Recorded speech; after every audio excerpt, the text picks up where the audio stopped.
Gunnolf.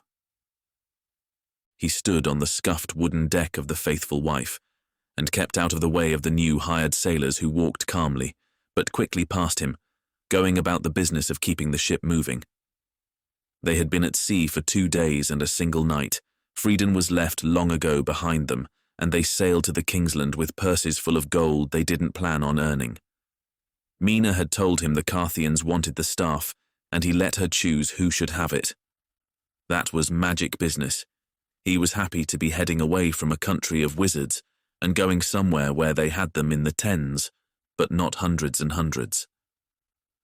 He'd spent a very lustful 2 weeks with the female mage, Trella, and was very close to wanting to stay, and now more than a little sad to part from her. Really, she was the perfect partner for him. She was kind in a Carthian way, but was tough as well. She liked him for his prowess in battle, and he looked okay. Beside Carthage was a long way away, and their women took what lovers they wanted. He had near run to the tavern when he heard she wanted to toast his victory. But he had the ability to write to her, and if he wanted anything serious, she lived in Carthage anyway, and would live until 300. Mena stood by him. She was staring at the letters of the failed Carthian missions. They were written as a back-and-forth conversation, like talking but written down. She was still amazed by it. He'd seen this magic before, but it had helped them rule half the world. Too bad it was written in Carthian. Thinking of her? Of course, it's been a long while since anyone has looked past the scar, but I'll see her again if we don't die. So, what is a Carthian blood letter? It's as it appears a magic ladder that sends your words to the other. So, we could do it. Only blood relatives or a man and wife, sorry. The blood letter was simply that. One used some of their own blood in the ink, said some words, and a piece of paper hundreds of miles away was written on as well. It created 2 copies and was a boon for generals and passing troop movements in a moment. It also helped people like second cousins and bastard sons get high ranks. A blood link to a general was often as valuable as skill in command. Why does man and wife work? There is no blood link. You and Trella have been sending messages, and I hope you didn't get married? No, we didn't. Well, if you want to know, it's sex and one you shared blood with. Mena grinned. Well, we could do that. He knew what she meant, and it wasn't sex. Sadly, blood sharing. Of course. We might have by accident already. I mean, I do cut you with knives a lot. I know. Sure, we can do it later. But why do we need it? You're always following me around. If I need to talk to you, I can just talk out loud. You follow me around. It's my ship. It's my magic they need. Fine. I follow you around because I'd be lost without you, oh powerful one. She smiled, right, and walked away.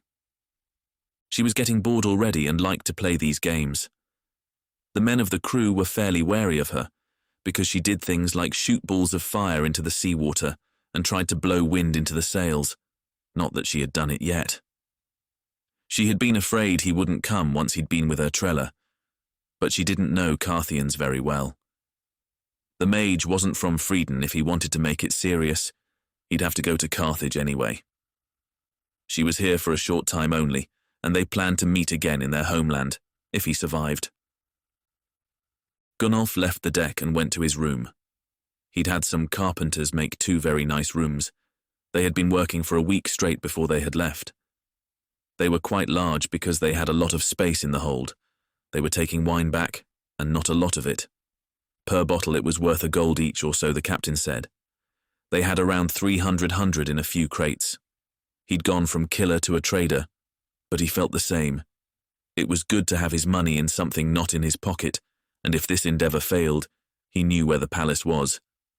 He had sat for a moment, and he heard a knock on his door. He was expecting it. Yes. Mena came in and threw the book to him. He had to read it for her. The more he read it, the more he thought of sailing right on past the place. Gregor the High sounded like a monster. He was 600 or older and killed the mage whose missive they read like a story and was currently unaware of his fate as he planned to get into his keep and steal the staff. Out loud again? I was thinking I could just join with you and then I can read it. So, I do nothing while you're in me. No, what about a switch I can be you? No way, you'd do something disgusting with me. He laughed, probably. I was thinking of a spell and I've been working on it, but it is a bit of a risk for you. Of course, an untrained mage doing experiments on me. What's new?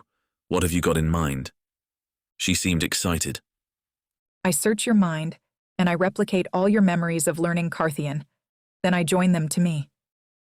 And you might just take them and leave me unable to read. That's right. Or dead. I have no idea. Want to try? 20 gold. Fine. What about the wards? I made them so they won't work against me. He was impressed. That was cold, well-planned and devious. Good girl. That's a good move. He had all his money in the ship, and she was so rich she had no understanding of its worth yet. Also, the only thing she could buy was his help. It was far too much for a 20-year-old to have. She had nearly 700 gold. From the staff that she never sold, and was in her room, and for the mission to return the bridge, which she didn't plan on doing. The White Palace would hate her. She'd taken a huge amount of their gold and didn't care. He thought back on getting paid 50 to try kill Yolland. Normal people money. No wonder everyone traded with mages. Good. Kneel down. Gunnolf would actually rather do this than have to read her every day from a book that was upsetting and frightening. Gregor was a summoner, and that was worse than a normal mage by far. He called things from other lands with his staff and skill. Things never meant to exist in the world of man. Mena placed her hands onto his head and closed her eyes. She was whispering to herself, but so softly he couldn't hear her actual words. It was a stream of words, though, not just one like normal. He felt her hands on his head, and then felt her in his mind. Think of your memories of learning. As she searched, he saw himself learning language from his mother.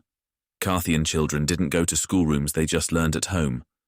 His mother was his teacher, and he learned slowly between training to fight and do his chores. Mena let them into her. He felt them being shared with her, the books he'd read, people he'd spoken to. Once he was 16 and, in the army, he learned a lot more. They brought everyone up to a certain level, with classroom training. He felt her sharing them all and not be taken. Mena stepped away from him and smiled. I think that worked. I feel like I should know it now, and I think I could learn more. Like how to swing a mace and a sword. Yes, it's there in you. You know it, and I could learn it. He saw a twinge of it, more power, something else to give her an edge. She trained her power a lot, was always reading. She was a bit obsessed with her own skills. You should take it or share it when you finally get sick of having me hanging around. Being able to fight will save you. 20 gold? He laughed. 22. Mena. Often, she had the thought, she wasn't the girl from the farm anymore. It was hard to imagine she was that scared, skinny thing that had ran from 3 weak mages and actually hid her body behind Gunnolf and got him to fight for her. Now, together, they had defeated Yolland, many of the White Palace. Now she had the power of 2 of them, her own strength and a good part of what Yolland was. She never took too much of that, or else she'd have to try beat it again. But she was strong now. She'd read every one of her books from cover to cover. She did magic not practiced by anyone. She made things up and did them.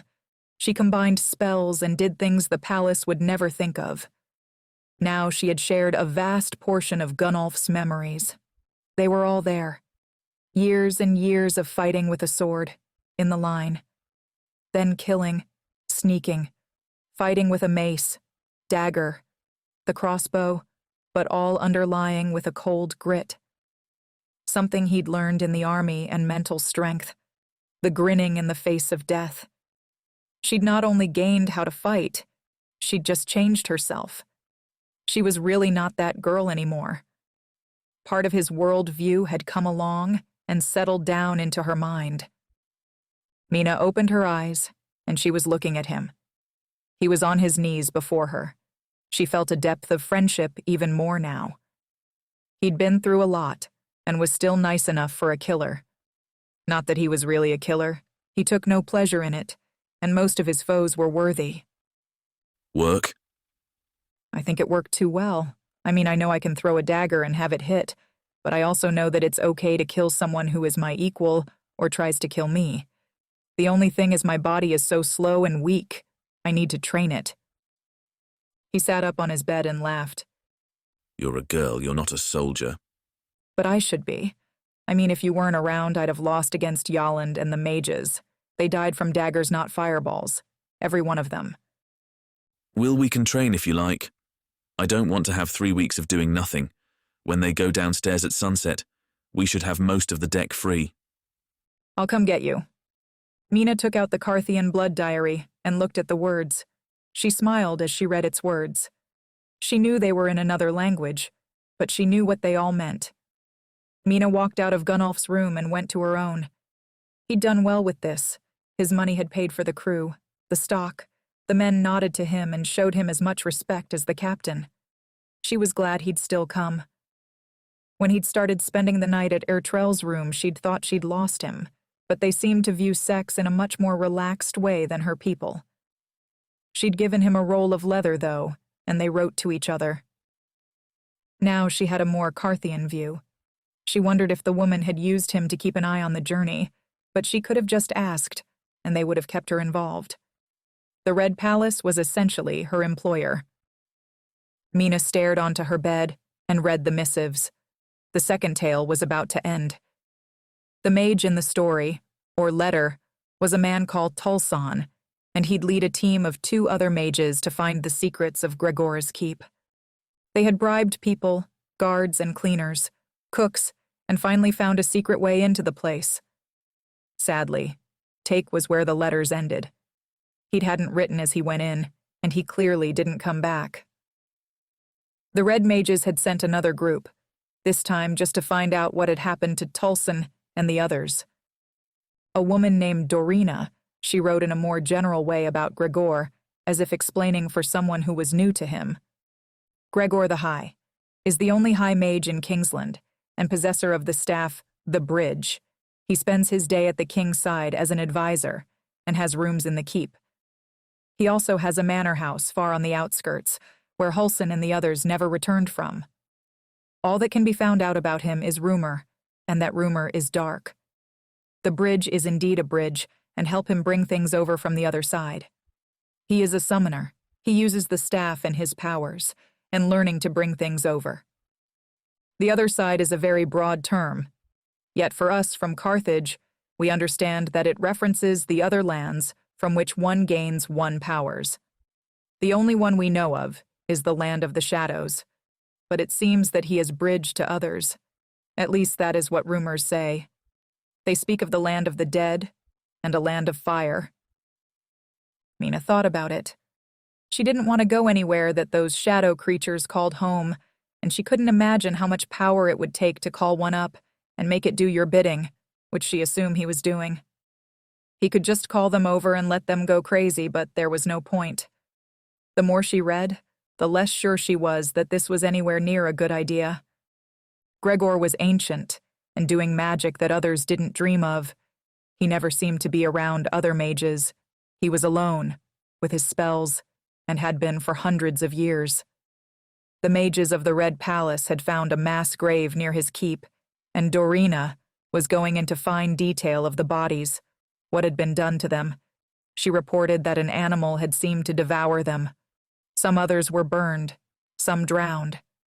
It seemed he tried all his powers on real subjects, or unleashed something against them. Mena put the book to the side. She wasn't going to do it. He was terrifying, truly. How could anyone control one of those shadows or anything else from another realm? Also, he seemed like he just tried his power against prisoners for fun. What mage had a dungeon? She was brimming with new memories and skills she wanted to try. She had money, she had years, and freedom. They'd go and meet Gregor at the royal palace, try find his staff, but if it was too hard and too dangerous, she'd just go to the Red Palace, and use Gunnolf's years to train like a normal novice mage. Mena stood and picked up the book. She took it to the side and opened her wardrobe and set it inside, down the bottom. She'd practice her fighting, her magic, but try forgetting about the shadows and other lands. The mages of the Red Palace would understand it was just too dangerous. Why should they succeed where so many others had failed? Again, now she saw things in a more suspicious Carthian mindset.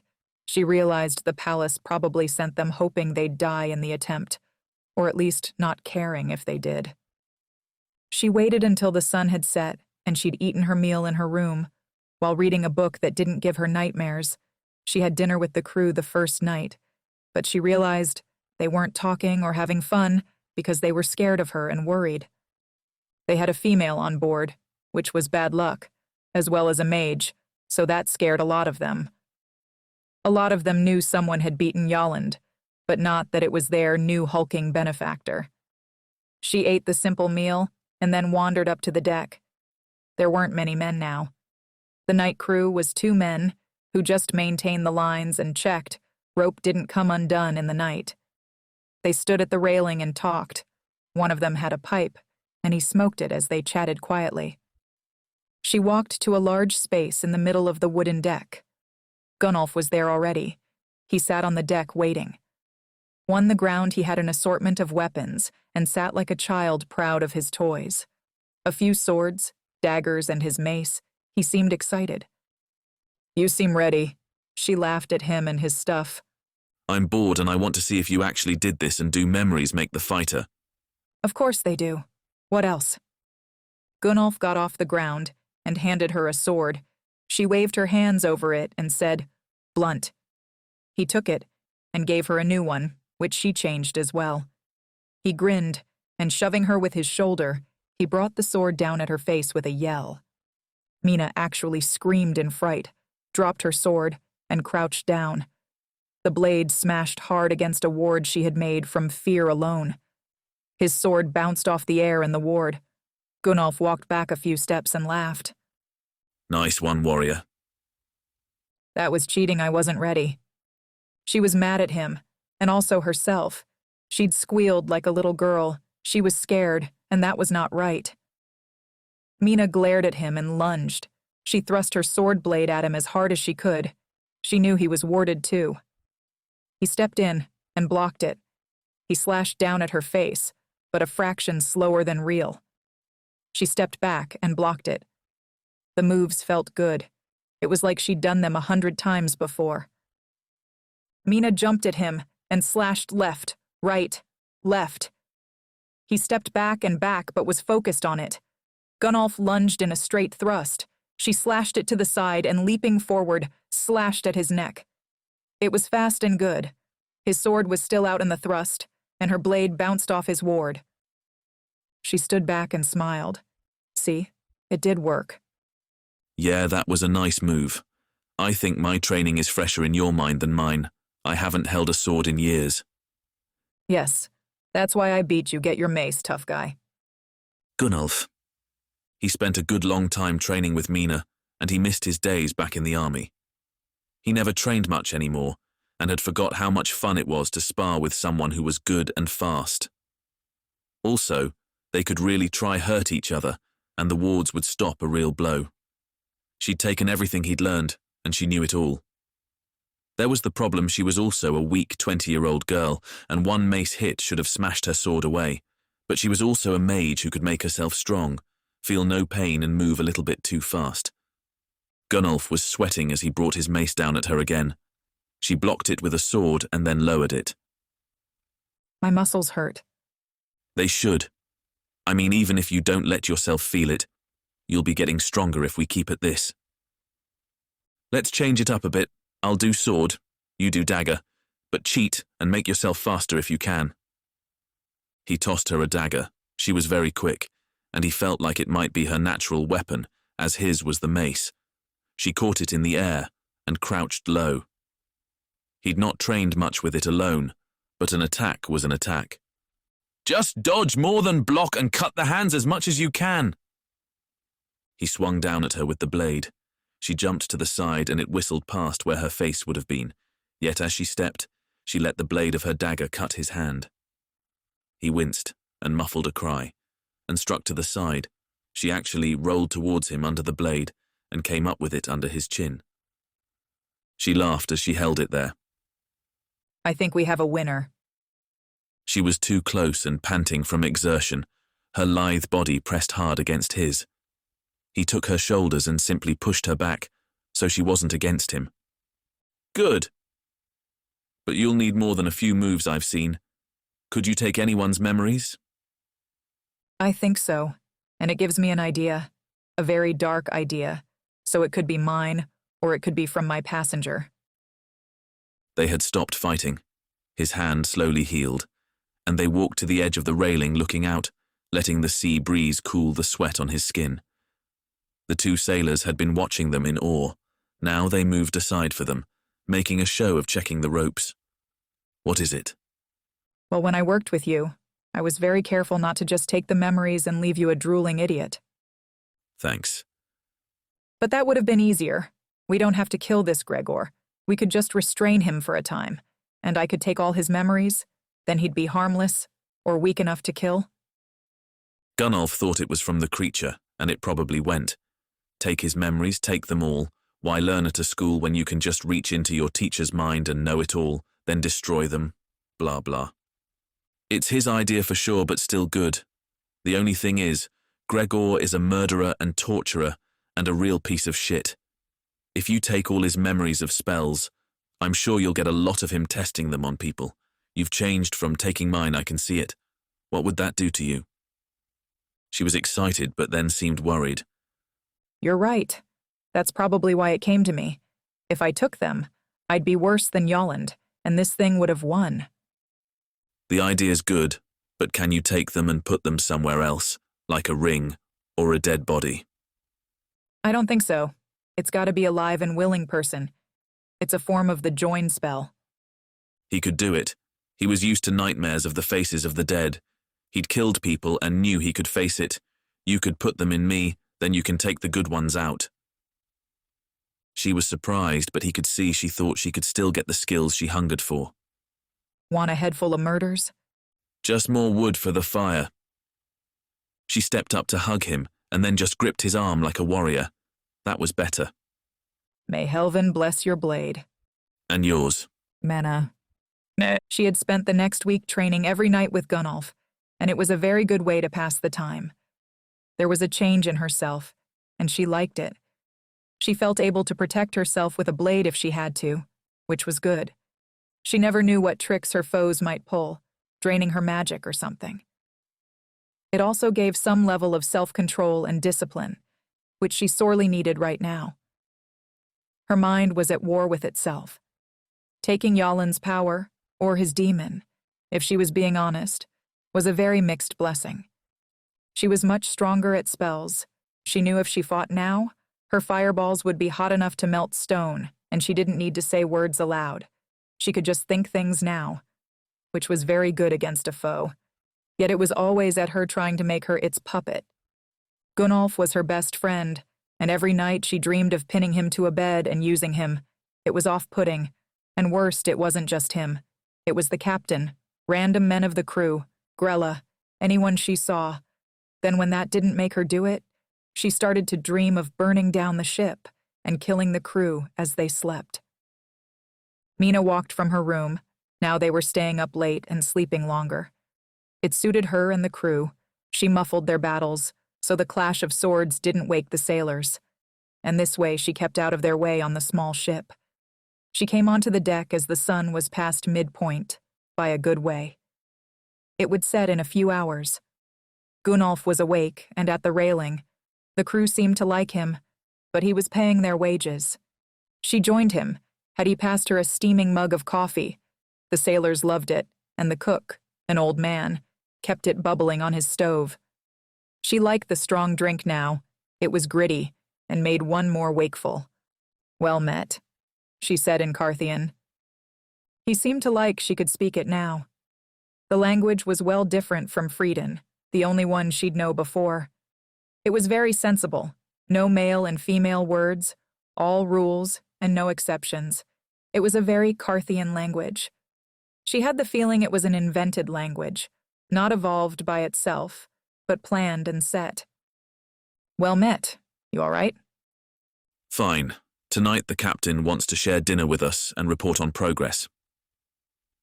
Gunnolf was like the owner, and they had been traveling 7 days, so she assumed he'd get a report of the distance. Mena looked out and saw only sea around them. She had no idea how they tracked distance or direction. Want me to come? You'll like it. He'll have wine. Skip training then? It was less training and more getting used to holding a blade. She knew what to do, but they were his memories. She needed to get her muscles used to the actions. She was getting stronger but wanted to be able to beat someone with no magic to make her stronger and faster. One night won't hurt, and I think we finally get a stopover. She brightened at that. She was bored beyond belief. She'd read every book she had so many times, even read the reports on Gregor. When she wasn't training, she sat on the deck reading people's minds for fun, improving and smashing the luck of the men playing dice or 100 other things to test herself against. No wonder the sailors steered clear of her. Also, now she carried a dagger and short sword everywhere. She had enough of a Carthian nature now to wonder why she'd thought it was fine to not carry them before. She was a skinny girl, and one had the requirement to protect oneself. An island? Indeed, it's got no people, but it has fresh water, and the captain says it's good to let the men run around a bit. Sounds good to me. When? Tomorrow sometime. Mena went down to the kitchen. The cook was the only person who wasn't fit-looking and ship trim. He was an overweight Friedan, but friendly. To say he was overweight was cruel, though he was a bit fat, for a ship not for the town. He smiled at her. I have yours. He always kept something aside for her, as she ate whenever she woke up, unlike the men. He handed her a plate that was off the stove. It was their boiled meat, cut and grayish, and a few boiled vegetables. He had no skill. She could cook. She'd done so for years at the farm, but had no urge to do so for 30 men used to this. Thanks. She hoped the dinner with the captain would be better. She went back to her room and ate the meal, which was as bland as it looked. Still, she was happy. She was heading in the right direction. They had a plan that might work. She just had to practice her leashes more.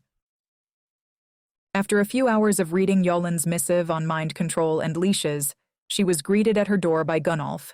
He came and got her, and they walked in the moonlight to the captain's room. He was a very happy man. Gunnolf had saved him, paid for a crew, stock, and saved his life from his old crew, it seemed. He loved the man. He stood and clasped his wrist. Well met, son. He nodded to the girl. Hello, Mena. Good to see you again. He didn't mention she now spoke Carthian in a matter of days, or could now fight as well as the soldiers from the legions. The dinner was just in his room, which had the desk moved and a table set up. This was a trading vessel and small. She knew he never had a sit-down dinner. He ate at his desk, or at the mess before the men. There was only space this time, because they were carrying wine. Otherwise, her room would be filled with barrels and crates. On the table was a few bottles of wine and 3 glasses. The cook brought in a meal. It was steaming plates of fish and a bed of fresh-looking vegetables, with some white sauce. It smelled and looked good. She was surprised. The captain smiled. My recipe to thank you. Mena took the glass of wine he poured for her. This would be more for them. It was good she could speak Carthian now, as the captain only spoke it to them. He knew enough to yell at his crew in Friedan. It's fine. Now tell Mena about this place we're going. Well, I think you'll like it being a mage as you are. Why is that? There is a shipwreck off the coast, only around 30 years old. She didn't understand why that should interest a mage, maybe a looter and a pirate, not that they could get to it. And? The ship is from the White Palace. They were sailing to the Kingsland for something, and down it went. Mena thought maybe it would have some trinkets that survived. She wanted to do it. She imagined she might do a spell and hold her breath, stop the cold. She wanted to try. The hunger grew inside her. She wanted to know what it was doing out here. Will we go near it? I can drop you off in a longboat and pick you up. Gunnolf, after their talk and dinner with the captain, he'd stayed for a few more drinks after Mena left and then went as well. He'd kept a daily commune with Ertrella. He spoke to her mostly of what he wanted to do to her, or their boring trip. Yet he was smart enough to know she also wanted a view into what they were doing. If he got her, that was fine. Carthian women were always a double-edged blade. Now he knew something. She had said she wanted Mena to explore that wreck. He went to her room and knocked. She was awake and keeping the hours of an owl. He walked in and sat down on a seat. She was on her bed. What? Well, as you know, me and Ertrella have been writing, and she wants you to explore that wreck. I'm going to anyway. But did she say why? She did. It was the first mission to investigate and stop Gregor from the White Palace. She wants to try find out what sunk the ship and see if there are any clues into him that might help us. It was a bit odd their ship was here as well. But the captain said lots for ships stopped here, hundreds a year, and it was likely they'd see someone else as water here was abundant. You trust her? As much as anyone. She wants the staff, but wants us alive. They wouldn't want you dead. They'll want to try recruit you. And you? Her feelings for you? He laughed. She liked him, and maybe more, but knew it was also something she was gaining from. They would never tell a woman to use her body as a weapon, but I'm sure she thought I looked okay and it would be useful if I wanted to help her. How she feels now weeks later I know not, but hope it's real. We're on the same side. She nodded. Right now it's good for all. I want to do it, and it's good to know what I need to look for. Tell her I'll do it and report back. He nodded and walked to his room. He felt a bit different from that, but he wasn't admitting that. The first time he'd met her, she was damn pretty. It was kind of shocking. She'd seen him destroy Yolland, so he got it. But she was the first woman he'd been with since his face got scarred, and he'd really thought that was all over with. He was glad to be with her. She was funny and nice. Yet when he woke in her bed, arms around him, he hoped it wasn't just her using him. He didn't think so. He hoped it was both. They could have come if they wanted to. Gunnolf went into his room and pulled out his chair. He sat down and pulled a dagger, cut across his hand and dripped it into the ink pot. He then stirred it and muttered, "By my blood, reach yours." Any Carthian could do it. Also Mena would be able to as a mage. It was one of the only magics a common could do, and only them, not Friedens or Ostians. He pulled out a new piece of leather. He'd scrubbed it clean with water. He put the nib to it and wrote in a serviceable script. "Hello, lover. Wreck tomorrow. She'll have a look for you." He waited for at least a minute, and then it came back as she saw it. Thanks. Try find the captain's logbook if not ruined by the water. I have news for you. Not good. What? The White Palace has put a price on Mena's head, and you're a wanted man again. He laughed. That bloody staff. Still, he didn't want them to have it. How much? With her head and return of the staff 1,000. Damn. Yes, be careful. Kingsland will know in a few weeks, but you'll be safe in our lands. He liked it when she said things like our lands. He was still one of them, though he hadn't been home in a very long time. Soon enough, it would be the only place he might be safe. They wouldn't raise a hand against their own for any price. Bounty hunters, then? Certainly. Warn her she should guise when she can. Most of them won't be mages. What about me? You'll be fine if you don't return. No one's coming for you. They are very angry at her. Their own kind, as they put it. Thanks. I don't want you dead. I still need you. The conversation degenerated from there, and he grinned as he said goodbye. It was a good thing he didn't leave those messages lying around. She was still full of energy and passion. Gunnolf flopped to his bed. Now they had to worry about more people trying to kill them. Still now he was glad they had Ertrella. He'd have never known that and gone walking off the docks and Mena into an assassin's blade. It was odd for someone to tell him he could never go back to Frieden. He didn't think he wanted to, but now he had to come to terms with never seeing Skinner, Jenny of that city again. The more he thought of it, the more he accepted it. He'd only miss them and Grella, and he could return in 10 years when they'd stopped hunting him. Mena. True enough to his word, the captain left her in a long boat, which was lowered down the side of the ship. She climbed down to it with a simple rope ladder, even though she could do an invisible leash. As Gunnolf came to, she didn't want to row, that was why she said, but she wasn't being alone out here. The big ship set sail to the island and left them. He was right again in that she saw another ship leaving from the other side of the island as they came. It was a well-traveled spot. Mena looked down and could see the vague outline of the ship. It was far down, but she knew she could do it. What's the plan? I've been planning and thinking. I need breath. There is no spell where I can just breathe water or not need it for my body, but I think I can stop myself from dying. How? I can share your breath. Okay, I knew it would be something, a leash. He was getting to know her experiments on him and what she knew and went to. She could just switch with a fish and have a look around, but that wouldn't help her bring anything back up. Also, this should be fun. A life leash that shares breath. What do I need to do? Just breathe deeply as it's for two of us, but I can do something. Test it first. Of course. She out her hand around his neck, and then to her own, making the leash. She then thought, life, breath, warmth. She saw the chain between them, and then smiled and stopped breathing. She didn't take a deep one in, just held what she had. Mena felt a panic and almost gasped for air. She pushed her hand over her mouth and thought, cage. She had to hold it now. She felt like her lungs would burst, and then Gunnolf took a massive breath. She felt the air in her lungs. She was okay. She smiled and took the cage off herself. She could do it now. See easy. He laughed. You almost fainted, so will I need to pull you up? Is this around your neck? He'd seen her hand, and it was around her neck, but had to be for breath. I'll swim up, but if it tugs 3 times, pull it up, I can shorten it anyway.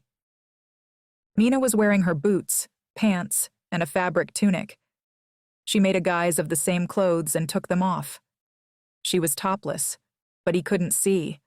Saw her take off boots, throw them to the floor, and still have them on. My wards see through magic. Teasing her. She laughed back. They do not. Beside, you're not immune to my magic. She knew it was true, and that he saw her clothed still. It was weird. Mena turned and went to the edge of the boat. She stepped into the water off the edge and slipped in. It was warmish, but still a bit cold. She paddled to stay up. He came to the edge, the leash growing in length as she controlled it. Breathe deep. She stopped paddling, and thinking of her very bones, she thought, heavy, thick. They grew stronger and heavier. Her very body was weighing more, and she sank down through the water. She made the bones in her body dense and thick, like metal, and she sank fast. She held her breath, but it was fine, no panic. There was fresh air in her lungs always. Down and down she went until she hit the sandy bottom. Looking up, she could see the bottom of the longboat, the leash glowing. She looked left, saw the ship. It was very large and bizarre to her. It was a good 20 or 30 feet away as she walked along the sandy and rocky bottom and went close to it. The strange thing was, it was fairly well upright.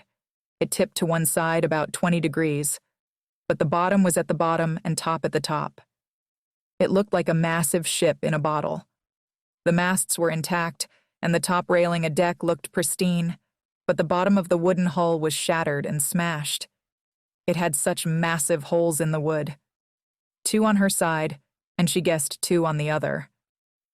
They'd filled at the same time and brought the ship down in a straight line. It must have sunk in less than a minute. She was now close to it, The boat was huge, much bigger than the faithful held cannon, and was a warship, yet the holes on it were the size of set of barn doors. She touched the wood and saw the wood was black around the edges, burned.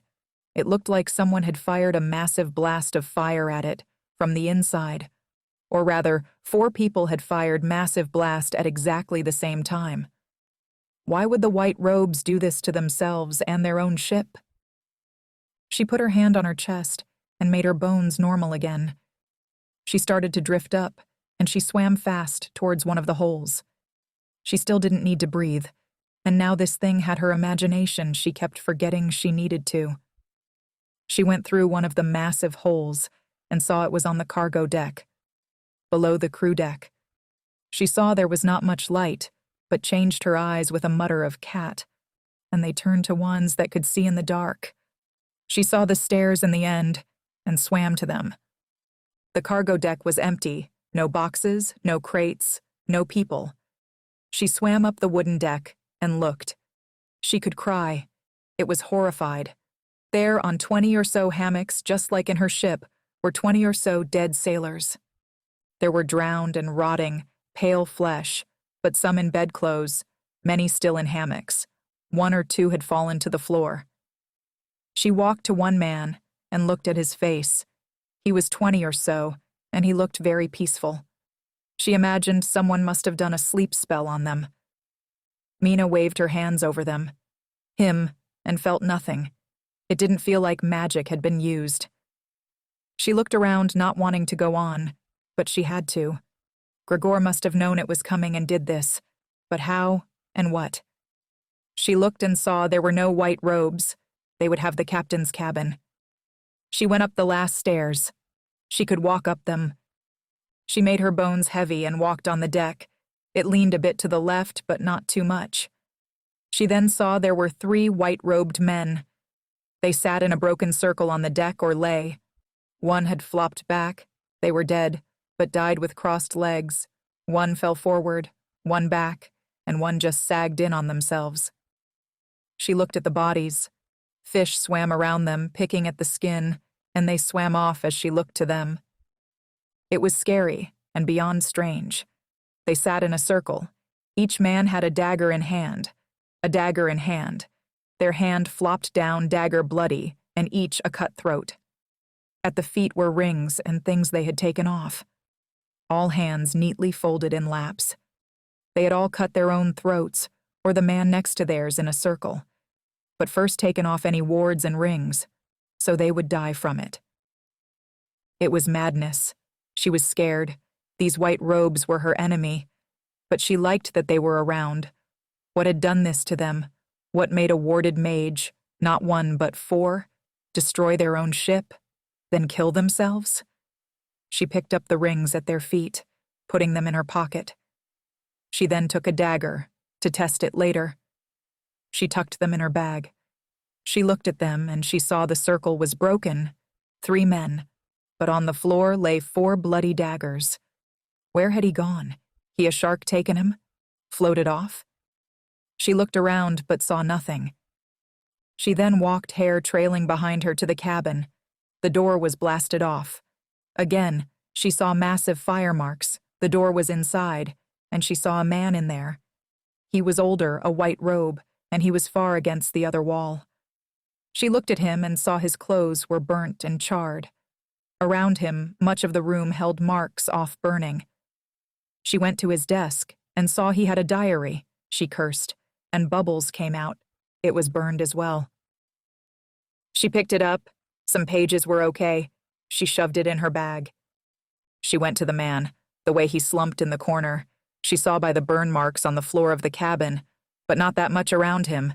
In a tight circle, he'd held a ward against 4 attacks, and then finally run out of magic. His face was untouched, his skin fine, but clothes were burned. He'd healed himself as he burned. She put her hand to his chest and gasped. Around his dead heart were 4 cages, cast at once. She tried to break them, but they were strong. She thought break, and sweating. One did. This was powerful magic. What chance did you have? His eyes were open. He looked about 40.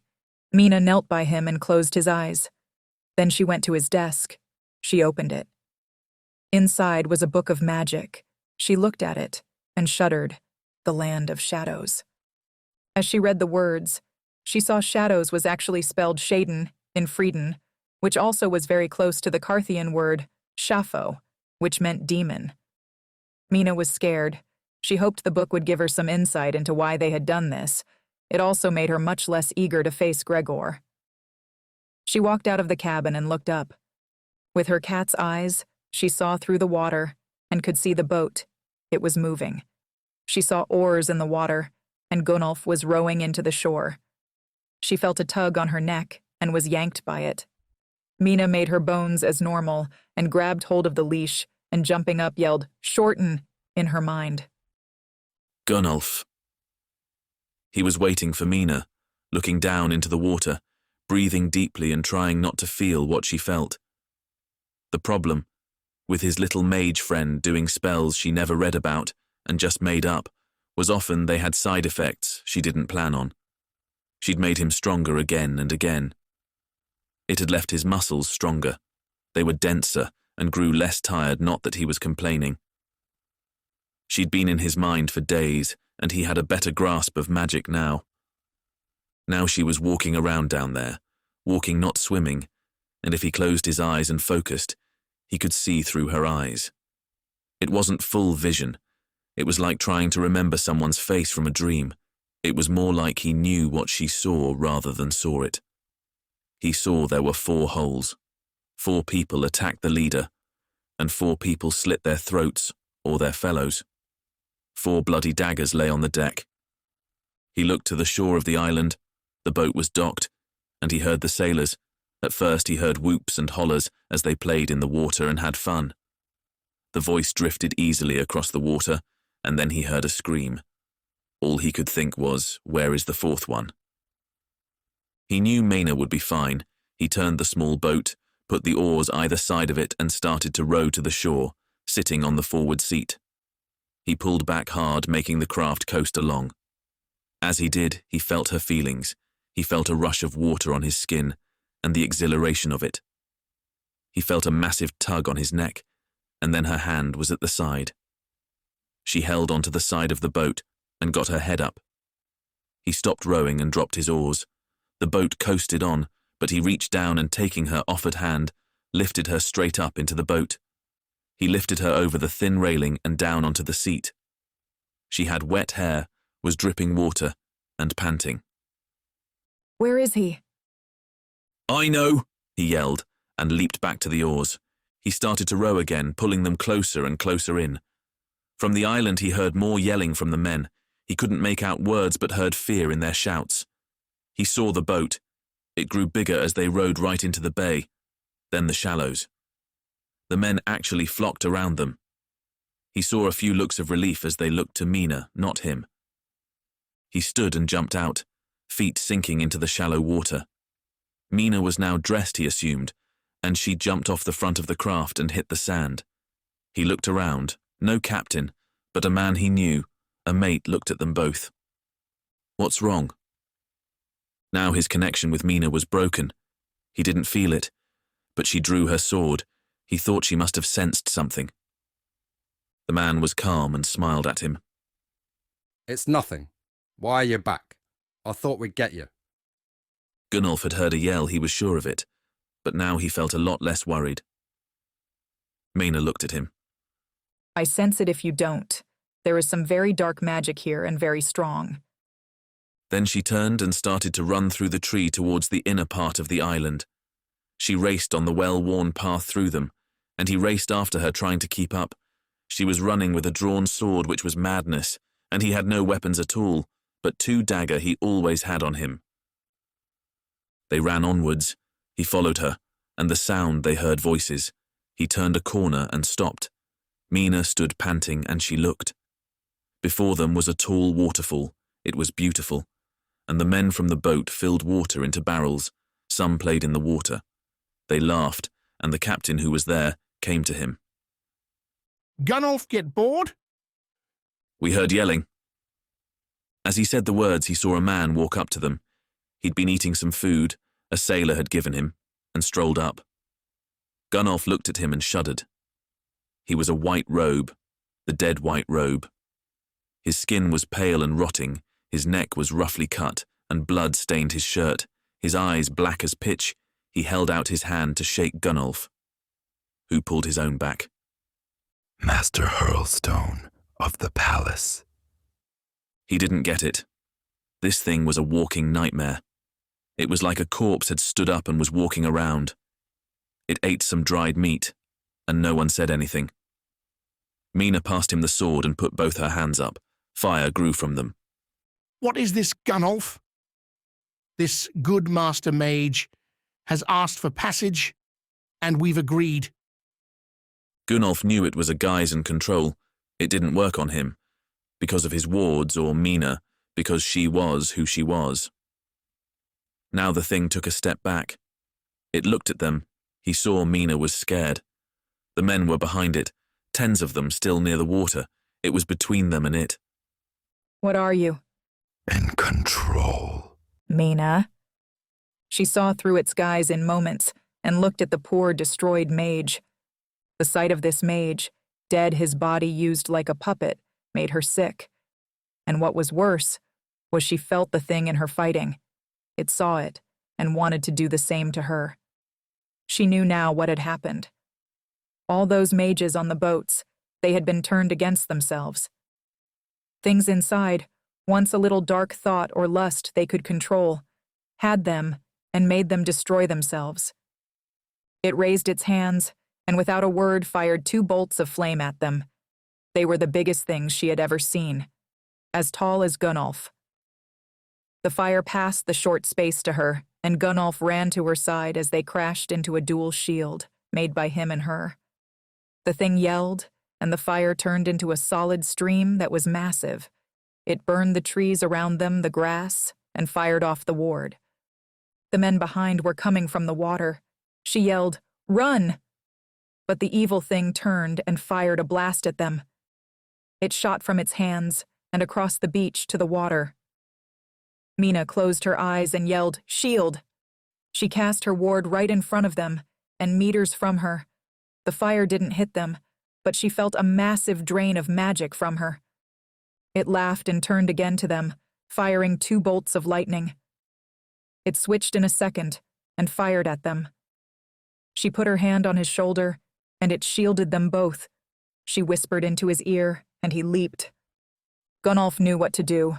He leaped in with the sword and thrust it right into its chest. The bolt stopped, and he pulled the sword out as it fell back. It collapsed to the sand, and he looked back at her and smiled. Easy. Of course, it got back up. He'd asked for it. The thing just pulled the sword out of its own heart and started to stand again. Now Mena yelled again at the men, and they did run. As the thing got to its feet, it smiled at her. Weak human, you will die. Gunnolf slashed down with the blade, but it hit his ward. Mena raised her hands and fired twin bolts of lightning at it. They smashed through its object ward and hit it hard in the chest, that was already gaping, and flew back. It flew a good few meters and landed in the water with a splash. Slowly, it stood again, from the water, and ran towards them. It was such a pretty scene, yet now she was scared. Thing didn't want to die. What is this? I think it's a demon in full control. He's dead and it's running the show. As it came, they walked back and back. He went left, and it followed him. It raised its hands at him and fire a massive bolt again. She saw it burn the sand, the tree around, but not him. It shook his ward. It was so strong. For behind Mena ran to it. She ran her hands around its wrists, neck, and then feet, then touched the ground. She called the words of a leash in her mind, making it as strong as she could. She stepped around in front of it, but it was shackled to the ground. It stared at them and yelled in a voice that was so not human or his. You can't kill me. I'll outlive your chains and this island. Gunnolf turned to Mena. Ideas? She looked at the thing and knew it must have been Gregor. He had the power to set a demon free while it was in someone. This thing was strong. The leash was already starting to break, and she had used so much to make it. She knew it was right. It would just keep trying and trying. She looked at it as it fought. The body of the mage was ruined, but why did it hold on to it? It was rotting and stank. She turned to whisper to Gunnolf. He looked at her. With pleasure. He took a step back and then leaped forward with a massive slash of the sword to the left. He aimed it well, and it hit with all his strength. The thing still stood, but the mage's head came clean off. The blade severed its neck in one strike. The head flew through the air and landed on the sandy ground. As it came off, the body slumped to the ground, all life and animation gone from it. Mena looked to the head which lay nearby. It was a dead man's head, no life. Gunnolf just nodded and, leaping in again, slashed down. She let the chains fall, and Gunnolf cut the things into pieces, arms away, and legs. Soon they had a pile. It was gone. There was no smoke, no power drifting off. The demon was dead with the body and couldn't repair it and make it fight. What happens to it now, the shadow? I have no idea. I think it's dead. I think it was joined to that body, not just in it, but joined fully. Mena picked up the head by his bloody hair and looked at it. She felt nothing. It wasn't a person. She was just glad she'd beaten it.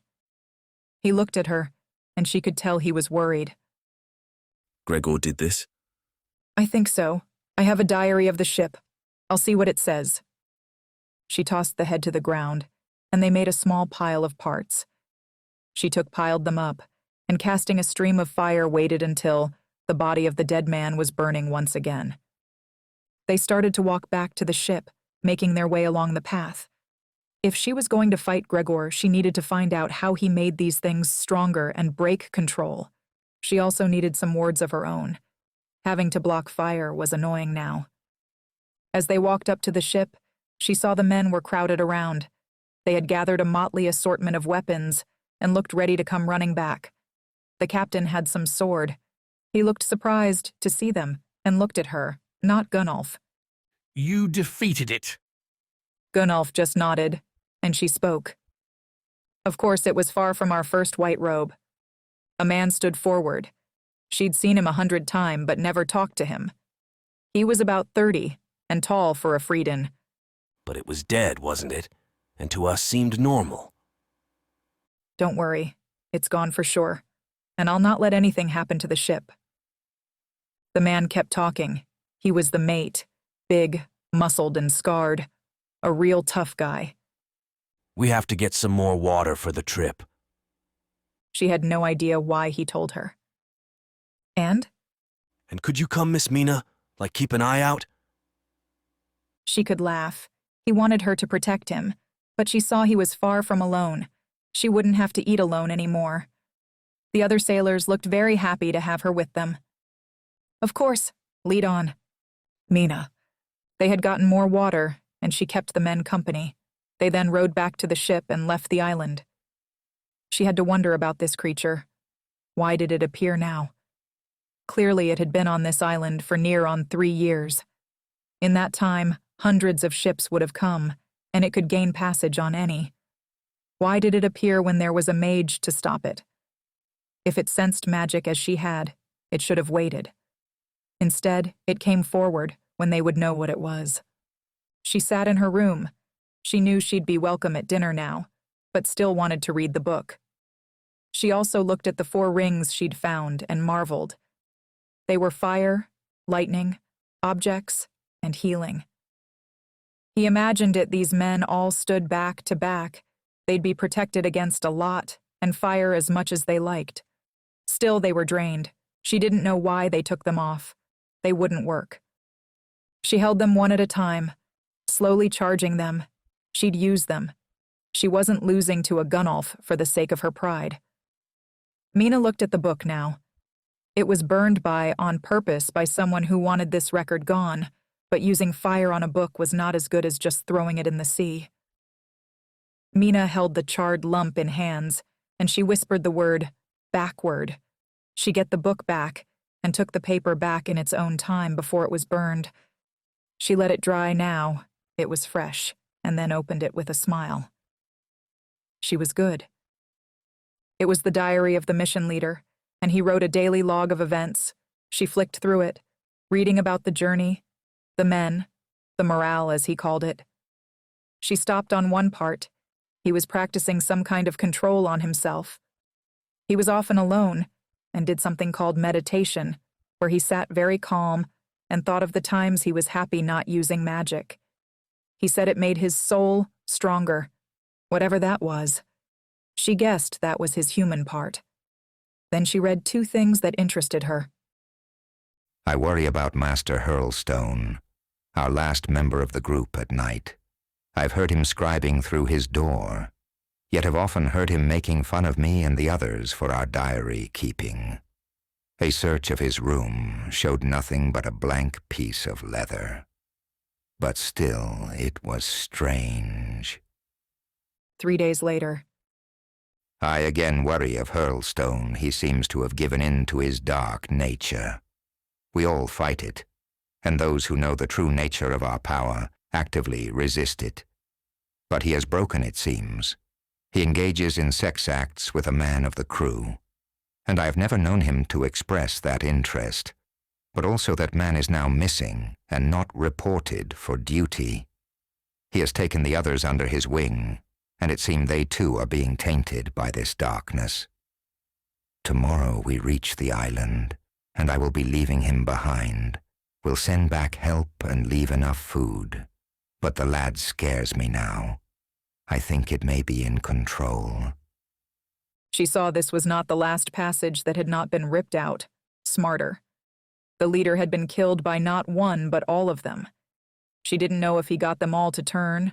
She doubted it. A demon wouldn't kill its host. He must have turned, used control on them and made them kill themselves. His healing spell or ring didn't work.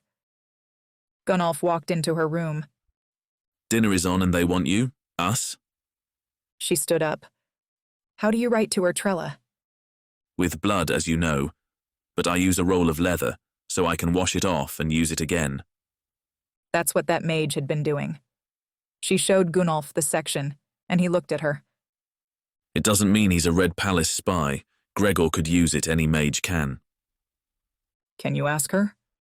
Gunnolf. They ate their meal that night with the men in the mess.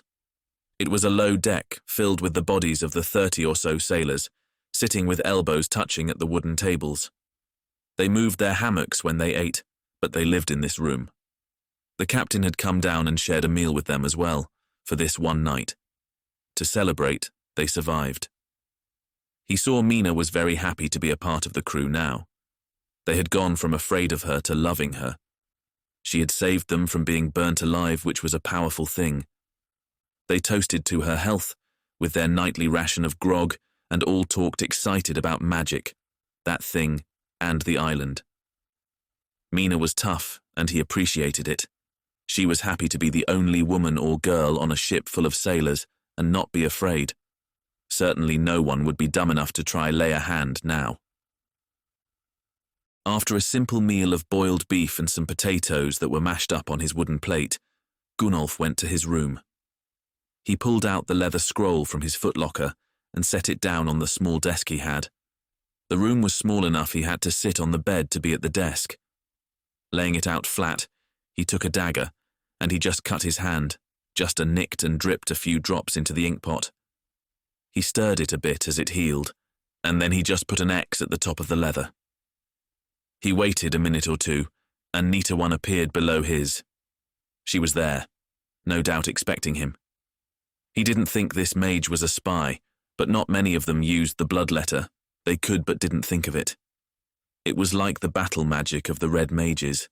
They could do it but didn't train in it. News? She found a diary, and we were attacked by a mage called Hurlstone, 3 years dead and possessed by his magic or something. She didn't reply for a while. Black eyes, hard to kill? It wrote, "Yes, I took his head." Good, and did you burn him just in case? He had an odd life, sure did, and before he turned, he was writing blood letters. He waited for her to respond, and it was quick. She wrote in a rush as she got it out. It was like she'd be wanting to write it for a while. They said not to tell you to, but fuck them. Gregor trained here, lived here, and then taught here. He was here for 10 years before they kicked him out. No wonder the little shit knew how to do a blood letter. That was bad. Now they not only had demons in control, but a mage who could fight with a sword and do Carthian battle magic. Shit. Sorry I didn't say sooner, but this mage wasn't a spy for us if that's what you think. Not that we don't have any, just none on that ship, sadly. He cared less about this revelation, and more about Gregor's new level of dangerousness. If he was there 10 years, he knew a lot, even if it was 100 years ago, as he was kicked out from Carthage. That meant something really bad. Any idea on what he did? They won't tell someone like me, but rumor is just like now, experimenting on people, making bridges to other lands. As you know, there are strict rules on what we can do with our magic. He knew less about the Red Mages than she thought he did. By the time he joined the legions, they didn't have one of their own. Years before they did, he heard. Still, if Gregor trained with them, Mena would have to find out what she'd be facing. Still, she wasn't a student yet, and they'd be orders against telling her too much. Any advice? Maybe I can meet you. You might need help. Have you been ordered to? No, they won't risk any more of us. She was a soldier. The Red Mages were just a different division. She was the level of a captain, but if she came without permission, she'd be court-martialed. Don't worry, we'll be fine. He was glad she was worried for them. He was as well, but he thought if it was too dangerous and hard, they could just not do it. They were paid by the White Palace, and Mena had already pissed them off. He needed to tell her about that. He spoke with her Trella for a while longer, but no fun, and Sekshi was too serious and worried. He knew the feeling. If the army said, leave them to die, you did. He knew many lands, houses and places, abandoned because the cost to hold it was too much. A dozen Red Mages would help, but this was someone else's problem. He wasn't in their lands. He went out to the deck and he found Mena. She was alone and going through some form. He barely remembered them, yet they were in there. She held a dagger in her hand and took her body through a series of feints, strikes, and dodged. She was adding in her own moves and rolled back on the floor. She came up fast and looked to him. News? They should just talk together. He'd already told her that the White Palace would hire killers, to which she'd been not scared, but now he hoped she would. Gregor trained at the Red Keep. Lucky bastard men. You get everything. So what, he's more dangerous? It's good you're training in sword. He'll be a good fighter in it and also know battle magic. What's that entail? I don't know all, but you've done a bit. It's all about being a better fighter, stronger, faster, tougher skin, no blood. They do something where they are hard to see. Mena looked so jealous. He can become invisible? Hard to see, I said, but he knew it was close enough. The Red Mages were called the Red Death because they would rip through a line of men, twin blades, a streak cutting bodies left and right. Mena looked at him, and he saw she wasn't scared. She had his memory of that tale. His father had told him of the old legion. She looked hungry for it.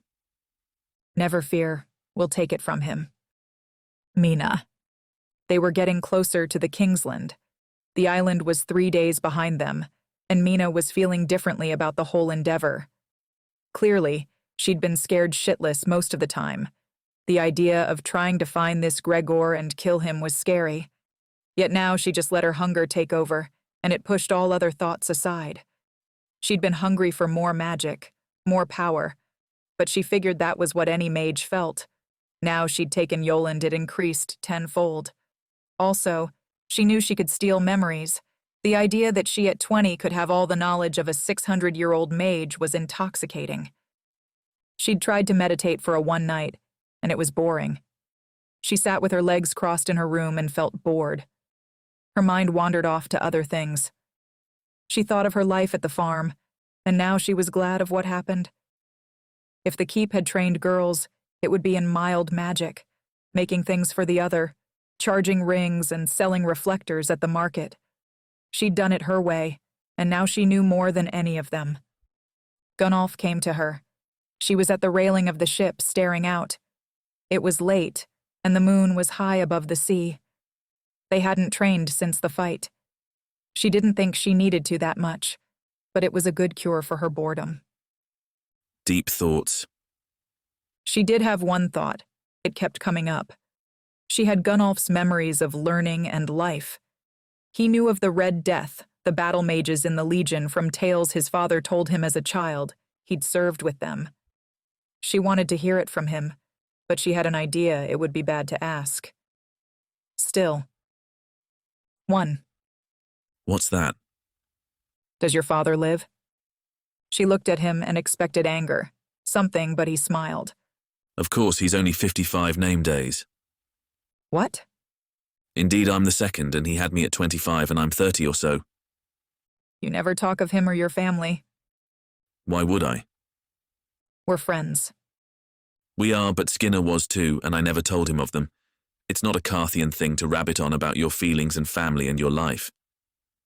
I noticed, but he lives, and you're on good terms? Of course, he and Mother love me. I did 8 years in the Legion, was a legate. They don't know what I do now. They still think of me as their good soldier. Mena laughed. She'd seen him smash someone's head open with a mace, and his parents were proud of him. Carthians, she thought. No wonder they ran everything. Can we talk to him? She wanted to know more about the Red Death, and maybe he'd heard of Gregor. We can. I guess you meant the blood letter because I'm his son. Yes. It will be okay, but he won't have parchment ready. I think it could work. Maybe the words will just appear on things near him. I guess so, but it's not like he'll be reading a book. Maybe the walls. Who knows? You can do it. I'll help you want to know about the old Legion, right? Right? He was in there, yes? Of course. So was Mother and my grandfather. What, he's alive as well? Sure, he's almost 70. We like to have kids straight after service. She looked at him. He could have a child, and it might be just half her age. He must have seen the look. I don't have kids. Good, that would be weird now. Will you help? I will, but you have to help me. No talk of this killer for hire business. Last time I wrote to him was before my scar, and I haven't since. Just say you're a mage and I'm guiding you around the King's Land as I know it. He'd thought of this. He knew she'd ask. He did know her mind and hunger. Do I need you? As a mage, you can contact anyone. I think you'll need me to guide you to him. First time. She was ready now. She took his hand and led him to his room. There on the tiny desk was a big piece of leather, and next to it, ink and quill. She looked at him. Will this be okay for you? What, my feelings? Shut up. He pushed past her and, sitting at the desk, he cut his hand. It dripped with blood into the pot. He stirred it in and put it to the paper. He closed his eyes and spoke. Father of my blood, hear my words.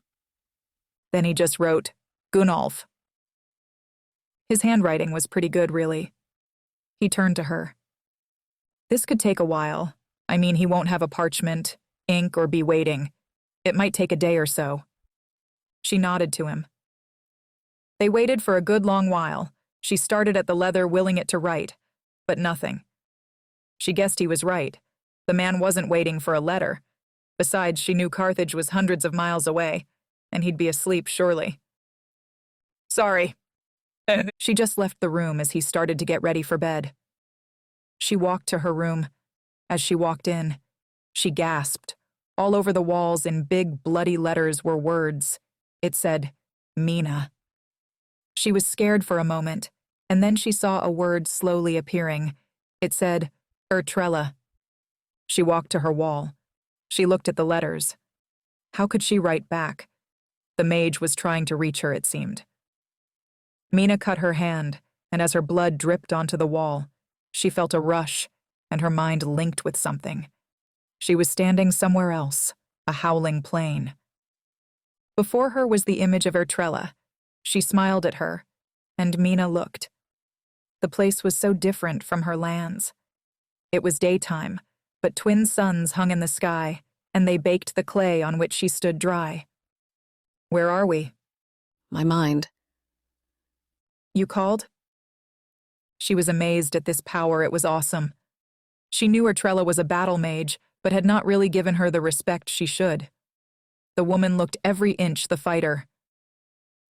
You're doing it wrong. What? Trying to find Gunnolf's father. He wrote that to me. He didn't break the old connection properly. So he didn't get it? No, and you don't need it. You can do this, and it's a lot more effective and won't involve Gunnolf. He doesn't care. He likes his father.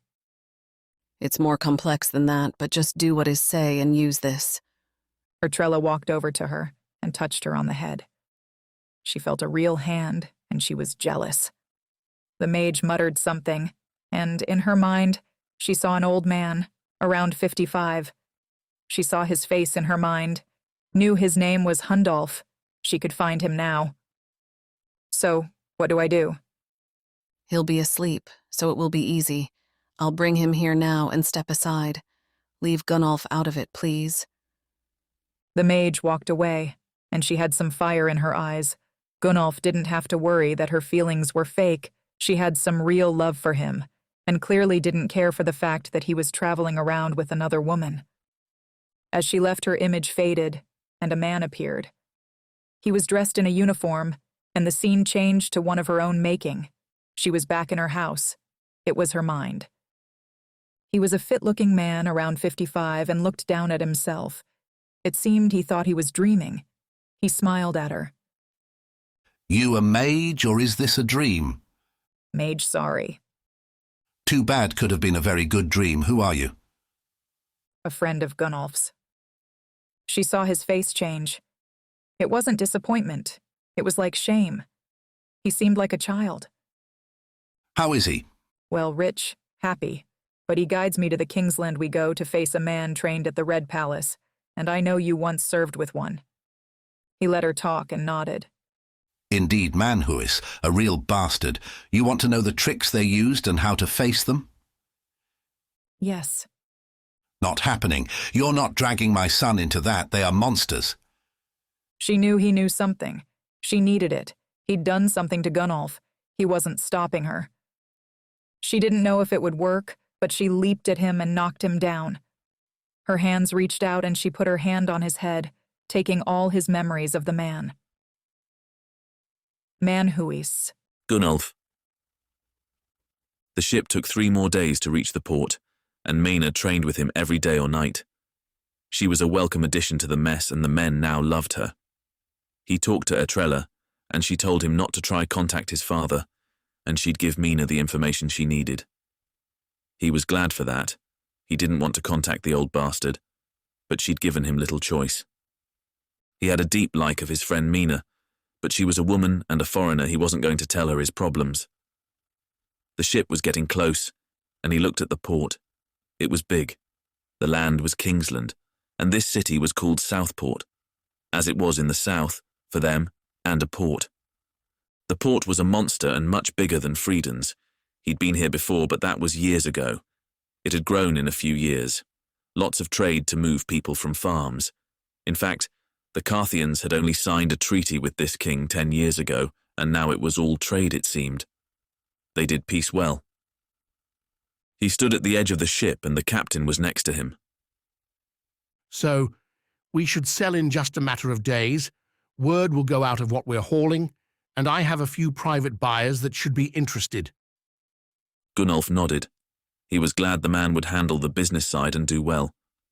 With the 1,000 bottles, we should clear 900 1,000 gold, and you get your investment back and half the profit.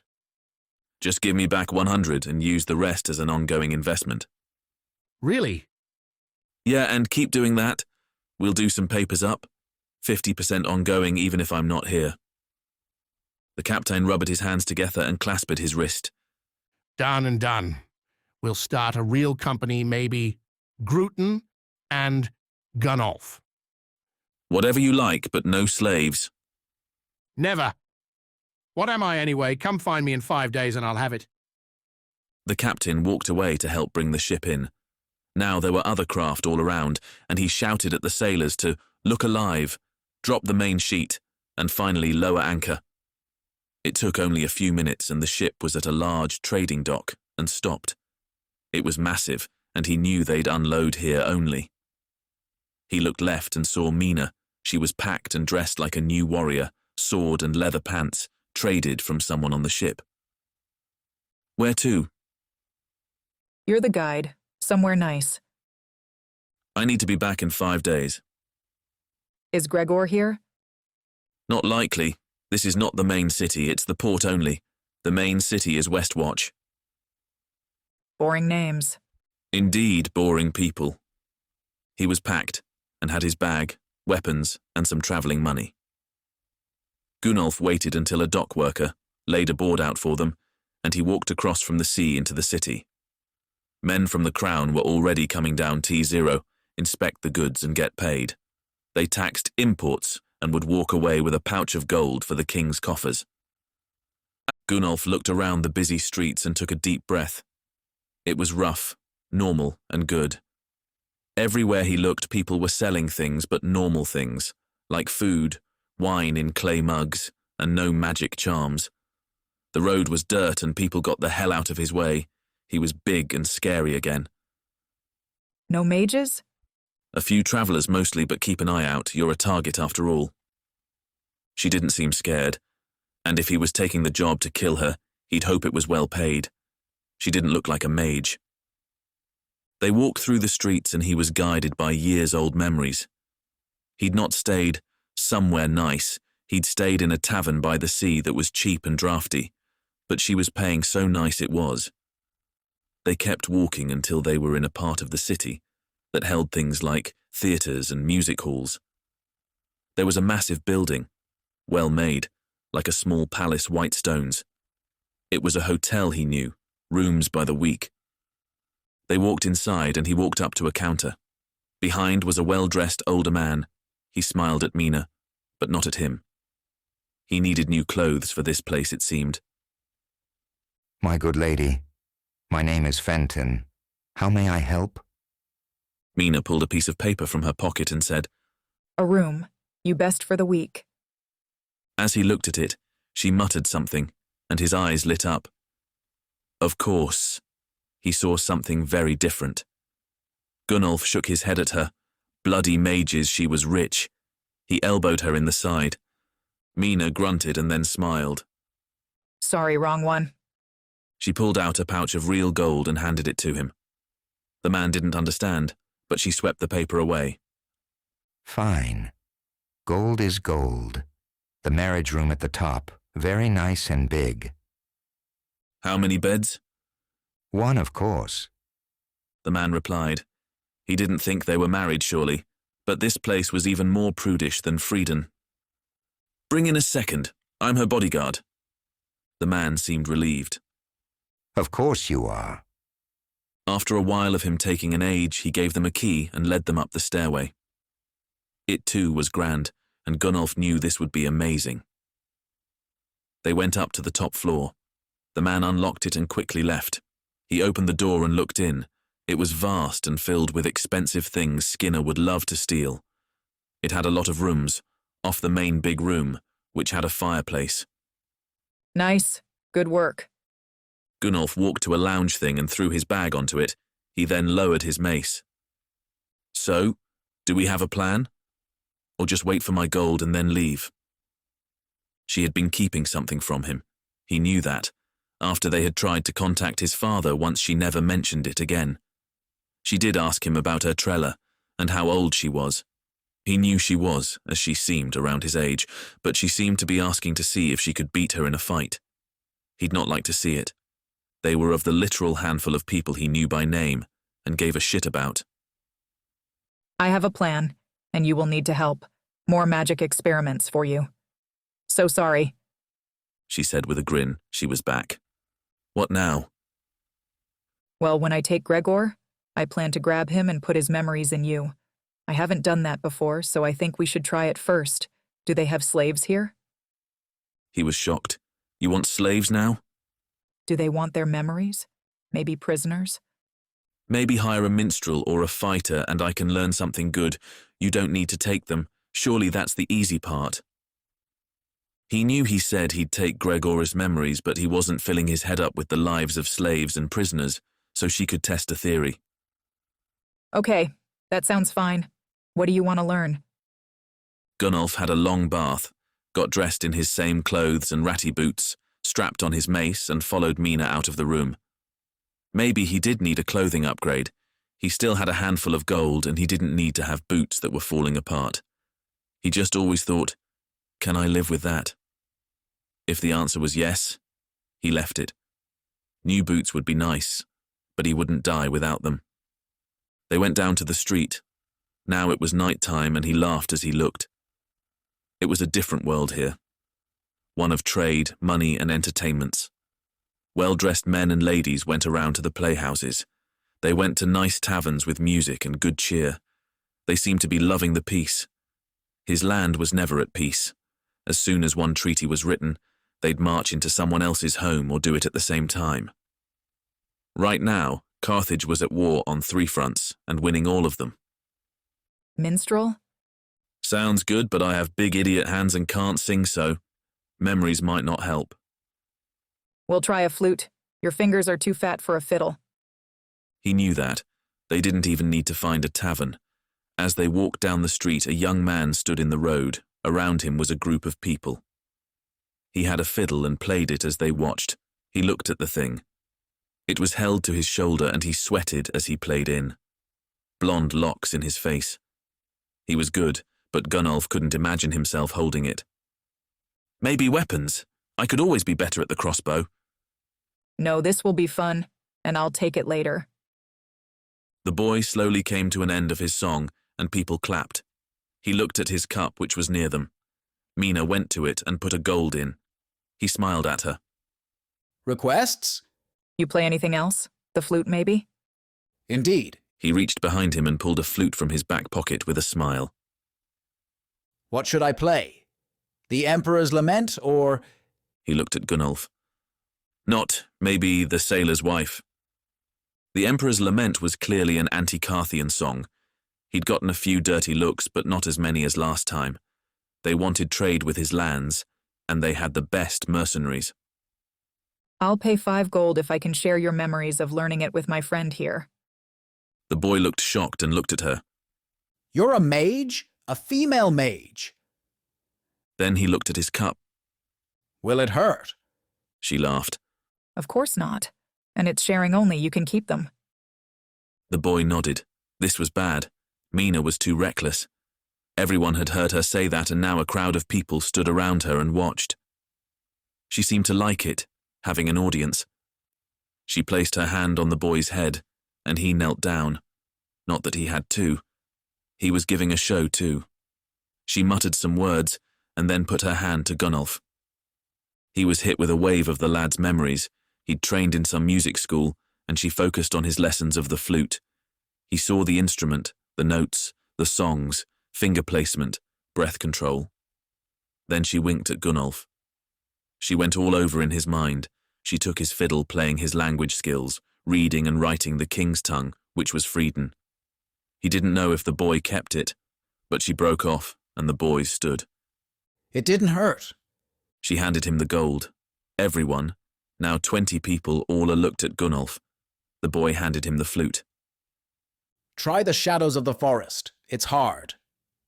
As he held the thing in his hand, it felt familiar, and he looked at it. He knew where he'd bought it and the price. He knew that song. It was hard for him. But Gunnolf had a big bastard body and deep lungs. He put the flute to his lips and played a note. It came out pure and clean, his lips sealing it well. He played the first note of the song slowly. It was enchanting and sad. He played it faster and faster. The crowd seemed to like it, and the lad started to sing as he played. Gunnolf stopped halfway, to the shock of all. Well, it works, Mena laughed. It sure did. They should hire me to teach. As they stood, she was looking around for what else to take. He saw the crowd of people parting. She'd made too much of this. These people weren't used to magic. As the crowd parted, 4 guards stood there. They were wearing the fine uniforms of a palace guard. They had fine leather armor, boots, rapier sword each, and looked serious. People got out of their way. Now everyone looked to them. He sighed and put his hand to his mace. He'd not wanted another warrant on his head, but didn't know what sway the White Palace had here. Kingsland and Frieden were the same country, really. A man walked from them. He was the oldest and had 2 stripes on his shoulder. They all had a crest on their uniform, which was a black crown on a blue field. He spoke in the common, as they called it. Miss, please refrain and produce your permit. Gunnolf was shocked. They had just been walking past. She walked up to them and bowed.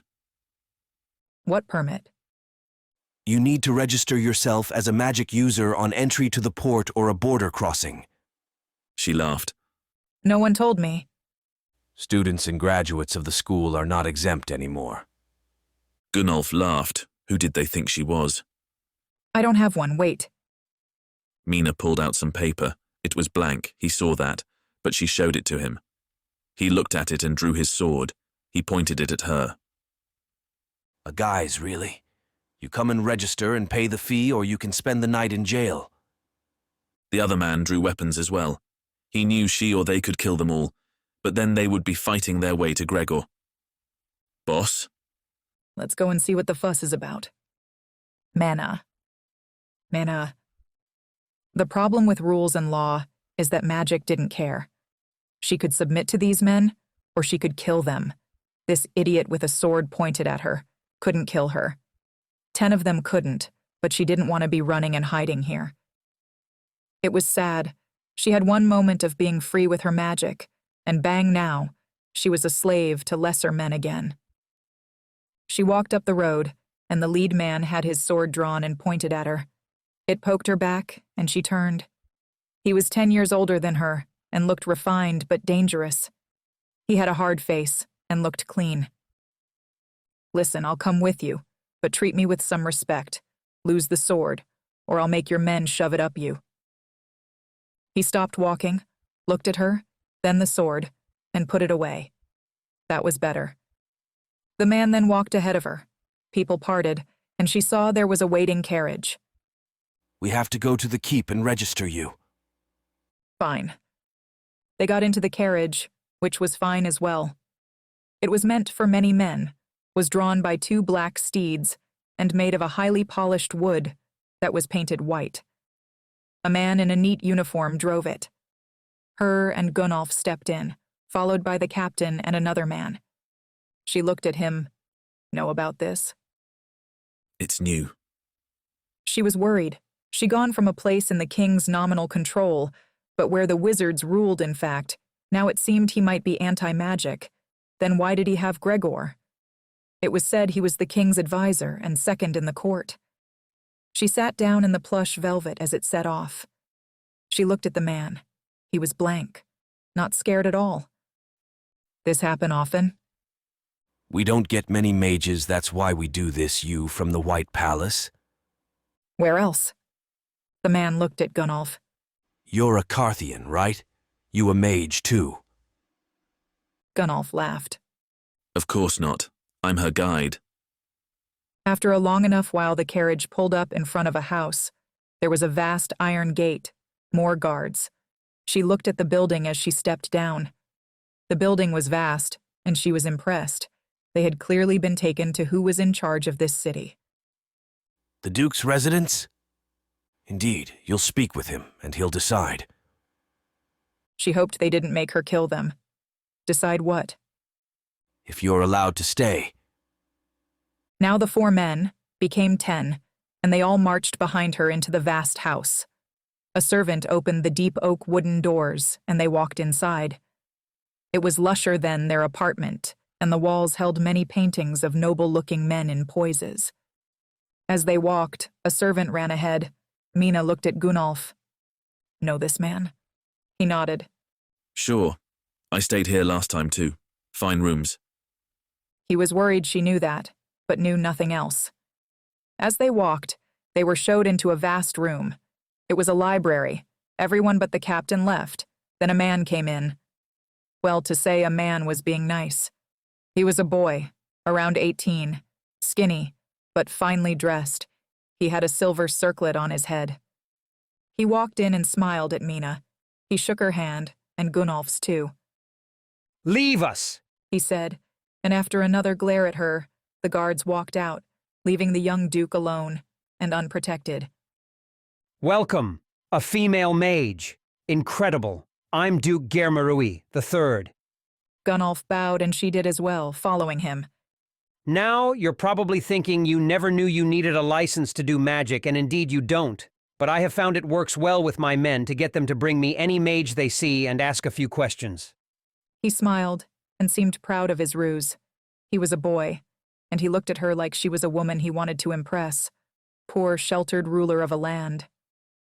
A fine ruse. How can we assist? "I am young but know the power of magic. Indeed, I have my own small gifts at the art." Really? "Indeed, after much practice as a youngster, but come, you seem like what I need, and this man, what is he to you?" He looked at Gunnolf and seemed in awe of him. He spoke for himself. Her friend who helps her kill people. The boy Duke wasn't scared at all. In fact, he smiled. "That is good. A fine friend to have. Now come and share some wine with me, and let me ask you, what do you know of healing?" They shared some much too expensive wine with the Duke, who was fine host. They sat in a larger parlor room, and they drank the wine as he talked. "Quite young I am to rule, but my family has always been at the right hand of the king. We rule in his name but have our own lands. Now I ask you about healing for my sister. She is very ill. We've spent a lot of money on healers, but now I know it's magical. You see, my father passed. Then only 6 weeks later, my mother, I was terribly sick but survived it. Now she is at death's door. Only my magic is saving her." Mena didn't know if he spoke true. She knew now magic was a pact with a demon. It took the family line. A new baby was born. Another demon joined it. Every generation. New ones joined. Or if the mage died in an accident, or sometime the old one rejoined. She assumed her grandfather renounced his pact, and she got the old one that had been in him. A natural was so rare. Also, no one had a little magic. They might have a weak demon, but it was generally all or nothing. She put her hand in his and reached out with her mind. She felt for his power, and then she saw it. He did indeed have something in him, but it wasn't free. It was locked up in a very strong cage of power. She knew not what was in there. Was anyone in your family a mage? "Never, but I had this feeling forever." Something whispering to you, feelings of what to do. Whispering, but the word was the same over and over. It always says the same thing. She assumed it was take it, own it, be powerful, rule. "What?" Gunnolf said, who was listening. Burn them." That was very odd. Burn them. Why, there was no power in that. Mena realized she still had his hand. She reached out with her mind and casting it. Like talking to Ertrella, she imagined the cage. It formed in front of her like something real. She reached out and touched the metal wall. Pain lanced through her. It was hot. Mena stepped back. What was locked up in him? She opened her eyes. What can you do? He was holding his wine and he focused on it. Soon the glass started to boil and bubble. She nodded. And can you freeze it? "Only heat, but anything." Mena noticed he was hot too. His skin. Did he have some kind of fire thing in him? She thought one of the lands someone mentioned was a land of fire. All she knew was she wasn't letting it out. Can we see her? "Of course." They followed the young duke from the room and up some stairs. Soon they were in a hallway that was lit with candles. A man stood at the door, his sword at his side. If he was surprised to see them, he said not. The duke led them inside, holding the door wide. Inside was a bed and a girl in it. She was asleep, but Mena could see she looked sick. Her face was sweating, and she lay almost naked on the bed. Her body was skinny, and she coughed as they approached. Mena was getting a very bad feeling about all of this. How did they die? Your parents? The same? It's this fever that burned them up from the inside. She knelt by the girl and put her hand in her. She gasped as she was pulled in by something. She opened her eyes, and she was in the girl's mind, but not there with her. In front of her was a being much like the shadows, the demons, yet it was fire. It was at least 6 foot and a giant cloud of surging flames. The heat licked out at her, and it felt hot. The bloody thing had yellow eyes and seemed to regard her. Suddenly it leapt at her. Mena, though, of a fire ward, but she was nowhere real. It hit her hand, and she opened her eyes and shuddered. She was on the ground, and it was inside of her. She felt her body was burning and hurting. She cried in pain and felt it was fighting. It fought with the shadows, for control of her. It wanted to burn her and kill her, and have her kill everyone. The shadow wanted control. They were twisted, but patient. This wasn't. She felt it smash against the one she knew as her grandfather, beating him down. The other was caged, but fought. She knew she could free it, and then it would be strong. But she couldn't. She thought of it and thought cage. The power came from her travelers, but they wanted direction. The fire thing was caged easily. It was thoughtless. Just fury. Mena opened her eyes. It was in her, but locked down deep. She looked at the young duke. He was shocked, but ran to the bedside. At the bed, the girl had opened her eyes up. She shuddered, seemed lying from the cold, and pulled a blanket up over herself. She looked up to her younger brother and managed a weak smile. I think it's gone. All I could think of was fire. Gunnolf went to her. You okay? Not even close. Gunnolf. They had now made a friend in the young duke, and he was a very powerful ally to have.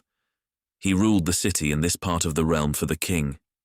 He just did what the king said, but his family was old and had its own lands, men at arms and banner. Mena left that night and she was sick. She had said to him she had a fire creature caged inside of her. He was getting worried. It was far from a problem he could solve with his mace. Indeed, Gregor was feeling more like her mission, and he was her indeed bodyguard, or a poor guide. He walked with her from the keep. She was shaking and sweating. It didn't make sense. I thought you said it was caged. It is, but I don't know how to cage fire and anger. It keeps burning through. The duke had offered them a carriage, to stay to be in his court, but they'd take only the carriage. He helped Mena up into it, and it started to go back to their housing. He put his hand on her head, and she was burning with a fever. It was late, and the carriage moved quickly, people getting out of the way, and it went fast. He didn't know what to do. Can you let it out? If I do, it will be out in the world, a living fire that just wants to burn everything. But it has eyes. Has it a heart too? Can we kill it? I doubt it. The carriage came to the hotel and she passed out. Gunnolf picked her up and carried her body into the door. A guard offered to come with them, to fetch a healer, but he knew she was the strongest mage in the realm, bar one. He lifted her inside. She was so hot in his arms, he carried her to the desk. There was only one man there. He looked at them and away. The rich could do anything. She flopped in his arms and looked dead. Gunnolf carried her upstairs. She was still breathing, but this was getting bad. He kicked open the door to their room and ran to the bathroom. There was a huge bathing pool, gladly, much in the Carthian style. He knew it would be cold and had a fire under it. He eased her into the water, fully clothed, and with a cloth wet her head. Her eyes were still closed, and she whispered, "Burn, burn," and she did. He saw as her body set on fire. The flames leapt from her skin and burned. They went out on a moment. She had the wards, and her skin healed. She was lost to this thing, it seemed. He had no idea what to do, but she'd die if he did nothing. She wasn't strong enough. He could ask Ertrella, but she'd be asleep. He looked at her, and she seemed so much like a child. He put his hand to her head and closed his eyes. Those shadows were her power, and they would be fighting too. They followed her commands, but could hear his words, he guessed. Shadow things. I command you put it in me. Nothing happened. He was no mage. They had no pact with him. Come on, bastards. She'll die, and you won't rule shit. Give it to me and be strong again. She started to shudder and shake. She yelled, burn. With her eyes closed and again her entire skin burned. She was a flaming pyre. It started to burn around her clothes and skin. The water put it out, and then the flame lit again.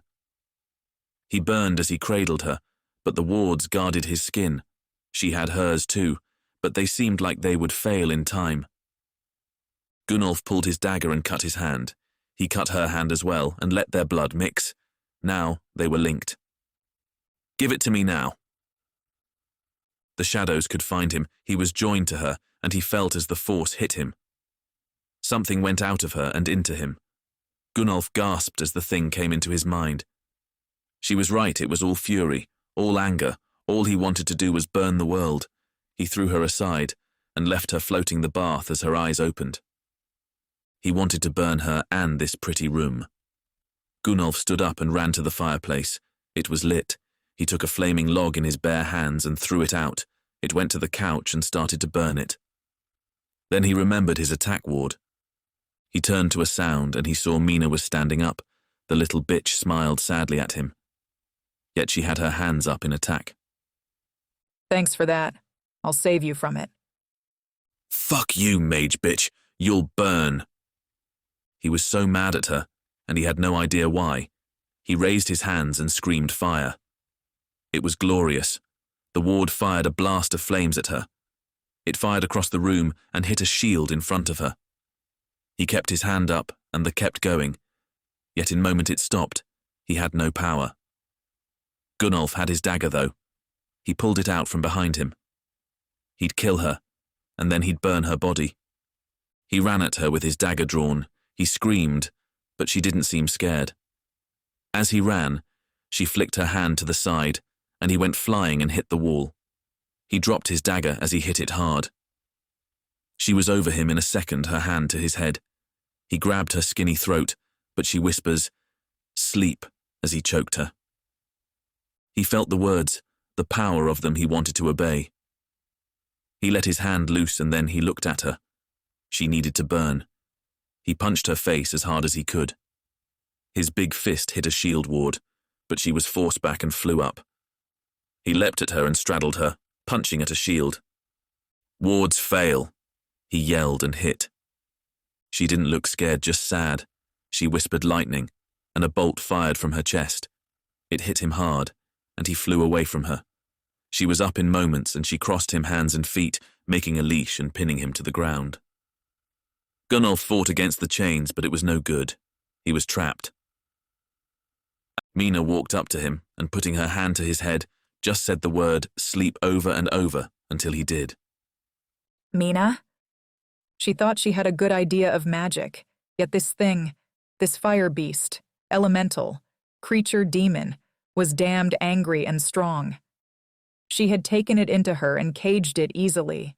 She should have thought that was too easy, as it had killed the father, mother, and was working on the girl. But no, she took it, and then it just burned through her cage. She couldn't remember much from then, but she woke cold and wet in a bathtub in their room. When she saw Gunnolf, he ran to the fireplace and was yelling, "Burn! Burn!" She knew he'd somehow gotten it into himself. That was remarkable, and had saved her. Now she could think and use her powers. It had tried to burn her, then have him kill her. But her wards had saved her, and now the big bastard was chained in a leash and asleep, standing up. As she looked at him, she wasn't mad he'd tried to kill her. He'd saved her by taking it. She had no idea how the girl had survived so long, or the boy had caged the one in him. Mena walked to Gunnolf. He was sweating as he stood and slept. His body would be fine. She looked at herself and saw her clothes were charred, as a mage. It was worse she'd been able to burn things as it wanted. She took a deep breath and put her hand on his head. She felt in a moment, and like with the girl, she imagined where it was. Mena was pulled into Gunnolf's sleeping mind and faced it. She opened her eyes and saw she was in some Carthian landscape. It was a small house, but no farming. It was dry as a near desert. Before her was the thing. It wasn't like a shadow. It had one thought only: burn. And it tried to, or kill if it couldn't burn. It was fire. Mena looked at it, and it saw her with those yellow eyes. It came at her to take her again, but she created a fire ward. It smashed against it, howling and clawing at it. She was scared of this thing. As it clawed at the ward, it started to melt and buckle. It was too hot. How had some untrained boy with hardly any power done this? As it fought, she built a cage for it and yelling, "Cage!" out all of her force into making it. It was trapped inside, but once again, it was fighting free. It was too hot. It just burned at the cage. "What are you?" It spoke, and she was terrified at its voice. Of course, it said. Burn.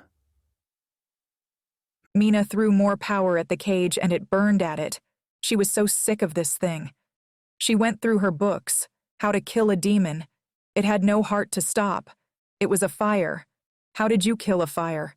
It needed heat, air, and fuel. It was getting all three, and she just had to take one. Mena let the shield break, and her wards fail.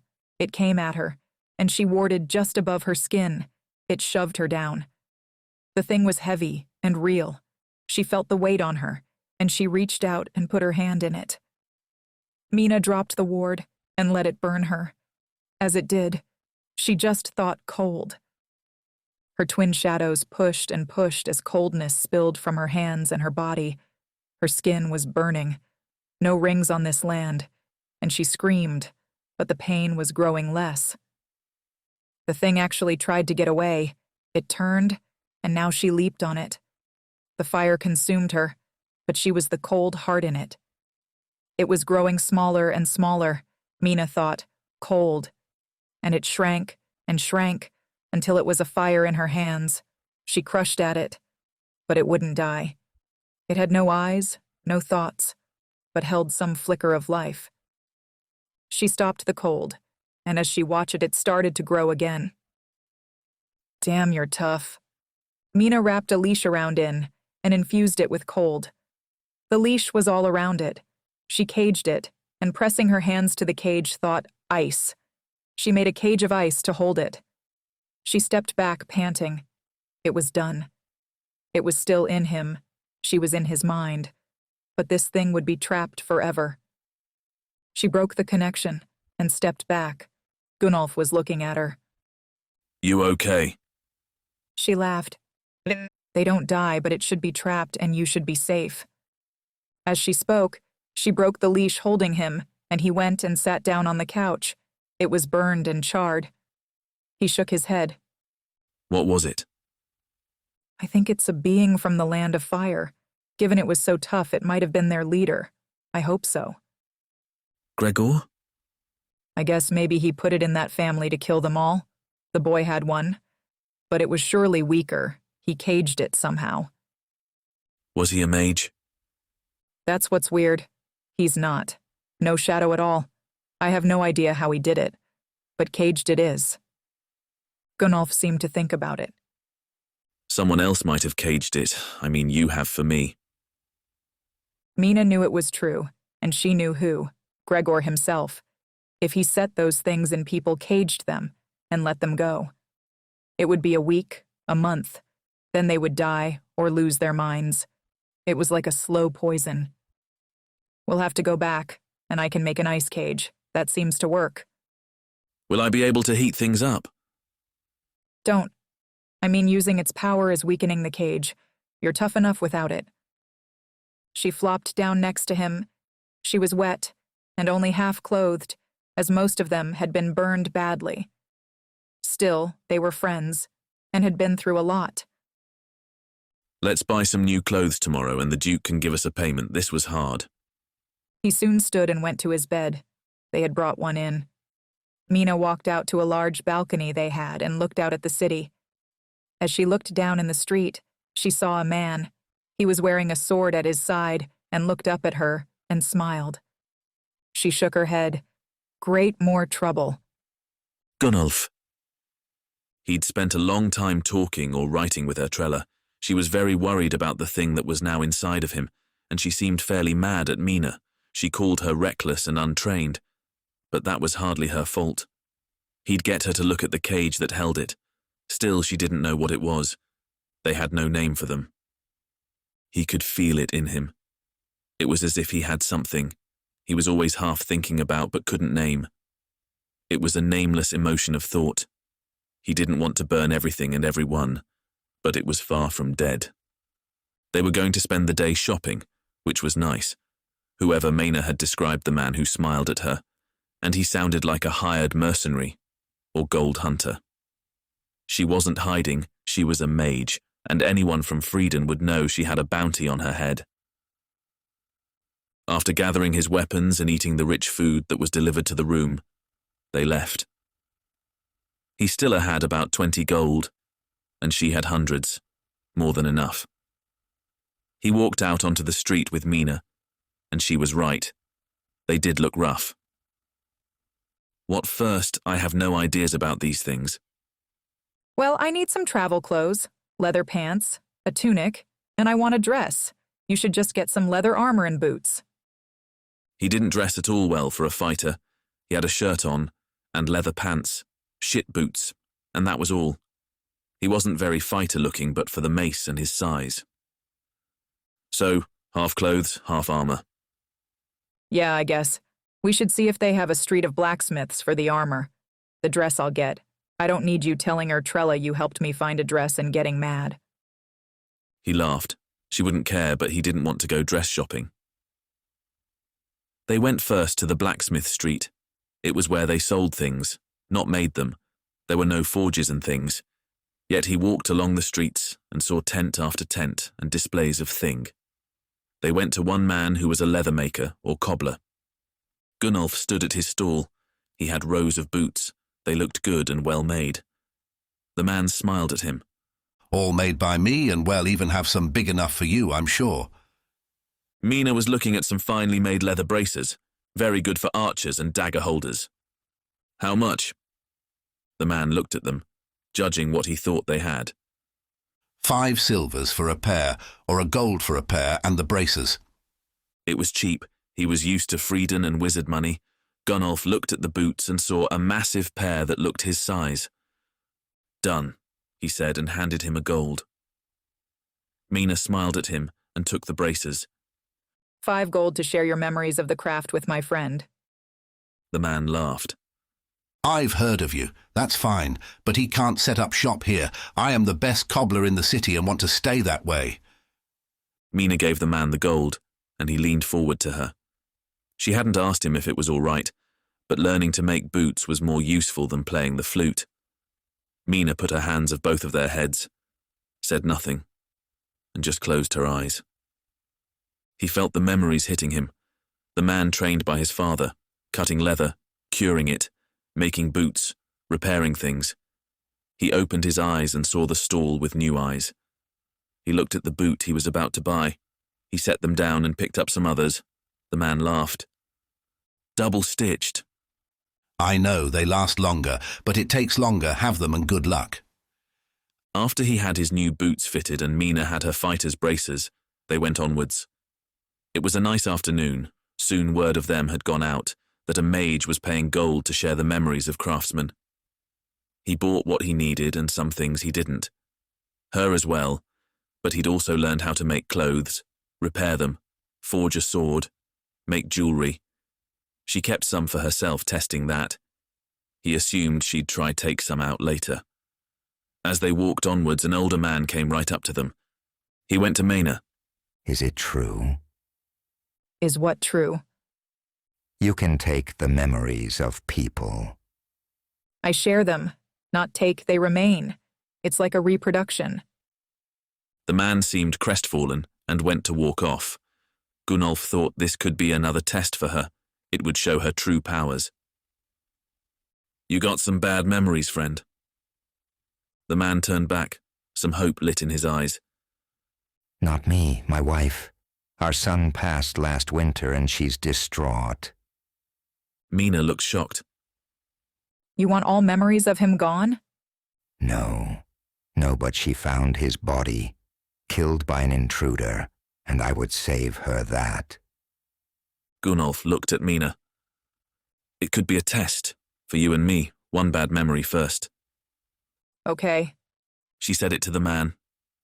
He smiled. Good. Please follow me. He turned and started to lead them down the street. He then turned up a side street and into an alleyway. There was no people around. It had gotten narrow, and the man started to run. Gunnolf heard him shout, "Now!" and he heard a bolt whistle by. He turned in a flash but was too slow. The bolt of a crossbow had hit Mena. She had no chance to ward or even think of her rings. She was on the ground, and the shaft was right in at the point of her heart. Her eye was opened, and she muttered, "Get it out." He ripped it out and it tore the wound bigger, but her ring was working and the blood stopped. At the end of the alley, he heard feet and 3 men appeared. They had swords drawn and ran at him. Mena was still bleeding and hurt. They'd pinned her down and kill her. He drew his mace in time. The first one slashed down at him. With his sword, Gunnolf blocked it high and kicked him, with a strong front kick that hit him in the gut. He sagged over and he brought the tip of the mace into his head, sending him to the ground.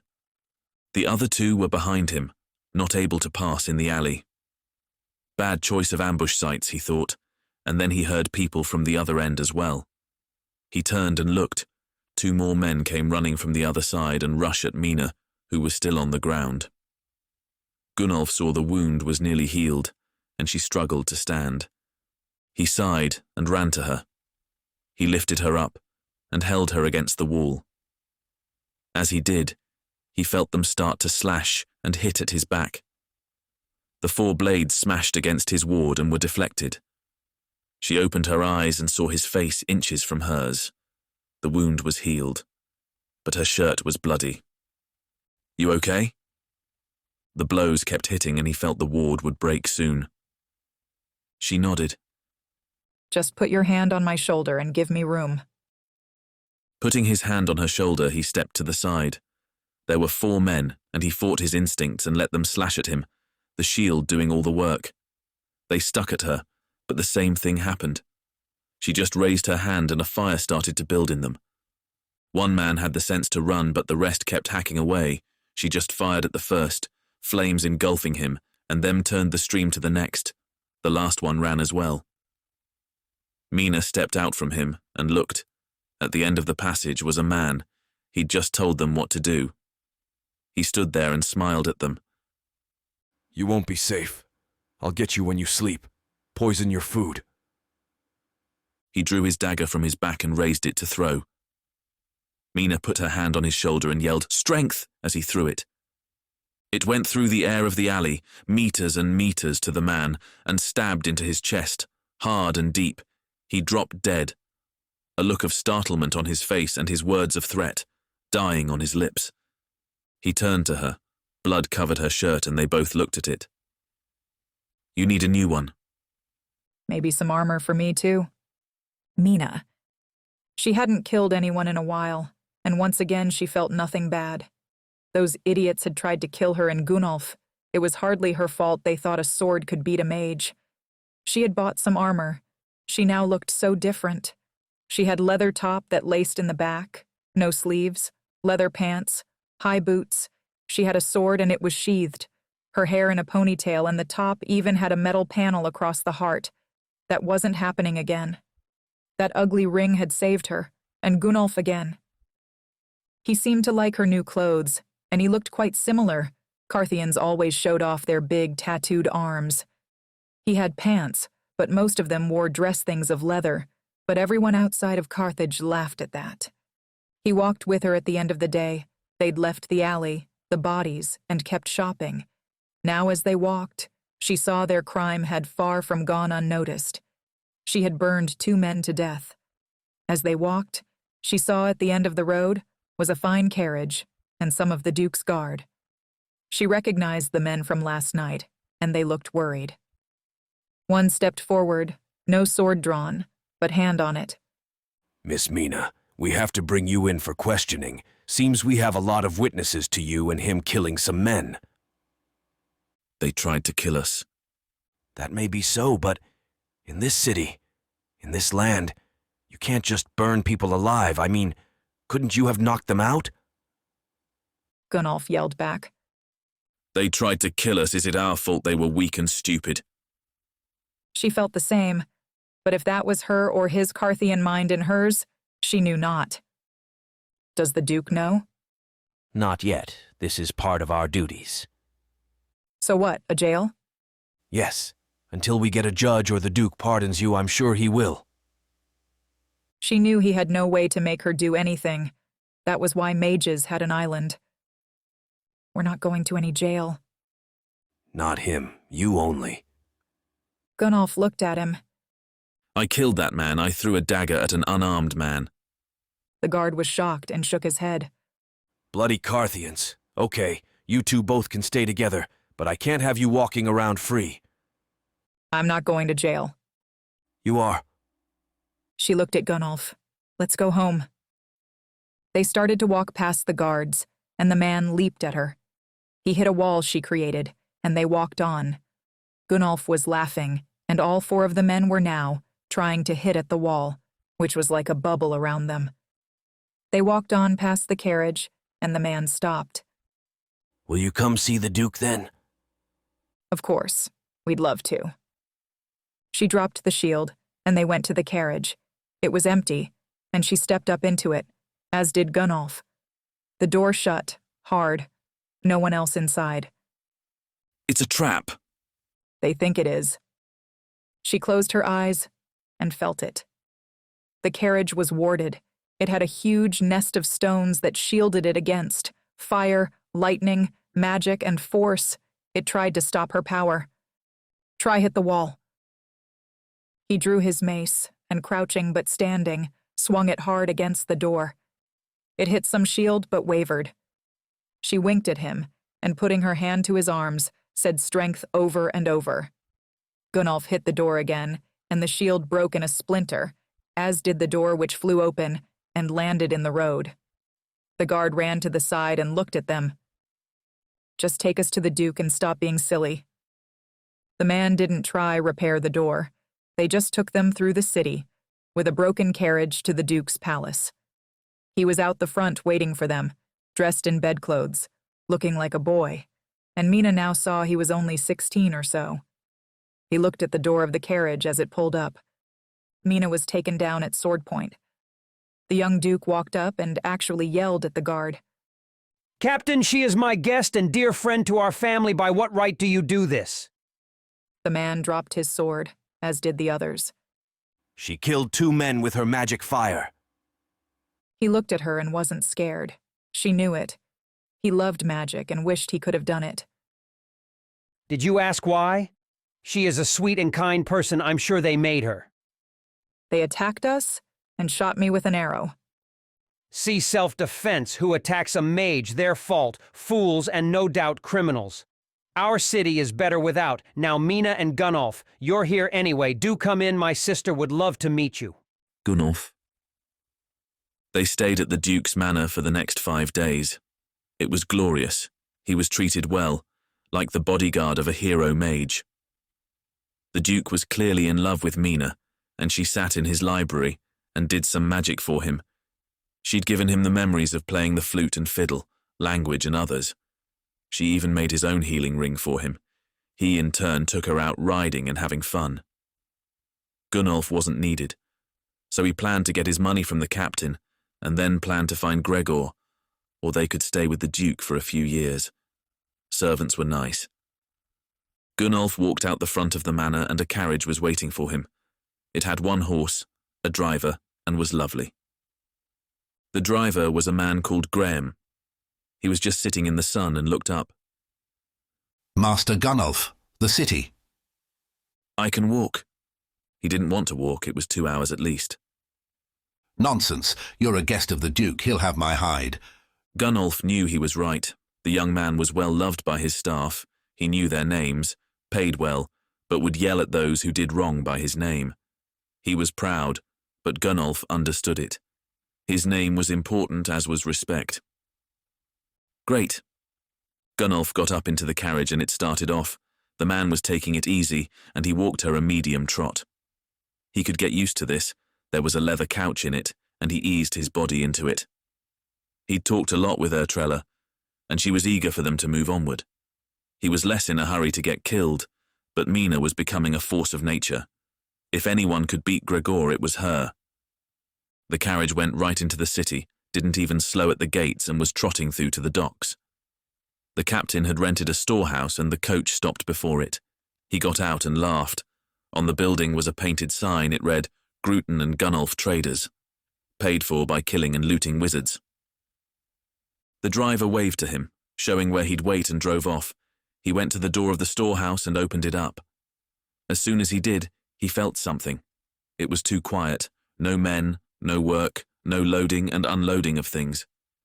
He drew his mace into his hand and walked inside, with it swinging down as he stretched his muscle. He walked into the open and looked. The poor bloody captain was tied to a chair, beaten and bloody. Near him was a sailor worker, also not dead, but tied up and head bleeding. He looked at the man who was standing there. He was surprised it was the prick he'd thrown the dagger at. He had friends, 4 of them in total, one left off from hitting the captain, and they looked up at him. The main one smiled at him. He was tough-looking. A native of this place. Pale skin, skinny, and he drew his sword out smoothly. Guess we can stop asking where you are. How are you alive? The man held out his hand. On it were 2 rings. One was the ugly ring of the line and the other he knew not. Thought it might help, and it did. They are mad at her. Where is she? No idea. Well, there is a price on your ugly head as well. Less but worth it. I'm a mage, you know. The man shook his head. No, you have wards. It's different. He yelled the words and rushed in. Gunnolf turned his hand to one man. He had no rings and he shouted, Fire! The stone in his hand launched a huge blast that caught his clothes and him. As it hit the main one, it hit. The sword smashed down right against his shield and forced him back. The other men had crossbows at their feet and picked them up and started to shoot. He raised his mace to block the man's sword, then brought it back and hit out. His mace smashed into the air before him. He was warded too. This could get annoying. The smug prick smiled. They said you would fall first, with 3 of us. As if to prove his point, an arrow fired at his neck and bounced off the shield before him. They were right. He couldn't do shit. He fought the man like he'd been trained, and he was better, stronger, and had the better weapon. He blocked the sword low, and knocked it aside, and smashed the mace at him, and it hit that wall. His own would fall, and he'd get an arrow in him. He needed something. Anything. He looked at the man, who he'd burned was gone. He'd been hurt, but dragged himself off. He had nothing, but he had a mind. As the next arrow the shield he turned, he ran at the crossbowman, who cowed down as Gunnolf smashed the mace into it. He had no wards, and he hit him again twice, breaking his arm. The leader ran at him, but was pushed back. He ran to the final crossbowman. He fired right at him, but the arrow flung off. He dropped his weapon and put his hands up. Gunnolf hit him hard in the ribs, bringing him down with a crack. He turned back. Now the odds were even. You cheated. So sad. Now fight like a man. The man and he fought for an age. His muscles ached and pained, but he fought on. He was glad he'd done all that work with Mena. The sword came down. He blocked one-handed and hit out. The shield before him wavered. He grinned. The man spun, using the loss of something, and the blade went right through his own ward, which broke apart. The blade cut him across the stomach. He staggered back, and the idiot thought he had him. He leaped at him, point of his blade first, right at his heart. Gunnolf grabbed the blade in his hands. He held it as he forced it down. Now the idiot grinned at him. The blood was flowing from his hands, then stopped, then healed, then cut. Every second it slipped closer to him. You're dead, Carthian. Gunnolf closed his eyes as he held the blade in his bleeding hands and cried out, "Burn!" It woke the thing up, and it channeled into rage and heat into his hands. His skin heated, but he didn't care. The blade was getting hotter and hotter. It went red hot, and the man screamed as the blade burned him as well. He dropped it by instinct. Gunnolf had the rage in him. He grabbed the man as he stood, both hands to the sides of his head. He snapped it hard.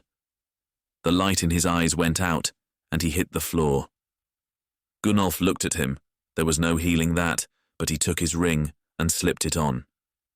His own hands were burned and cut, but they healed fast. The rage was gone, and he looked at the captain. He was watching and scared. Gunnolf whispered, "Thanks, mate, we'll keep that to ourselves." Mena. After Gunnolf had gotten his money and said that man had tried again, she knew it was time to leave. She'd been a fool letting everyone see what she could do, and they both had paid for it. Him more than her.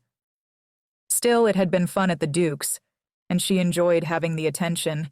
Even if it was from a boy and not a man, he was still the Duke. That night was going to be their last one, so, in noble fashion, they had a dinner. To her it was a feast. To them it was just a goodbye. The girl she'd saved was called Stephanie, and was a friendly girl now that she was Hale. In fact, neither of them really acted like they were running a city, and she felt that they didn't really. There was some council of trade he never went to. He was more like a figurehead. But he had an army. He said so often. She sat at the table for dinner. It was lavish, and she sat near Stephanie. Gunnolf was also with them and the captain of the guards. Their table was loaded with food and wine, and it was lovely. She sipped some wine and enjoyed it. The Duke looked at her, and then Gunnolf. "The wine is from your company, Gunnolf. You're a traitor as well, it seems." Gunnolf seemed surprised, but was at ease around powerful people. He was used to showing respect. "Thank you, my lord. It will surely do well for us if people know the Duke is a customer." "My thoughts as well. I will mention you often, as a thank you. Now, Mena, you had a question." She had one for days but didn't know how to ask, but tonight was the last night. "I do, and I have to tell you both something awful." "Really, what?" "When I helped Stephanie, a thing went into me, and now it's in Gunnolf.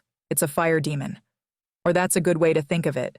And it was caged, but the cage was built to break."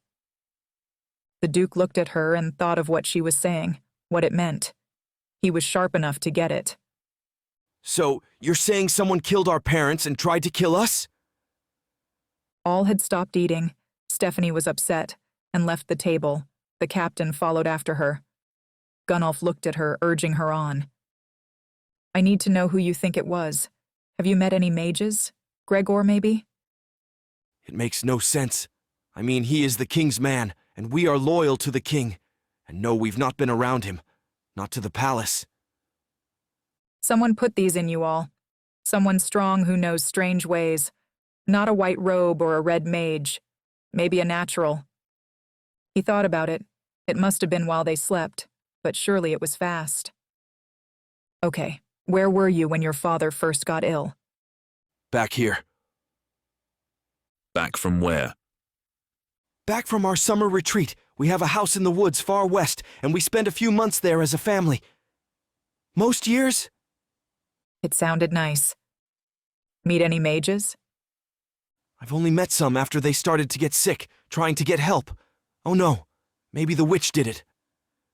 Gunnolf perked up and looked. "It's not witch magic, but tell me about her." The only witch she knew was Grella, and she was a blackthorn. She didn't know about any others. She just knew they did earth spells and blood magic. "There is a witch in the mountains near the cabin. People say she's the daughter of a mage and a demon and ugly. She lives in a cave up there." If she was the daughter of a mage, then she was a mage, not a witch. Mena, though, of her mission, Gregor. But these fire things were his tools. If she learned about them, then maybe she could beat him. I wonder who fathered her, almost to herself. "I think it was Gregor. I mean, he's the only mage that has been to our cabin." Father said he was a guest of our grandfather. Grella was incredible looking, and so could have been the mother. Anyone would be tempted. Can we go there, find out? He nodded, lost in thought, and then he was back. Find out why. I need to know. Why they died. They spent one more night at the Duke's manor, in the warm beds, with sheets heated with coals in a pan, and then in the very early morning set out. They were going to his summer retreat, which was called Forest Hide, and sounded great. Next to a river, all wood, staff that would follow them. She could marry this guy, and it would be easy. Still now she was off to find out what would have happened to her if she'd stayed the rest of her life in the forest, doing magic alone. The more she heard of this woman, whose name was unknown, if she had one, was that she was a mage and not a witch. She was still alive for one, and was at least 80. She lived alone in a cave and did spells for food and money. The rumors were love spells and death curses, so it was sounding more and more like her. If she was all alone, she'd probably make friends with demons as well. The Duke had given them horses, food, supplies, and they marched along with 2 of his guard. A servant had gone ahead to warn them of the coming guests, and to get ready. It would be 3 days of riding, but it was in the direction of the main city and Gregor. So why are we doing this? They rode along, and she realized she hadn't asked him. She just assumed he'd always be at her side. We need to know more about these things. I'm sure Gregor uses them. The Duke didn't offer to pay them. He would have, but he just didn't think of it. Still, she had little need for money, and the guards and horse were more than enough. The guards showed this was a royal mission, and people got out of the way. The road right now was wide and well-worn. Along it rode caravans and things, people taking goods to sell in the small towns between here and the next city. Besides, it's on the way. It's not really, but what do I care? So you think she's not a witch, but a natural? If she did this, she's a mage and loves spells. That has White Tower all over it. Gunnolf. Leaving the Duke's was good, and the first night when they camped out, a fire burning, tents set up, and a mug of ale in his hand, he did feel more at home. He did like simple. This time they had a guard who walked around with a crossbow and had a short sword at his side, but that was good as well. He was happy to not fight for a few days. Before he'd be terrified of a witch, he remembered going out to see Grella and how scared he was. He missed her cooking, beauty, and she was one of the few people who liked him. Now he was off to kill a witch or a mage. It sounded bad. A crazy old lady who lived in a cave. He wasn't killing that, but he'd ask her some questions at dagger point. Mena was the boss now. She hadn't even asked him if he wanted to come, just assumed he did. But honestly, he'd be a bit lost without her. He'd never spent so much time with a woman he wasn't sleeping with. Even then, not this much. What are you thinking about? You, how you never piss off. You follow me. Around. All day and night. So, you don't get killed. Sure. Anyway, what will you do back in Carthage? When? After we kill the oldest and most powerful mage in the realm? Yeah. Probably get married, buy some land or a ship. To who? Ertrella? Doubt she'd have me. I mean, if a mage marries, it's for hundreds of years, right? She'd have to be a bitch to let you age and die while she didn't. Maybe this girl who lived near me just near, she was cute when I was 16. She was bored, he saw that. You? Become the oldest and most powerful mage in the realm. Nice, want to train. The trip went on like that for 3 whole days. Mena and he talked shit. They trained and slashed at each other and then rode together and talked non-stop. He could tell the guards were getting bored with it, but bad luck. He liked her, she was funny, and they had finally done it. She was pretty, and he was always around and saving her. She was female, he was male. There was always going to be something. But now they'd do it. It was dead and buried. They were friends, She wasn't a woman, she was Mena. He wasn't a man, he was Gunnolf. There was no sexual tension at all, and he was glad. He knew now he loved her, and he would follow her around forever, but as her friend. It was nice to like someone this much, and knew they returned it. As they rode on the following day, one of the guards finally perked up. His name was Stephen or something. He looked at them. We are here. Finally. He spurred his horse and rode ahead fast. The road had gone from major dirt road to smaller, and now it was just them on a road only wide enough for one-way traffic. Around them were tall trees, but it was pretty warm all the time. The country was well for crops and things. He was glad they had arrived as well. A bed would be good. They followed the guard as they rode on the path that turned right and were stood in front of what the Duke called a wood cabin. It was made of wood, that was true, but it was far from a cabin. It was massive, at least 10 times the size of Grella's little wood cottage. The front door was a big double thing and open wide. He saw servants in there running around. He looked at Mena. Marry him. She laughed, but was clearly impressed as well. He got off his horse and handed the reins to a young lad who appeared from nowhere and took the horses away to be fed and watered.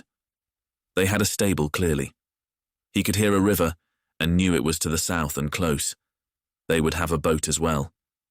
Damned rich people. He walked up the stairs and was greeted by an old man. He bowed to them. Baths are ready for our welcome guests. Thanks, Mena said, and she followed a female attendant away to the female one. I am Geoffrey and the head of the house. He bowed. Gunnolf, her bodyguard, and helping the Duke. The man looked around as if to see if anyone could hear. We know. They had us prepare all we know of the witch. I have taken the liberty of asking the staff, and have found 2 that have met her, and will assist you. Good man, very good. After the bath and tell her she's the boss. Mena. She sat in the tub. It had been moved in the middle of the room.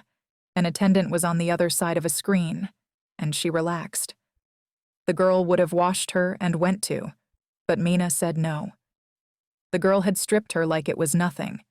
Rich people got seen naked by their servants and cared not. She did. Still, the water was hot and good. They had only been riding and camping 3 days, but it was still nice. The tub was expensive, claw-footed, and big. The water cooled as she sat, and she reached her hand through it and thought, hot. It slowly warmed up, and then was perfect. She could use magic for almost everything, and did. She liked people seeing she was a mage. Mena thought of the trip. She liked Gunnolf so much, but he was just like her older brother now. That was good. Ertrella was suited to him. Nice in that Carthian I've killed people for less way. As she soaked, the girl spoke. I can sing. Mena laughed. That's nice. You mean for me, right? Of course, mistress. Please do. Her attendant was older than her.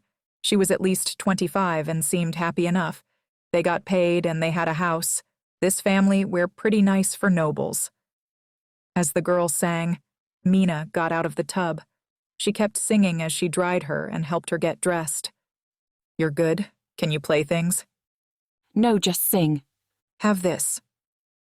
Mena placed her hand on the woman's head. She focused and brought out the minstrel's memories, or a copy. She had them, as did the Duke, and now her. The girl gasped and seemed very happy. Oh, that's wonderful. Could you teach me reading? What you can't read or write. The woman seemed embarrassed, but a lot of people couldn't, at least half or more. She was almost in tears. I never learned. Mena had her own learning, from the lovely Greta. Where was she now? Mena put her hand back and started to remember them. She passed copies to the girl, the letter, books she read, writing, years of reading for fun. The woman gasped, and Mena saw she was crying. She hugged her. Thank you, mistress, that was so kind. I will truly not forget it. It was good. She forgot this sometimes. Her magic was amazing.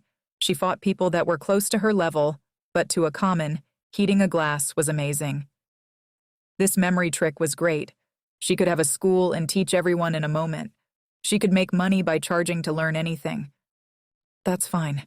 Hey, maybe I can teach you dressmaking and you can make me something. Anything you like. Now I need to tell you something. I was told not to, but you're so kind and good. She had a friend now. The woman loved her. He was having sex with her, the Duke, the father. He was sleeping with the witch. She was glad she gave the girl some gifts. Now she had a reason. But she's old, right? In years, but not in face. Or she can do a guise. Who knows he did anyway? A lot. For years, he'd sneak off every time he came here. Mena was now dressed, and the woman was holding her hand as she told her. Did he break it off? I doubt it. He was obsessed with her. We all knew about it. He didn't even try to hide it. Thanks for that. It's important to know. She went out of the bathroom and downstairs. Gunnolf was dressed and looked clean. He smiled at her. Outside it was getting dark. She didn't plan on going at night to see her. Plans? Well, it seems the Duke Senior was having an affair with her. Gross. Poor him. Why? If it was a guise and a spell, she could be ancient and horrid. Or if she's a mage, she could be hot and lonely. Yeah, I guess. Anyway, the man, Geoffrey, has the names of all who have met her, so we can talk to them before dinner. She went and found Geoffrey. He was preparing the meal. Seems that they were being treated as important, even if they weren't. It did give the servants something to do. He turned to her in the kitchen. There is 2 of them who have met her. One cook called Herrick and a maid named Mindy. While we're in the kitchen, is he here? Of course, but do let him work, if that's suitable. He asked or said. It was a question and a request. He pointed to an overweight man who was cutting up some meat on a bench. It looked good. She went to him, and he bowed his head. Mistress, how can I help? As he spoke, he still worked. He cut the meat and started to season it with herbs and salt. You met the witch. Please tell me about her.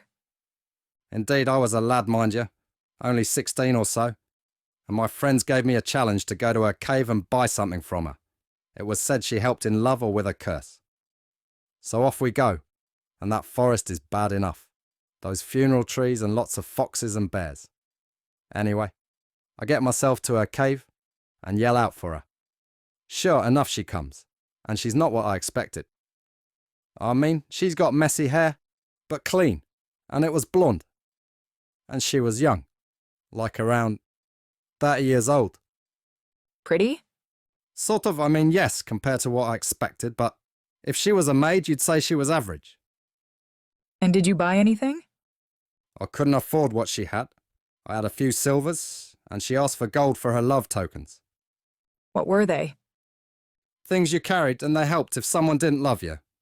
But you wanted them too. Bone? No, like stones, bits of rock you find in the caves and around. Not diamonds or anything, but like quartz and cat's eyes.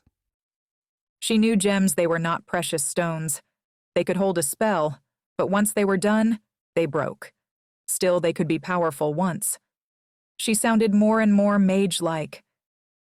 You go back, see her again? No, sorry. But that was a good 40 years ago. And that other one, Mindy, she reckons she looks the same. Mena thanked him and left. Geoffrey had very helpfully gotten Mindy. She looked like a young idiot. She was pretty and had her hair out, even though she was in a kitchen. Mena looked at her and sighed. She had big breasts and a very low-cut top. She kept asking about Gunnolf, who was off somewhere. So, let me guess you went to buy a love token? I did. You see, Thomas from the stables has never looked at me, but... Mena put her fingers to her lips, and she stopped talking. Tell me. The girl seemed angry, but she was a maid and should know better. Sorry, I went and bought a token from her. It cost a gold coin, and really did work, but it worked too well.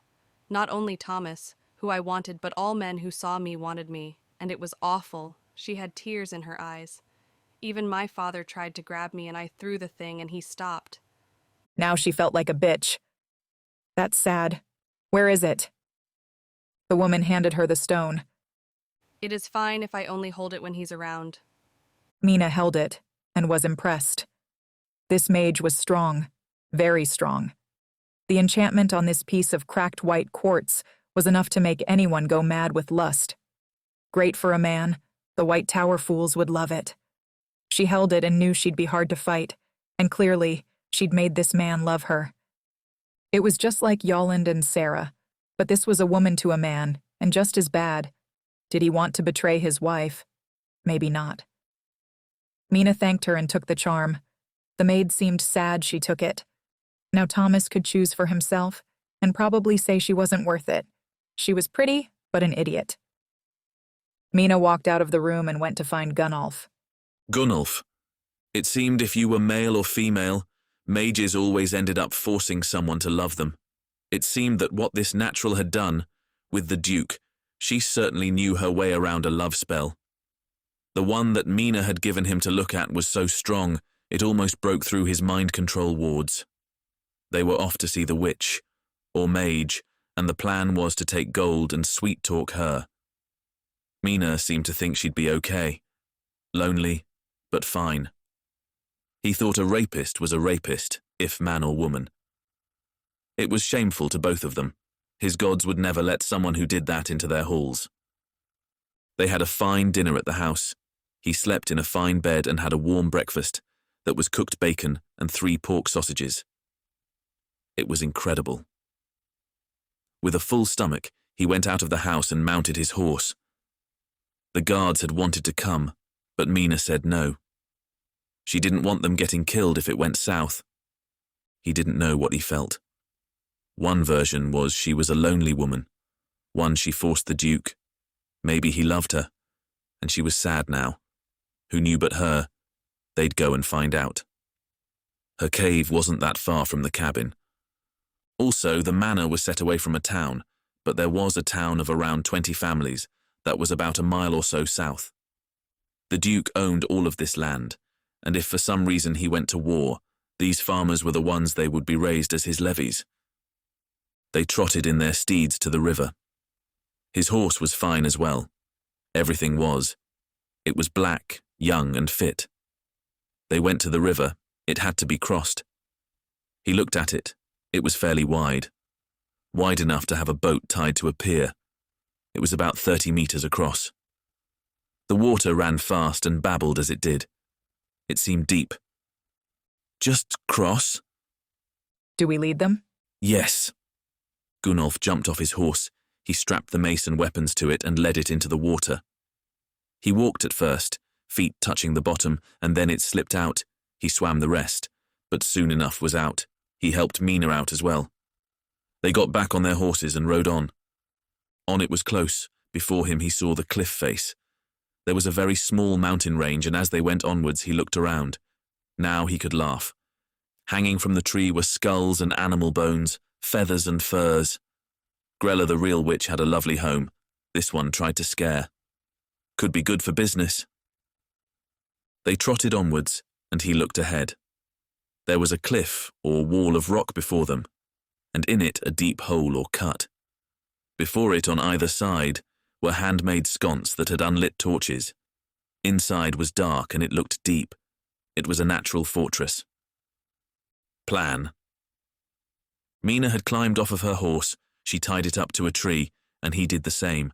As he wasting it up, he heard she yelled out, Hello, we've come to see the witch. It wasn't very subtle, but probably the best idea, not yelling, We've come to see the mage. They waited a time, and Mena yelled out again. Soon he heard a noise from inside, and someone yelled out, Coming! It was a pretty young female voice. Then she appeared. She was coming from deep in the cave. She had a torch in one hand that was lit, and in her other she had a dagger. Gunnolf looked at her, and he saw a blonde girl, around Mena's age, but fair-looking. She was well to skinny, dirty, with matted hair, but she smiled at him. As she did, he felt it, a power crashing against his ward. It started to buckle. He felt it, fading. He looked again and realized she was the most beautiful thing he'd ever seen. She was gorgeous, her hair flowed, and blue eyes sparkled. She winked at him. He didn't know if Mena saw this. The thing was, he knew it was a guise. She was clawing at his mind, trying to gain control, but was losing. Yes, she looked amazing, but so what? He knew it was a trick. He felt no love. Half the spell didn't work. His mind control ward was stronger than the general magic, it seemed. She didn't know it hadn't worked through, and Shaw just saw lust in his eyes. She spoke in a lovely soft voice. How can I help you both? Mena spoke up. I've come to buy a token from you. This is Gunnolf, my bodyguard. I'm Mistress Mena. Show me the gold. Mena pulled a handful of coins from her pocket and showed them to her. She smiled back at them both. Damn, she was pretty. Her body was incredible too. Gunnolf felt lust rising in him. Maybe he could stay. She was alone and might like a man round, he thought. The spell kept clawing and he tried to fight it. She turned and gestured they follow, and she walked down into her cave. She went around lighting torches in the wall. It was big inside, and was not at all what he expected. It had a rug on the floor, a fire burning, yet no smoke in their eyes. There was even a table and bookcase which someone had made in here. It was a nice little home. The witch walked to him and held his hand. He felt all his thoughts fail. There was just her, making her happy. He could stay here with her if she'd have him. He was nothing compared to her, but still he was strong. So Gunnolf, why are you really here? We were hired to kill this man Gregor and found out someone put some fire demons in this family and think it might be you, and you might know about these things as Gregor does, and to fight him, we need to know about that. Mena grabbed his other hand and pulled him from the girl. She yelled, "Break!" as she did. He felt it change, and he saw her just as a ratty girl. Shit, he thought, why had he said that? Mena. She saw the girl and knew she had control of her own aging. As she looked, she felt her growing more pretty, until Mena was lustful herself. That was strong. The girl was the most attractive person she'd ever seen by far. She felt love for her, wanted her, and something in her fought it. Her darkness raised up and knew it was a lie. She wanted to break it, but thought, no, it's not a spell, she is just perfect. But then her logic won. If it's not a spell, then there's no harm in trying. She thought break, and it did break. It was a spell. Now she just saw the girl again. Not that she was a girl any more than Yolland was 50. They followed her into her cave, and she went lighting things. There was a fire, and that was all. It looked bad, and she was scared of what kind of being could live like this. The girl had a roll of bedding near the fire, but that was all.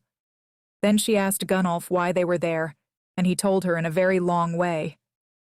Mena pulled him back and let her power run into him. He was clear of her control. Now it was up to the girl to decide how they treated her. Kill her, the mage said to Gunnolf, nodding at Mena. Gunnolf looked at Mena and drew his dagger. Then he turned to the mage. Maybe not. Tell us what you know, or this goes in you. She was angry. Her face was filled with rage. This never seemed to happen. She raised her hands, and twin blasts of fire came out. They shot at her and Gunnolf. Both breaking on the wards, the fire was weak, and the girl panting after firing it for a few seconds. She laughed out loud. Don't try love seriously. She held out her hand, holding it up, and in it, she let a ball of lightning grow and crackle. The girl looked scared and took a step back. Then she was crying. You're a mage too. I thought I was the only girl. Too bad for you. I haven't been practicing love spells but fireballs, lighting and heart-stopping. So talk, or I'll make you old and take your power. The girl was horrified. That was the best threat. Vain bitch thought that was worse than Gunnolf stabbing her. She started to cry, really cry, and she looked up. Mena saw they were real tears, not a guy's. I never hurt him. I loved him, I did. Go on. I met him when he was only 16 and so handsome. I was his age or seemed it. He spent days here and we were together. I never forced him. Anyway, for years it went on. He asked me to come down, but I was afraid of the white robes, so I stayed. He grew older, but I still loved him, and I helped him. Then one day he came, and he was afraid. He said he had been to the keep, the city. He had seen things in there, and he'd met the mage Gregor. So Gregor did it? I felt that thing in him, and I just wanted it stopped. It worked like it does sometimes. What I want to happen, happens, and I helped him. For a time, and even his wife and children. They all were near death, and I came to his home at night. But then they left and the cages broke. She was in tears. Love is shit, right? Come here. Mena hugged her, and the mage cried in her arms. She did it more to touch her. She put her hand on her head, and she felt around. She saw the young duke coming to her, but it was far from what she said. She was his age, but still, she cast a deep glamour on herself, made him love her. He was already married at 15. She just wanted someone of her own, and owned him.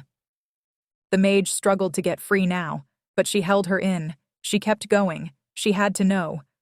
She felt her power pushing back at her, the shadow, and then she felt it. Flames burned at her mind. They burst out from inside, and as the girl shoved her back with a powerful force, her hands. The fire was so intense and hot, it burned the rock of the cave and heated it up. She had her warding ring, and it held for a mere moment against the intense flames, but it gave her time to form her own. The mage grinned at her. Guess I'm good at this. Mena felt the heat coming off of her, and the fire came in stream. Gunnolf was at her side, and he leaped the mage, dagger out. He smashed into her body with his, and they toppled to the floor. He had the dagger in her side, and he pulled it out bloody. He stabbed it at her again, but she got her ward up. It hit the ward, and Mena saw the wound in her side starting to heal. She ran to the mage and put her hand to her. Gunnolf was stabbing down, and she held the shield against it. Mena placed her hand right on her and screamed, "Lightning!" The bolt shot out of her hand and ripped through her body. Gunnolf was on top of her, and it hit him. He flew off and landed badly. Her hand were forced off. The girl's chest had a hole ripped in it. Her clothes were burned. Yet her eyes were opened. As Mena saw her muttering, the wound stopped bleeding and began to heal. Mena put her hands to the girl's head, and thinking of all her power yelled, "Sleep." The mage fought against it, but she pushed with her power, pushing the thought into her head. She closed her eyes and slept. Mena sat up panting. That fire was in her, and it felt joined to her shadow. She controlled it, like a shadow. As she stood, the girl's body started to shake and move. Her eyes opened up, and they were glassy and held fire. Her skin lit on fire. Orange and red flames leaped off her skin. Her skin started to crackle. Her clothing burned. Yet she struggled to get up. Mena dropped to her knees and made a leash across her feet. Hands, neck, she threw ice as she made them, and a long chain. Slowly the thing stood.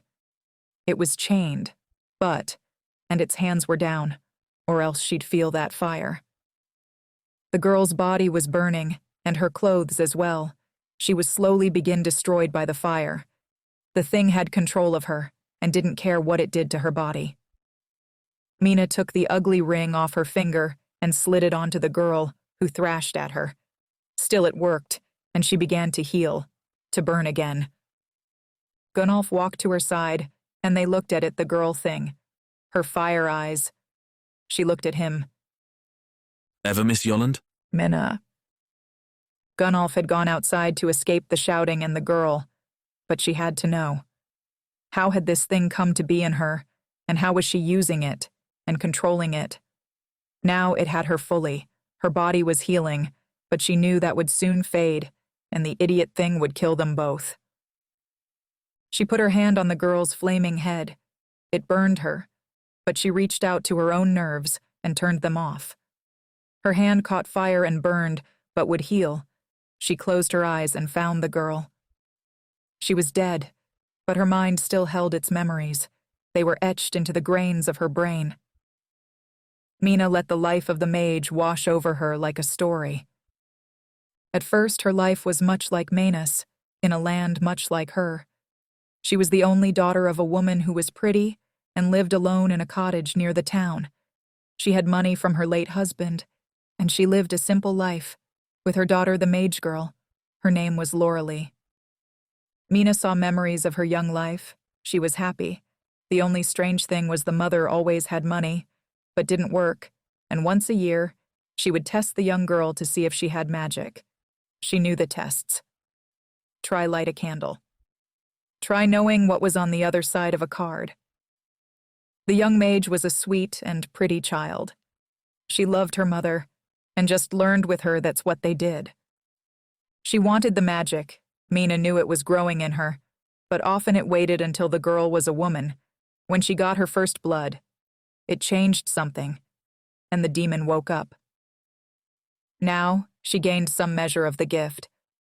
There was one memory that was clear as day. She thought of it often. Loralee was with her mother. They were reading, and it was getting dark. She just looked at a candle and said, "Brighter," and the room filled with more light as the candle burned brighter. The mother laughed and was so happy, she kissed her daughter. Now you get to meet your father. They never talked about him, but the mother said he was very important and also a very powerful mage. Mena was worried now as he watched the play of the girl's life. Her mother sent word to someone, and men came and got her. One day there was a carriage out the front of their house. It was the finest thing the girl had seen, 2 black horses, sleek and lean. She was 12 and going to live in the city. She'd be trained in magic, and her mother would be coming soon. She traveled for 2 days to the keep and the main city of the realm, Veldin. She was excited, and the men with her treated her well. When they arrived at the city, she was amazed. It had stone buildings, people everywhere, traders, horses, wagons. It smelled bad, but was so big and real. She felt this was where life was really happening. She was taken right through the city and out the other side, to a vast manor that was off very far from anything else. She remembered being taken down from the carriage, and she was taken inside. Once she was there, it was amazing. She wasn't alone. She was greeted at the door a very old man, who showed her to a room. They had staff, and she was told her father would come soon. The incredible thing was, she had sisters and brothers, all of various ages. Mena went past her meeting them all. She felt a feeling of dread. The girl was taught magic by a white robe. There was a room of them, maybe 8 children, and they all learned. She was one of the best. She was so proud and knew he'd be proud. There was a memory of her meeting her father, and that was the last happy memory of her near on 80-year life. She had been there a month, long enough to see who was good and who had nothing, but a weak gift. She was the best by a long shot, and her father had arrived. He came in a large carriage, one before it and one after. Armed men got out, soldiers. She was taken to watch him arrive. He got out of the carriage, and she was greeted by a man in his 40s, it seemed. He had a long robe on, but it was black. He had rings on all of his fingers. He had white hair, and it was swept back in a ponytail, like a lady. He smiled at her as he stepped down and went to her. He shook her hand. "Hello, child. I'm your father, Gregorian Victuis." Mena felt her happiness, but he was searching in her. She felt he was feeling for the shadow, the demon, and judged it strong. He smiled broadly. "Perfect," he said to himself. It was the girl's last happy memory, but hardly the most vivid. Mena felt sad for her now. It seemed Gregor was truly evil. He had taken his obsession for power to another realm. He'd found out about the Land of Fire. He called the things over and tried to control them. They weren't able to be controlled outside the body, but he wanted to see if a mage could use that power. So, he had a bunch of kids, waited 15 or so years, and collected them all. Now he put the things into all of his children, and he did his best to control them. Quickly he came onto the cage of ice like Mena had employed, but that took too much of them away. He tried leashes of cold, using weak ones. He tried a lot. A few of the weak children died, but not her. Finally he found it. A mage couldn't control one. They could trap it, kill it, but not use it. He did a spell that made the two things in her recoil. He did a join spell between them. He made the shadow and the fire one. Now the mage could control it. The shadow kept it down. But she saw these things were alive too, and burned all the time now. The mage had such a gift of fire. She saw how he would do it. That was the goal. He wanted the power himself. Only the girl had survived it all. The rest of her brothers and sisters were dead. He left her. She never saw Gregor again, but he was a fool. She was a natural mage, and after only months of trying, she used her new powers of control and love to escape. Mena saw her running to the cave, so afraid of her father, too fearful to come out into the world. She found the young duke after many years and made him love her. Mena then saw the second piece of the puzzle. These things could be controlled if made to join with a shadow or stronger demon. But where had she gotten them? The duke's family had some in them, and she didn't have the bridge staff. She knew a staff was just really the stone and the enchantment in it. It could be remade. Mena saw the girl holding a stone. She thought of the thing. She let the fire burn bright in her mind and said, "Bring them. Bring more." The stone in her hand glowed like the blade of the harrower. She trapped one in the piece of stone. She looked around the room, and she saw one laying in the table. She had done it. She saw the girl stalking to the keep, putting them in the family. He'd come back with a ring and rejected her. He was going to tell the keep and the king's mage about her. She stopped them all. The thing was, she'd used the same cage built to break as her father had on that boat, and those white robes. He must have done that in his experiments. She opened her eyes and looked at the girl. She was gone, but eyes opened still. They looked at her, with something, not intelligence, but malice. Burn. It would burn her body and itself to dust. She didn't have the heart to do anything. "I'm sorry." She reached out and took the ring off her hand and left her to burn. At least she didn't cry out. Gunnolf. He felt the thing in him, the fire of his own, and it was responding to the one in her. Now it was free, and in control of the girl. She burned and shook, tried to break her invisible chain and yelled, "Burn." A dark voice in his head wanted to free her, but he just walked out of the cave. Mena could handle it. She was going to take a long trip in her memories, and he didn't need to be there. He walked outside of the cave, and the sounds of the girls yelling came to an end. Mena had cast her sound-dampening spell, and it was peaceful outside. Inside she burned, screamed and yelled, "Burn." But out here it was nice. Magic was weird. On one hand, he knew this wasn't a girl. She was probably around 80 or 90, but he still thought of her as a young girl. Mena was good. She was still trying to be good. He would have stabbed her and been fine. She tried to kill them, but she'd made her sleep.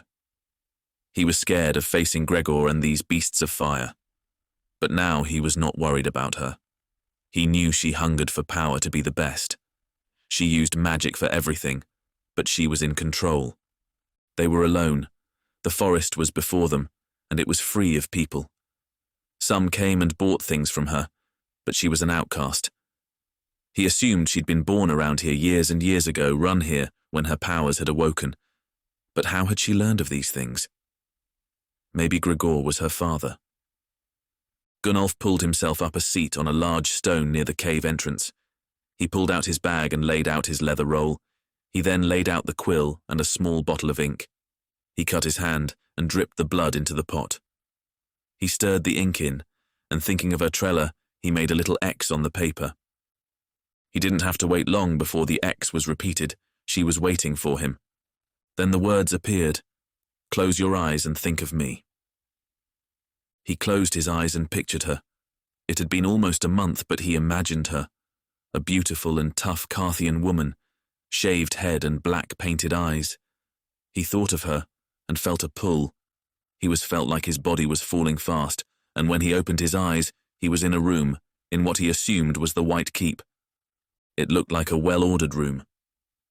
He looked up, he was standing, and he saw her. She looked as he thought, but was dressed differently, had no makeup, and was in bedclothes. He grinned at her and went to hug her, but his hand passed through like a ghost. Sorry, it's just a mind link. I've been practicing, but I need more training. Better than writing. Damn, you're pretty. Why do you like me? She laughed. You're big and you beat Yolland. How are you? You seem scared. I'm not scared, but we found this young mage or young-looking female mage, and she has been taken over full body by the fire. Her eyes went wide. He'd told her of the thing in him, the tale of the family, but she couldn't feel it or do spells on him from there. Maybe she could now. Is it like the one in you? The same, but she could use its power.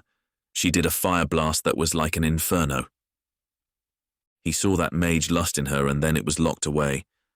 In a few days, I'll be able to touch you and do some checking to ensure it's locked in properly. You're learning more? Yes, and also what you're doing and learning, it's become an official mission, so if it's okay, I can come help. He was so happy. He wanted to see her. But the help of another mage was all to the good. Of course. Good.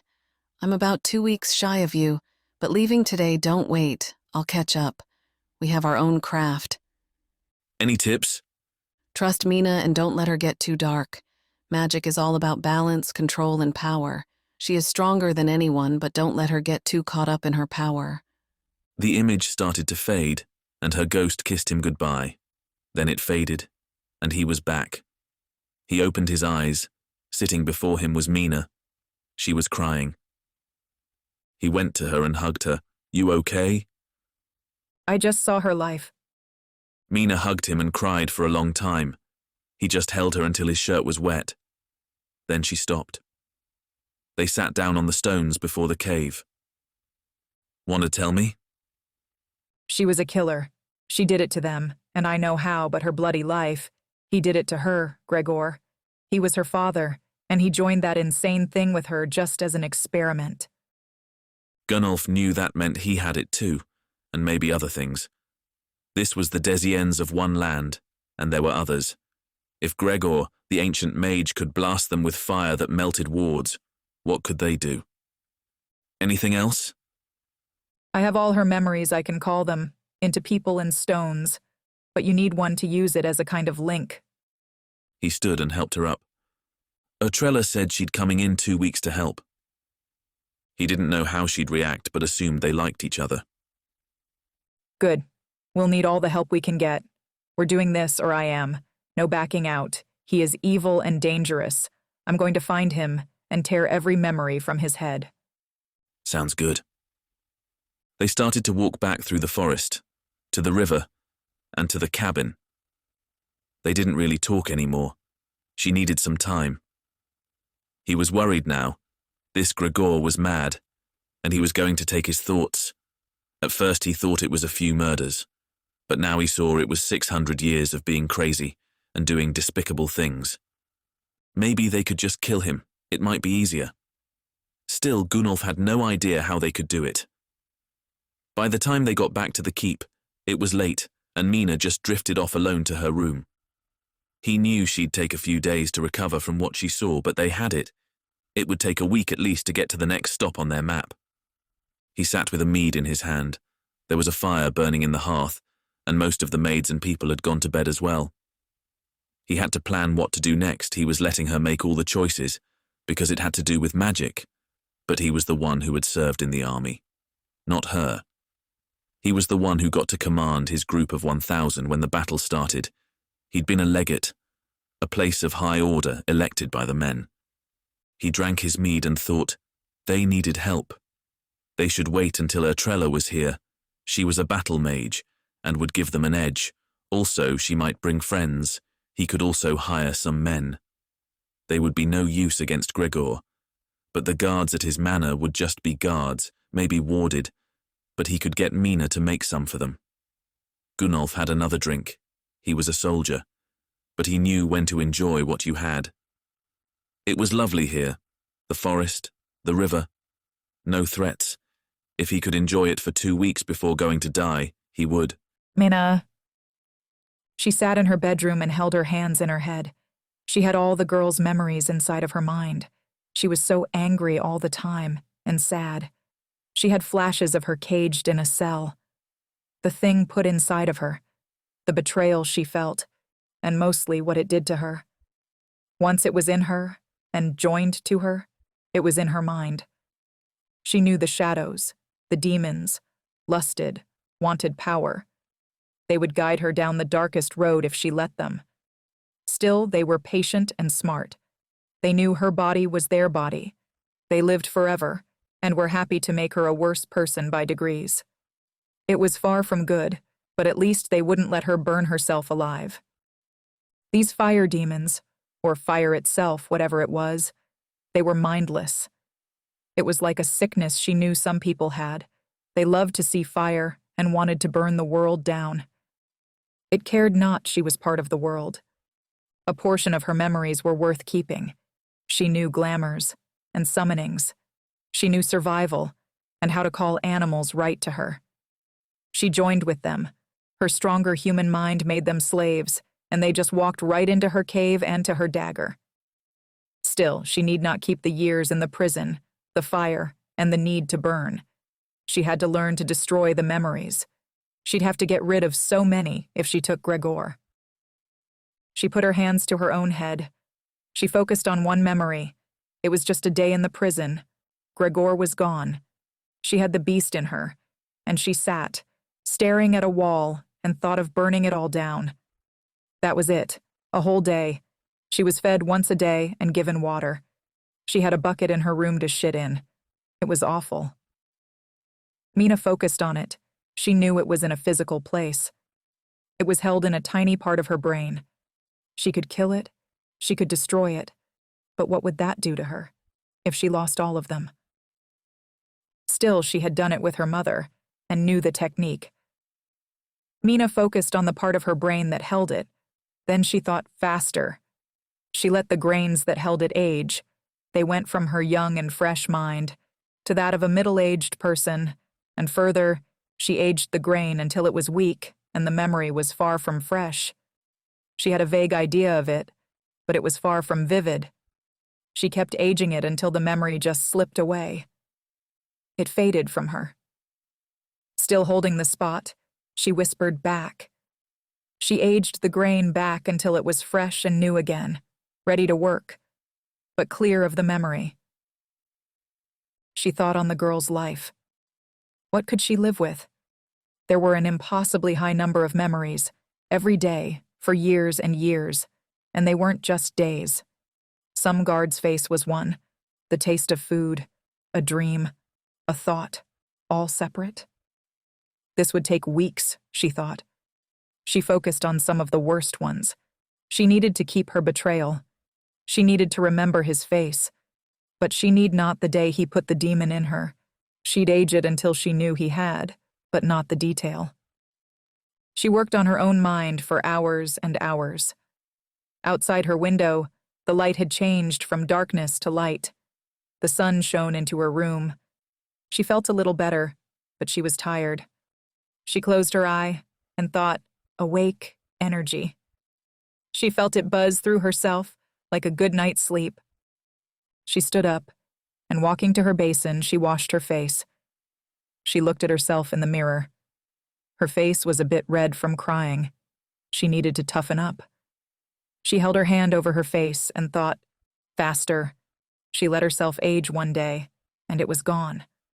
She felt good, so she didn't need sleep anymore. That was good and frightening. There would be a point where she was no longer a person. Were mages human anymore, if they lived forever and didn't need to sleep? What made a human a human? If it was compassion, She was also losing that fast as well. She walked downstairs. The maid and the staff were awake, and she knew they would have breakfast ready for them. She went down into the dining room. Gunnolf sat eating and drinking from a large mug of coffee. He smiled at her but was hungover. He slumped in the chair. Big night of drinking alone? She smiled, trying to be jovial. Enjoying the Duke's mead? I need to talk to you. She saw he was in some pain. She stood and walked to him. She placed her hand on his head and turned the pain off for a few hours. He perked up. Thanks. Mena sat down. They did this well. There was bacon and bread for her. What's occurring? I think we should stay here until Ertrella gets here, if you agree. He'd said 2 weeks, but it would be more like 3. She had to land and get here by horse. Still, she wanted time to purge her mind of the girl's thoughts, and Gregor wasn't going anywhere. Miss her? Of course. And a Carthian battle mage at our side can only help. I'm happy to wait here. If we send word to the Duke of our findings and ask him, I'm sure it will be fine. Good. As she said the words, the man Geoffrey, the head of the servants, came in. He'd been listening, it seemed. They all knew what had happened, Gunnolf told them, and they all found it easy to believe. He just said the witch poisoned them. I can draft a letter. I send a monthly report anyway. Gunnolf. The place they were staying was the summer getaway place and hunting lodge for the noble family. As such, it came equipped with hunting weapons, like crossbows, deer's heads mounted on the wall, and also a hunter who brought in things for dinner. He imagined it would be a pretty good job and had him sent for. Gunnolf greeted him, crossbow ready. His name was Marcus, and he was around 40 and seemed like a hunter. He was lean and fit, tall, and wore well-fitted leather pants and boots. Well met, master. Glad for the work. The family's not likely to come this year. And he seemed sad about it. He probably knew the Duke Senior well, probably taught him to shoot. Just you and me? Yeah, the Mistress Mena is off doing some magic on herself. The man opened his eyes wide but said nothing. I heard you killed that witch. She kind of killed herself, but she did kill the Duke, it seems. Bloody bitch, I always warned him away from her anyway. What are we hunting?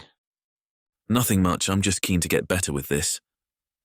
He knew Mena would be glad to just give him the man's memories, but he had a few weeks here, and running around in the forest with a crossbow, and the Duke's personal hunter sounded like a good way to spend his time. The sun was out, it was beautiful, and all around was forest. Trees went for miles in each direction. Sounds good to me. You can help me find poachers. What?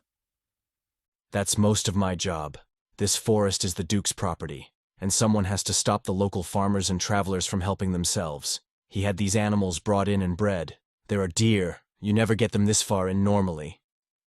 He truly was on the other side of things now. Normally he'd be the criminal. The Duke was a child and never likely to hunt more than a single stag a year. How many are there? Deer? Now, hundreds. I know why stop them when we have so many. But I let one. Then I have 100 men in here and they are all gone. Deer is good eating and free. They set off, to a place in the forest Marcus liked. The man walked in the forest well. Gunnolf saw he had a bow, not a crossbow, and he seemed to step in the clear parts without looking. Gunnolf felt like a beast lumbering behind him, snapping every branch and fallen stick. Good thing we're not really hunting. As Gunnolf snapped a large twig and sent a fox running. It reminded him of Grella's, and when he'd met Mena, he knew the poachers would be teenage farm boys and was far from worried. They'd probably run at the sight of him. They soon came to a clearing, and Gunnolf looked. He had some yellow straw targets down at the end of it. Now show me what we have to work with. Gunnolf walked to the end. He lowered the bow, loaded it with an arrow, and looked. The target seemed very far off. It was just a circle of fabric and a red splash in the middle. He breathed out and pressed the trigger, and it fired. It was a heavy thing and bucked a bit, but he held it tight. The arrow flew across the clearing, hit the target but not in the red, at the side. Not too bad you're big, so a crossbow is a good fit for you. He walked behind Gunnolf and kicked his feet, so they were wider, and he squatted a bit. Breathing is good. Just imagine that red is someone's heart, not a dot. Gunnolf let him load it and held the stance, and he fired again.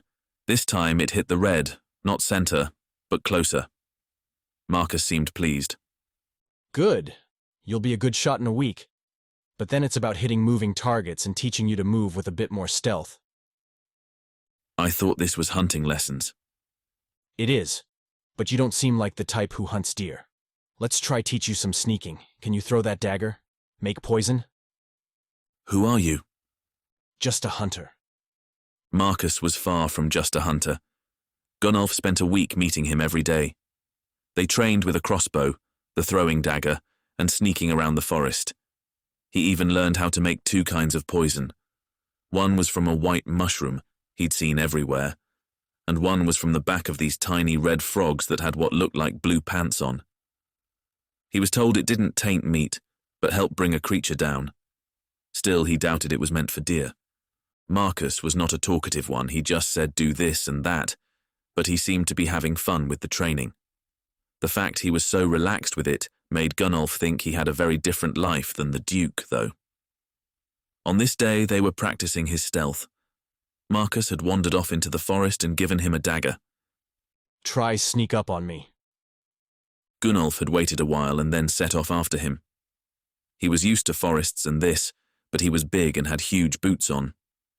He walked carefully, stepping close on rocks and not branches and things he saw. There were no fallen leaves. It was still green, which made it easier. He smelled pipe smoke and crept onwards, as he did. He knew the man had done this to him. As he crept up, he smelled it wasn't smoke from a pipe, but from a campfire. He hadn't time to light it. Gunnolf snuck up to a big fir tree and looked out at the scene. What he saw was 4 men. He knew in a single moment they were poachers. They may have been pretending not to be, but there was no way they were. One had a sword at their sides, and the 2 had crossbows on their knees. As he watched Marcus walked into the camp, he seemed to think he knew them, then stopped. He looked around, hand on his dagger. Jensen, who are these men? New friends I met at the tavern. Very interested when I said about your new house guests, a young female mage. Great more idiots trying to get the reward on her head. Gunnolf looked at the men. They were killers, all but this Jensen. He was a farm boy. They stood and 2 had bows pointed at him. The 3rd drew his sword. Gunnolf knew they'd kill him, no doubt, but his kind of thing wasn't really a fight for him anymore. Mena charged his wards after every fight, and even though he just had a dagger, they were nothing. Gunnolf stood and walked out into the open. The bows all turned to him. Marcus smiled. Good work, big lad, didn't even see you. Thanks now, idiots, you leave now, or I kill you all with this dagger. Jensen stood. That's him, her bodyguard. The one with a sword pointed it at him. He was in charge then. He had long, lank blonde hair and a rat face. He could have been Skinner's brother. Is she alone? You don't have a chance, just leave now, she'll kill you all. We have poison and time, we'll get her. He dropped his dagger. He walked over to the man, who fired his weapon at him. The bolt flew out and hit the shield. It flew off and zipped past Marcus. He pulled the bow down and hit him hard in the face. The man went flying and hit the ground with a thud and a cry, his nose broken. He turned and, grabbing the other bowman, smashed his head into him. He laughed as shield formed and stopped it, but he was shoved back by the force. He tried to get up and Gunnolf kicked him. The idiot behind had stabbed the sword at him and it hit the wall. He turned and grabbed the sword. It cut deep into his hand and it started to bleed. But he pulled the rat face close and hit him with a beautiful uppercut, and he too hit the ground. Jensen was running, but Marcus pulled his bow from his back and fired. The arrow hit him hard in the calf. He fell with a cry. Gunnolf looked at the men, broken and bleeding, but all alive. I'm getting soft, to Marcus. He laughed. Lucky for them, and lucky for me you were here. How did you do that? You're not a mage, are you? No, but my best friend is. Mena. Gunnolf was running around the forest, learning some hunting, but killing time having fun. She went every day and sat on the small pier by the river. She would find the most useless and painful memories of the girl and slowly get rid of them, one by one. She could do her entire mind, but that would take everything. After a week, she felt a lot better. Not only were a lot of them gone, she'd had time in the sunshine to relax. Now she was stronger. She could go back and visit the cave again. As she had all the memories of the girl or woman, she knew what was in that cave and where. Just lying on the table and shelves were love tokens, powerful glamours and mind control. There was also 3 more stones with fires in them, as she thought of them. It was all too dangerous to leave lying around. Soon enough, all would know the witch was gone. Young boys would dare each other to go into her cave. Some bold thief would see what they could find, and then this little town would be ripped apart. She knew it was close. She sat on the pier and simply walked to the end of it and jumped in. The current wasn't strong, and she swam easily to the other side. She let herself dry in the sun before walking slowly to the cave. She didn't really want to see this, but she had no choice. She could just make a wall stopping all from entering, but that would fail in 100 years. This was easier. It was dark inside, and she held her hands out and open and let the fire grow in them. She held twin fireballs, not burning her, but casting light. She walked into the cave and looked down as it opened out. Gladly, sadly, she saw what she expected. On the ground, still chained by her invisible leash chains, was a pile of grayish dust and a few bones sticking out.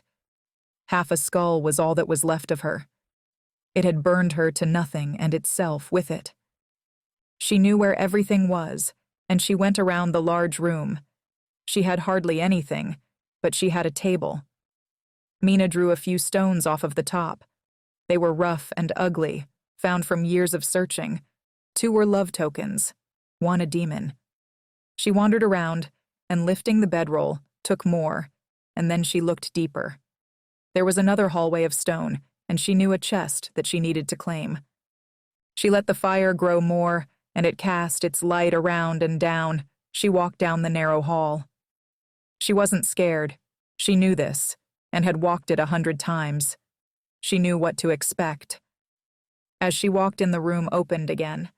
This time it was the size of a bedroom, all enclosed. But wasn't her room. On the wall was a drawing. It was of her mother. She saw the chest.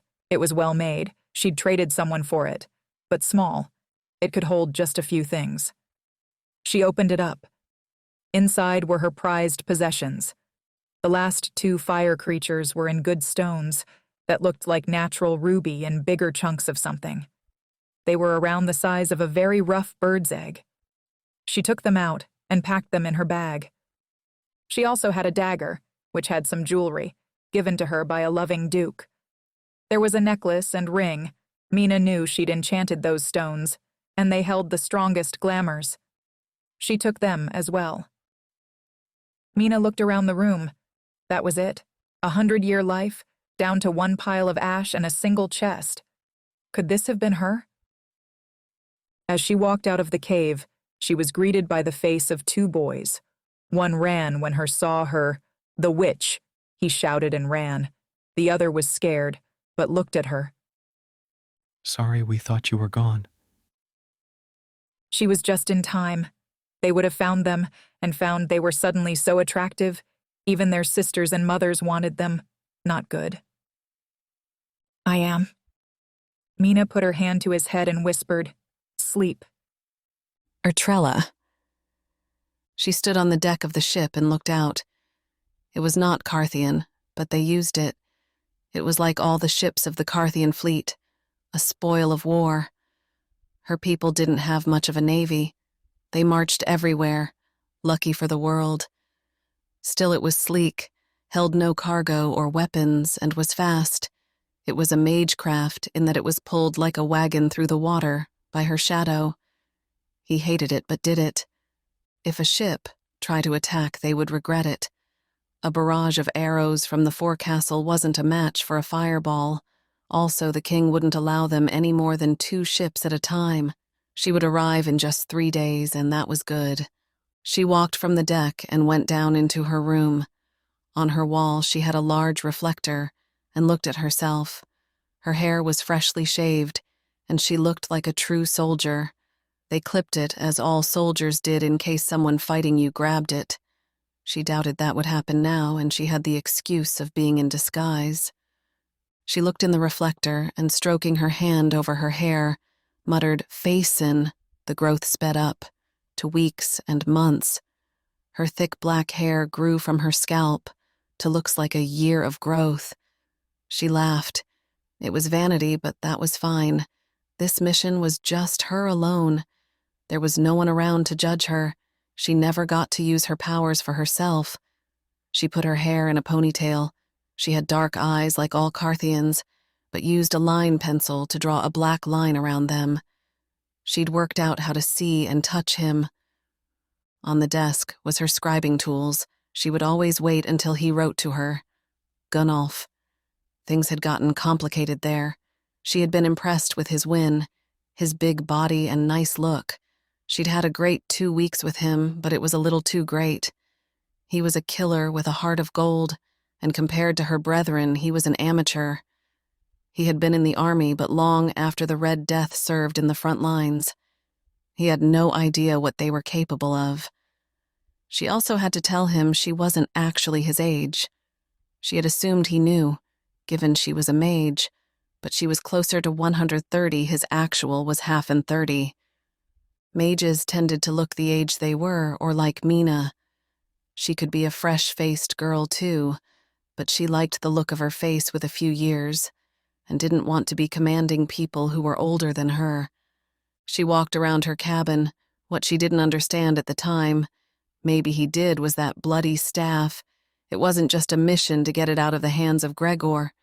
He was the one thing that was stopping the Carthian army from marching on this place and claiming it. Once the staff was gone, then he was just a powerful mage, but not one with the ability to call an army of his own. The king kept them controlled. Only a certain amount of military like her were allowed in at once. So many unarmed ships. He knew they were waiting. She knew that the Emperor knew what was going on here. She got sent to help, and they wanted Gunnolf to live, for Mena to live, but they wanted that staff away from Gregor more than anything. She doubted anyone issuing her orders would care if they died, try to achieve it. At least they didn't want it. To the outsider, one might think it was the end goal, that they did want it, for someone like her to wield it. But she knew. The army was strong enough and a legion could be controlled. Her ilk wasn't on the front line anymore, not because they weren't good fighters. They were too good. The Red Death of her youth held too much power. She'd never fought in the line. Gladly for her, she hardly wanted to be the bringer of death to thousands. Still, she'd been trained to prepare for it. That was bad enough. She looked over at the leather roll. An X appeared in it. She walked to it and held her hand over the page. She cut her hand with a dagger and let a drop of blood hit the X. Then, closing her eyes, she thought of him and whispered, "Join." Her body and mind felt like they were flying. She felt a rush of wind and she was in his mind. That's what was missing from before. They weren't in his mind and not joined fully. She opened her eyes and he stood before her. Gunnolf smiled at her. So pretty, I like it. She knew she looked good, and he liked her as she was. Still, he was spending days and weeks alone with Mena, and while Ertrella was pretty, that girl was gorgeous. She wasn't jealous, though. She knew he'd be too afraid to betray her, even if he was tempted, which she doubted. "Thanks. 5 days, I think, maybe 6, depending on roads." The horses? No horses, just shadows and wagons. She knew they were waiting for her and thought it smart. Mena had a lot of raw power, but nothing in the way of training. Still, she was worth more than the whole White Palace. She had orders, and they were different from what they wanted to achieve. Mena said she'd leave him with no memories. She had to bring the staff and his head back. Take your time. I'm in no hurry to meet Gregor. When you get here, maybe we can stay a while. She walked over to him and kissed him. She felt it. Soft lips. He pulled her into her. He was still taller, even though she was tall for a woman. It felt good, and she realized how much she missed him. He was a big, lovable idiot. We can touch each other? I said I was working on it. He held her still, and she felt the warmth of his body. She looked at him. You know this is an official mission for me. What that means. It means once we stop Gregor, the army will be marching on this country. Do you care? I'm surprised it hasn't happened earlier. No, I don't care so long as you don't do anything stupid like trying to kill him alone. He looked worried. She laughed. It'll be fine. This is hard. I'll have to talk soon. He kissed her, and Ertrella felt the rush. She was back in her room, standing alone. She'd be there soon, and she could start Mena's training. Gunnolf. The thing about him was, he still loved his country, and did want the Emperor to raise his banner over this place. He knew nothing of the king, but he hid behind this man, Gregor, who was a monster. Carthage was a country of fighters. Every citizen was a soldier. Yet it had no slaves, courts of justice, and law. It didn't have democracy, but nowhere did. Well, Rome had, but they crushed it too. He was sitting in his room, and it was night time. He had another day of training in the forest with Marcus. He had gotten back from the town. He had gone with 2 guards from the house, with the poacher in ropes, and they'd been arrested. The crime of hunting in the Duke's forest and attempted murder. He'd never been so compassionate. As he sat, Mena walked into his room. I heard you talking. She did it. We can touch and talk. She winked at him. Great. Anyway, when will she be here? Now she realized Ertrella fully intended to train her. If they were in the keep or not, she was excited. It was funny for Gunnolf to see. She was happy again, thoughts of the young mage gone, but he needed her to know. So she's coming as an official. She is a commander, and this is a mission for the Fist. What's the Fist? The Black Fist is the Emperor's line, bloodline. She's here to help and will tell us her orders, but she'll likely want to kill him, Gregor. She can try. It won't be easy, that's why we're planning on the memory thing. But if they want the staff, they can have it. I heard you talking. You think this means invasion. He felt a swell of pride. That was funny, more than he didn't care if they did. He wanted them to do it. They will once Gregor is gone. He's all that's been stopping them. Your people like invading places. He laughed. True, most of the time we have 3 wars occurring, but do you want to help, knowing what they plan? I'm not planning anything. I'd rather they didn't invade. People will die. Normal people, farmers, city folk, the king's levies. But Gregor is a beast. I'm not letting him stay in place to stop an invasion. For all we know, they'll try anyway. They needed to meet this man. They hated him. And yet only Mena could even see his face. He had nothing but her words. He looked at her. Can you give me her memories of him? She looked sad thinking of them. Why? To hate him and know him. Mena. She was in the forest. She had found a small fox and had done the join spell with it. It was better than switch, as the mind of the fox was not in her body and making her run around on all 4s. Also, she could make it go where she wanted. She made it come right up to her body, and it stood near her. It was a deep rust red and small. It had a big puffy tail and had a great sense of smell. She heard Ertrella coming, thought wouldn't have as herself. She muffled her steps with magic, but it only worked on humans. That was good to know. Soon the tall mage was before her. She smiled. She had long black hair now and really looked very fetching. She'd spent 2 days in Gunnolf's room. Now they would train for a few days and begin their trip. She had been creeping up to her with a dagger drawn.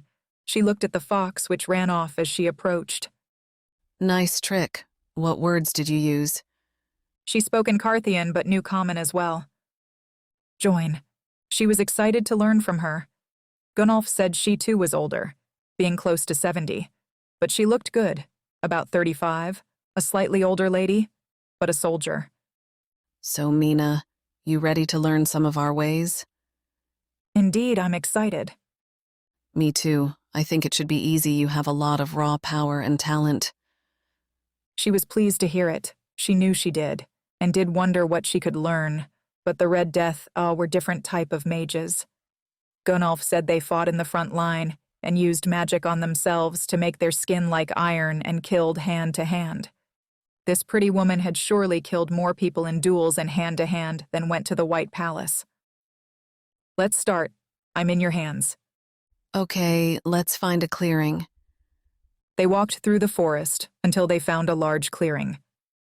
So what is magic? Mena laughed, but then saw she was serious. It's the shadow's power. Good. Yes, in all of us mages, we have an invisible beast that can do magic and we control. You have two. So we need to know what its limits are, what can and can't it do, what it will and won't do. Okay. Now, as you know, they can fire lightning and fire from their hands. She raised her hand, and without a word, and fireball launched at Mena. It hit her shield and faded to nothing. But we don't like that flashy stuff. Fire scares the horses and men in the front line and can hit an ally. Now tell me what this is. Ertrella flicked her hand left, and Mena was grabbed. She felt as if two hands on her shoulder and she was tossed hard. She flew hard off the ground and hit a tree. Her body hit the trunk, and she lay in a pile, pain in her body. She stood, her lip bleeding. This would be a hard lesson.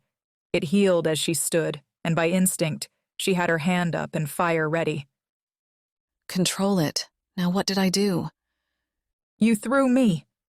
No, he threw you. I saw it grab you, and it lifted you and threw you. They are strong. Now you have two of them. Focus on them holding you down. Mena dropped her fire and faced the mage. She just thought, don't let it work. Ertrella flicked her hand, and nothing happened. She felt a force on her, but something held her feet to the ground, and something had her shoulders. The mage smiled. Good, Mena. Excellent work. I need two, it's very good. So when you flick an arrow out of the air, they do it, and they can help in throwing or fetching. Ertrella reached out her hand, a stick from the ground nearby, lifted and went to her hand. It was impressive. She then drew her dagger and tossed it up. It held in front of her, and very slowly went to Mena, floating at her point first. I have had years to gain a good thought link. You may need gestures and words, but maybe not. Mena loved it. She'd never have to pick anything up again. She reached out for a stick and thought, come. Nothing happened. Ertrella laughed. It's beneath them. Make them do it. Control. Cage one and let it free. She felt it. They didn't want to do it. Even her grandfather one seemed bored by it. Sadly, she thought of the cage, and it caged itself. It was trapped, and she felt a resignation.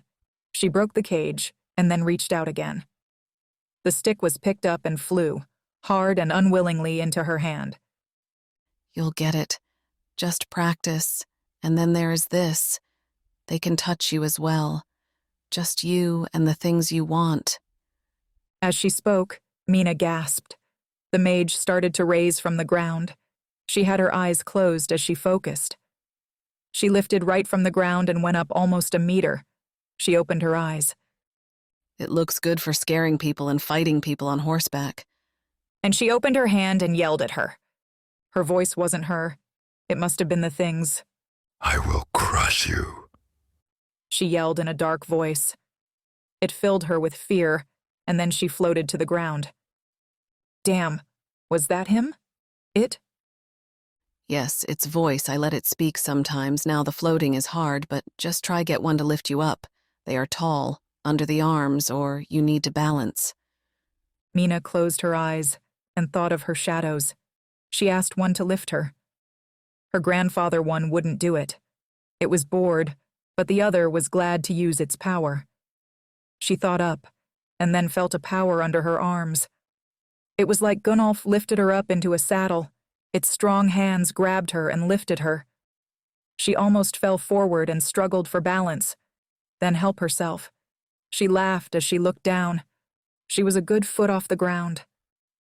Now make it walk to me. It terrifies people. Mena didn't have to think forward. It was listening, and very slowly, she floated towards the mage. It was great. No branches to step on. She came closer and stood above her, then lowered down. Great for climbing walls. They can lift you around a meter, as we say, or do this. Step back a bit.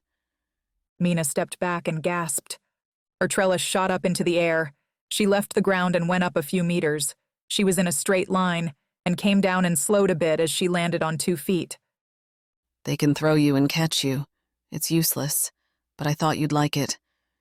Mena went to her and hugged her. She'd learned more in 5 minutes with her than from hours with the books. Ertrella hugged her back. She was warm and soft. It felt nice to touch someone. The mage hugged her tight. She was strong, and she was a bit jealous that Gunnolf got to be with her. Now let's do something serious. A red mage needs skin like iron and a heart to match. Call that fox back. Why? You need practice killing things. They practiced a lot more. They worked on things until the sun was dropping down and darkness was coming. Mena had learned a lot, and Ertrella had given her a mental list of things to do. She had to practice bringing things into her hands, do exercises on the floor to help her stomach muscles, so she didn't fall over when lifted, and was learning to make her skin like iron, which took a very long time. It was a cell-by-cell effort. The tiny things that made a person were called cells, not grains, she'd been told. The shadows, Ertrella never called them demons, were all capable of mind-reading and control, and of course, real magic. They stepped out from this, like making skin heal or reversing aging. This took their power, though. They could lift her or move something any time. Finally, they walked back to the cabin. She had learned a lot and was now less scared. Ertrella was powerful and skilled. She was damn glad they waited for her. Mena was good, but now she realized she'd been acting like she didn't even need training. Now she knew she was like a lad who was big and strong and had won a few fights from brute strength, but now needed to learn to use it for real. As they walked back, Ertrella was silent. How old are you? 133, I think. You look so good. Thank you. You'll have the same. I used to look more your age, but as a captain with young men, as my troops being older helps them follow my orders. But don't tell. I told Gunnolf 79. It seems to bother him. They got to the house and Gunnolf was standing on the landing. He had a bow over his shoulder. I have deer for dinner. Have fun? Lots. Ertrella walked up to him. They kissed, and she watched them. She did feel a twinge of jealousy, but it was toward him. Gunnolf was her friend, but Ertrella was gorgeous. Lucky bastard. Maybe she was gay? She smiled to herself. Now she knew why she was never that keen on Eric, or anything else she'd done with the boys she'd met. Gunnolf! He was a blessed man, really. He'd gone from down on his luck drinking alone in the Four Cups Tavern to having the gods notice him, helping Sarah free of Yolland, and now he had a best friend and the love of an amazing Carthian mage. Things were good for Gunnolf. He wouldn't let a little thing like Gregor the High get in his way. He could live like this for years if he wasn't killed. The two women trained for another 3 days, and now Ertrella was here. Mena was a lot happier and seemed more hopeful. She was having fun with her powers and seemed less defeated. In fact, the whole mission had turned from one of foreboding and certain defeat to one that had a chance. It was good that the child mage was no longer in charge, or felt she was. They had dinner on the last night. He'd brought down a deer a few days ago, and Marcus was right. They were very good eating, the young duke had written back. that they were welcome to stay as long as they needed and to get in touch when they got back. They had saved him, his sister, and found his parents' killer. He was well pleased with them. Too bad Carthage would crush him too. Maybe he could stay as a vassal. They did like a duke, not a king. He sat at dinner and looked across the table. Ertrella sat next to him, her hand in his. Mena was eating from her plate and looked up. There was a small jug of gravy sat before her. The servants stood back. They knew she got things herself. She reached up and the jug lifted from the table. Very slowly and carefully it floated to her. She took it and poured it on her meat. She smiled at them. Want some more wine? His glass was half full and he nodded. Soon the pitcher was pouring into their glasses and he laughed. She was using this a lot, but getting better. At first it was too fast, and she spilled more than she poured, but now she had it. He knew really the invisible hand of a demon was pouring his wine, but they had control of it, they said. Plans? Ertrella was also in charge now. She was the only one getting orders. He wasn't in active service anymore, but he was thinking about it more and more. If a war was coming, he knew what side he wanted to be on, and soldiers got a wage too. We go straight to the place. I have to report into the king's men, part of our treaty. I can't just wander around yet. Still, it will be a good chance to meet him and Gregor. The staff will be on him. It will, but he stays 2 weeks at the palace, then a week at the manor, then back. She had people watching him, and they wouldn't need to hire help. It seemed the Carthian army had more than one spy in the palace. So, we ride tomorrow morning. It should take 3 days to get to the city. They knew it. After they enjoyed the meal and the wine, Mena went off to bed. He sat and had another sip of wine. Ertrella took the wine and handed it to a passing maid. Let's go enjoy this bed one more time. He was blessed. Gunnolf woke with before the sun was up. Ertrella lay next to him in the bed. She slept naked, but the sheets were up over her body. He lifted the sheet and looked at her as she opened her eyes and laughed. Child. You're pretty. What do I bring to this again? She climbed from the bed and started to dress. She put on underclothes and then her travelling garb and her red leather armour. She ran her hand through her hair, and it began to disappear until she was bald again. She looked fierce and still pretty. You're big, sweet, and happy to follow orders, like a good Carthian man should be. He got dressed as well. He knew she thought that was true. He had thought he was a killer and scum, but she was a Red Death mage, and from the time when they served in the Legion. She told him she hadn't been in the front line, and only trained to it. He knew what that meant. She would have been a child and having to act as the punisher of soldiers who showed weakness on the field, or worse yet, any deserters. His 37 or more kills were a drop in the ocean. Still, he liked her and knew it was for the glory of Carthage. Soon they were both dressed and came downstairs. He gathered a few bags of goods and went outside. He laughed. It wasn't a team of horses. There was a wagon only, or a carriage and no horse. He loaded the packs onto it. Mena stood looking at it, and Ertrella climbed up and sat at the driver's seat. I'll show Mena how it's done. The king likes to know we're coming, and this will get us there in 2 days. Mena clapped her hands and climbed up next to Ertrella. He got into the carriage and sat back, doing nothing, while the woman showed off. He seen these horseless carriages in Frieden. They were smaller, though. This was a normal carriage with no horses. Still as he sat, it jerked to life. The wheels started to turn by themselves, and it started to roll to the gate. The household staff stood staring and unbelieving, but Marcus managed to wave as their carriage set off by itself, Mena with her eyes closed, and Ertrella steering it. Ertrella. Mena was a good student and was learning a lot and very fast. They rode the carriage to the city of Velden, and everyone got out of the way. The carriage was horseless, a big wooden thing with 4 wheels. Mena made them turn, and she guided the direction and helped with the speed. Making a shadow do this was the hard part. They couldn't actually hold a spinning wheel. If someone could see them, like she could, what they would see would scare the shit out of them. She had shadow sight, as they called it. She saw them as they were vast, ugly, shadowy beings with yellow eyes, and they just bleed off hate or lust or control. Each was different. What she saw when she looked out was just like a vast, dark cloud pulling the wagon, much like a horse or the ghost of a horse.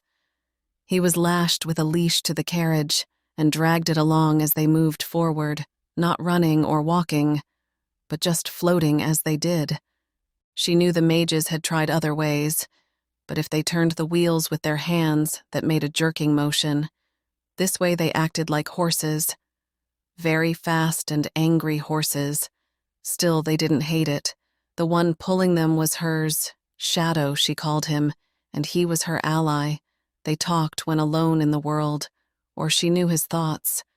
And while she was the master, she would be things to make him happy as a reward. He was an angry old bastard, and she'd do something mean to a nice person in a few days to make up for it. He'd been happy when he got to throw Mena into the tree. He liked doing things like that.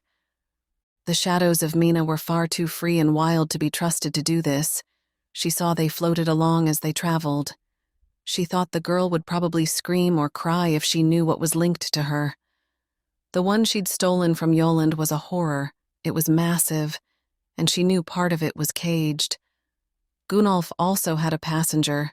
That was weird. She saw that as a cage of ice in his chest, with a flame in it, that never went out. Everything was going well for her. The only bad thing was she was starting to love Gunnolf and care for her little ward Mena. If her commands came to kill them, or let them die to serve Carthage, she would be torn. She was old and done a lot of horrid things, but she'd not had a lot of friends. I think you have it. You can open your eyes. Mena had been controlling her shadow. It was trained enough to let someone else command it, if she said so.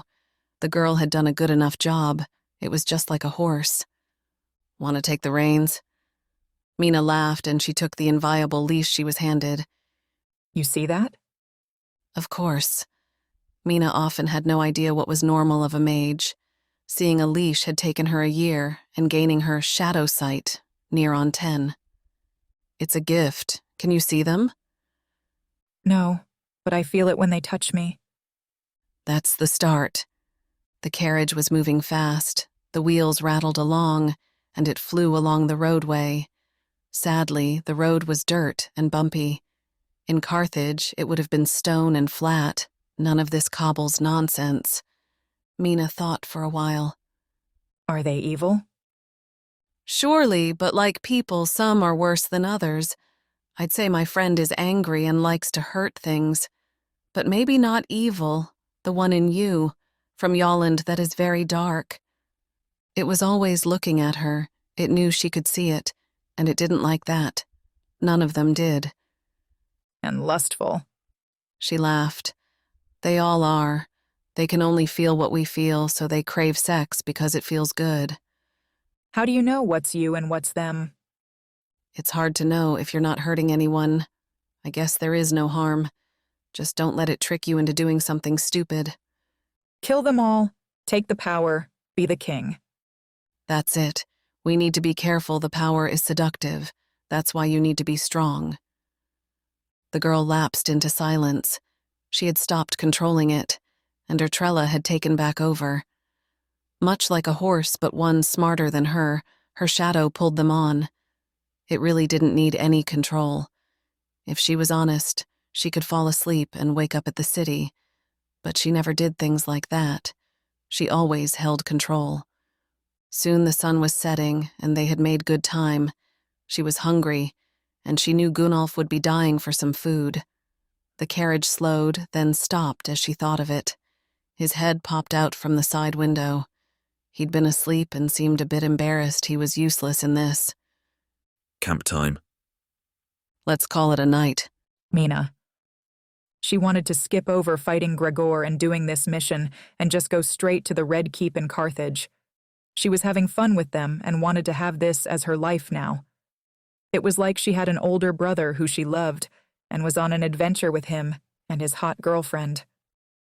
She learned so much just by being around Urtrella. She could drive the carriage, not that her willful shadows would drag it. Now she could reach for something and have it come to her hand, throw a dagger hard and strong for a good distance, and even float in the air. That was the most amazing fun. She knew they were just lifting her up and carrying her. Yet to anyone else, it looked like she rose from the ground and floated along. They had stopped for the night. Urtrella had brought the carriage to the side of the forest and cast a spell over it. She'd left a stone in it that would hold the glamour. She made it disappear. But have people want to avoid that part of the road? They knew no one without a horse could steal it, but it seemed they didn't want anyone to see it and walk in the forest at that point. Still, both Urtrella and Gunnolf were army-trained, so they walked down almost a half-mile, and then inward. They were a lot more dangerous than any thief. But it was habit. Gunnolf threw his bags down and started to set up a tent. She groaned. There was only two, one for her and one for them. Mena, can you do the fire? She could just light one, but it would go out if it had no wood to keep it going. She walked around and collected some wood and pilled it up in the middle of a clearing. Then she sent small blast at it and had it lit at moments. Gunnolf had their tents up and even pulled out 3 small folding chairs. He pulled out a bottle of wine from his bag, 3 glasses, and then put a pot on the fire. He was used to this, it seemed. She just sat with Urtrella as he brought things from his pack and added them in. He was making some stew or soup. He cut up onion, carrots, some bits of deer, and then water.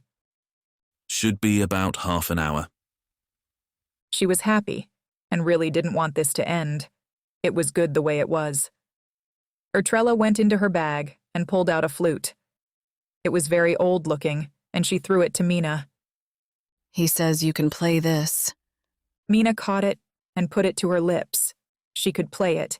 She had the minstrel's memories. She blew out, her finger over one hole. It played a note, steady and sweet. Mena laughed and then brought it back. Playing quietly, she played a song, which was called The Glory of Carthage. They seemed to like it. It had no words, but had a sort of inspiring sound. She looked around the fire and looked at them. She was happy and just wanted it to say this way. They spent the night in the forest, camping, and the next much closer to the city. The carriage had been making very good time, as everyone moved out of the way, terrified of it. She saw the face of some of the older people as the road started to fill up. Carthage had been at peace with them for 40 years, yet one old man looked at Urtrella with hate in his eyes and actually spat as the carriage passed. They left him behind in moments. They don't seem to like you much. Why should they? They know they only have peace with us because they pay a tax and they feel it. There was a tax of 10% that went to Carthage, and no one liked it. The king handled it, but old people like that would remember the Carthian governor and soldiers in the streets. So, they'd be back, and she'd be helping them. Could I join the Carthian army? They'll beg you to. The army is more than half people not born in Carthage. I mean, this wasn't our border 100 years ago. That was Mercuria, and now it's not. Soon, the road began to fill with people, and they had to slow. They still did their best to move for them, and she realized Urtrella had put some kind of move-out-the-way spell on them. People couldn't see the demon dragging them, but no one got near where it was. Slowly, they came up to the gate of the city, Veldin. It wasn't the main gate, that faced the other way, towards the west and Carthage. This was still massive. The gate was wide open and wide enough for 2 directions of people coming in and out. The city was walled, of course, and the wall was also not built by man. It was magecraft for sure. It looked like the walls of the tower. Smooth and gray, it loomed up before her, and it was at least 5 of her, or 4 meters, as the Carthians said. Gregor? I think so. It's new, that's bad. She thought it looked fairly daunting and wouldn't want to be an army trying to break it. The gates had guards. They're just let people pass, yet all eyes were on them. Ertrella had done this to announce themselves. As the carriage rolled in and hit the cobble, it started to bounce. Fucking cobbles. 4 men rode up. One was a captain, and all had rapiers at their sides and were well dressed. The carriage stopped again. The man just looked at Ertrella, not her. Hello, Sister Red. We had word you were coming. The king is busy, but your ambassador is here. And his mage. We have need of him. Quite busy, but I'll send word if you like. The men started to march through the city, and now everyone did move. Mena looked around and marveled. It wasn't a magic city, yet it had the magic of wealth. Everyone seemed to be selling something, and there was trade everywhere. Ertrella turned to her. He is here, and we'll meet him. Gunnolf. They had great time getting to Velden, and then when he saw that wall he was worried. He'd been here not 10 years ago, and while they had some defences, that didn't have a big massive wall like that. They followed some soldiers or guards into the city, and again he saw with a soldier's eye. They were getting ready. It was like they planned on being attacked tomorrow. It was just a very obvious strengthening of the forces. The guards and soldiers on the walls were much increased. As they went on, he saw groups of soldiers on patrol in the city. They had short swords and pikes, not the rapiers of these formal guards. The most obvious thing, though, was the people. He'd felt last time everyone liked his type. They paid a tax to them. But they also traded and got involved if anyone else tried their border. They had dukes and had crushed ones who raised against the king. It was a popular move. Now he saw hate as people looked at the horseless wagon, his fine lady at the head. They had been hearing bad things about them. Someone was stirring them for a fight.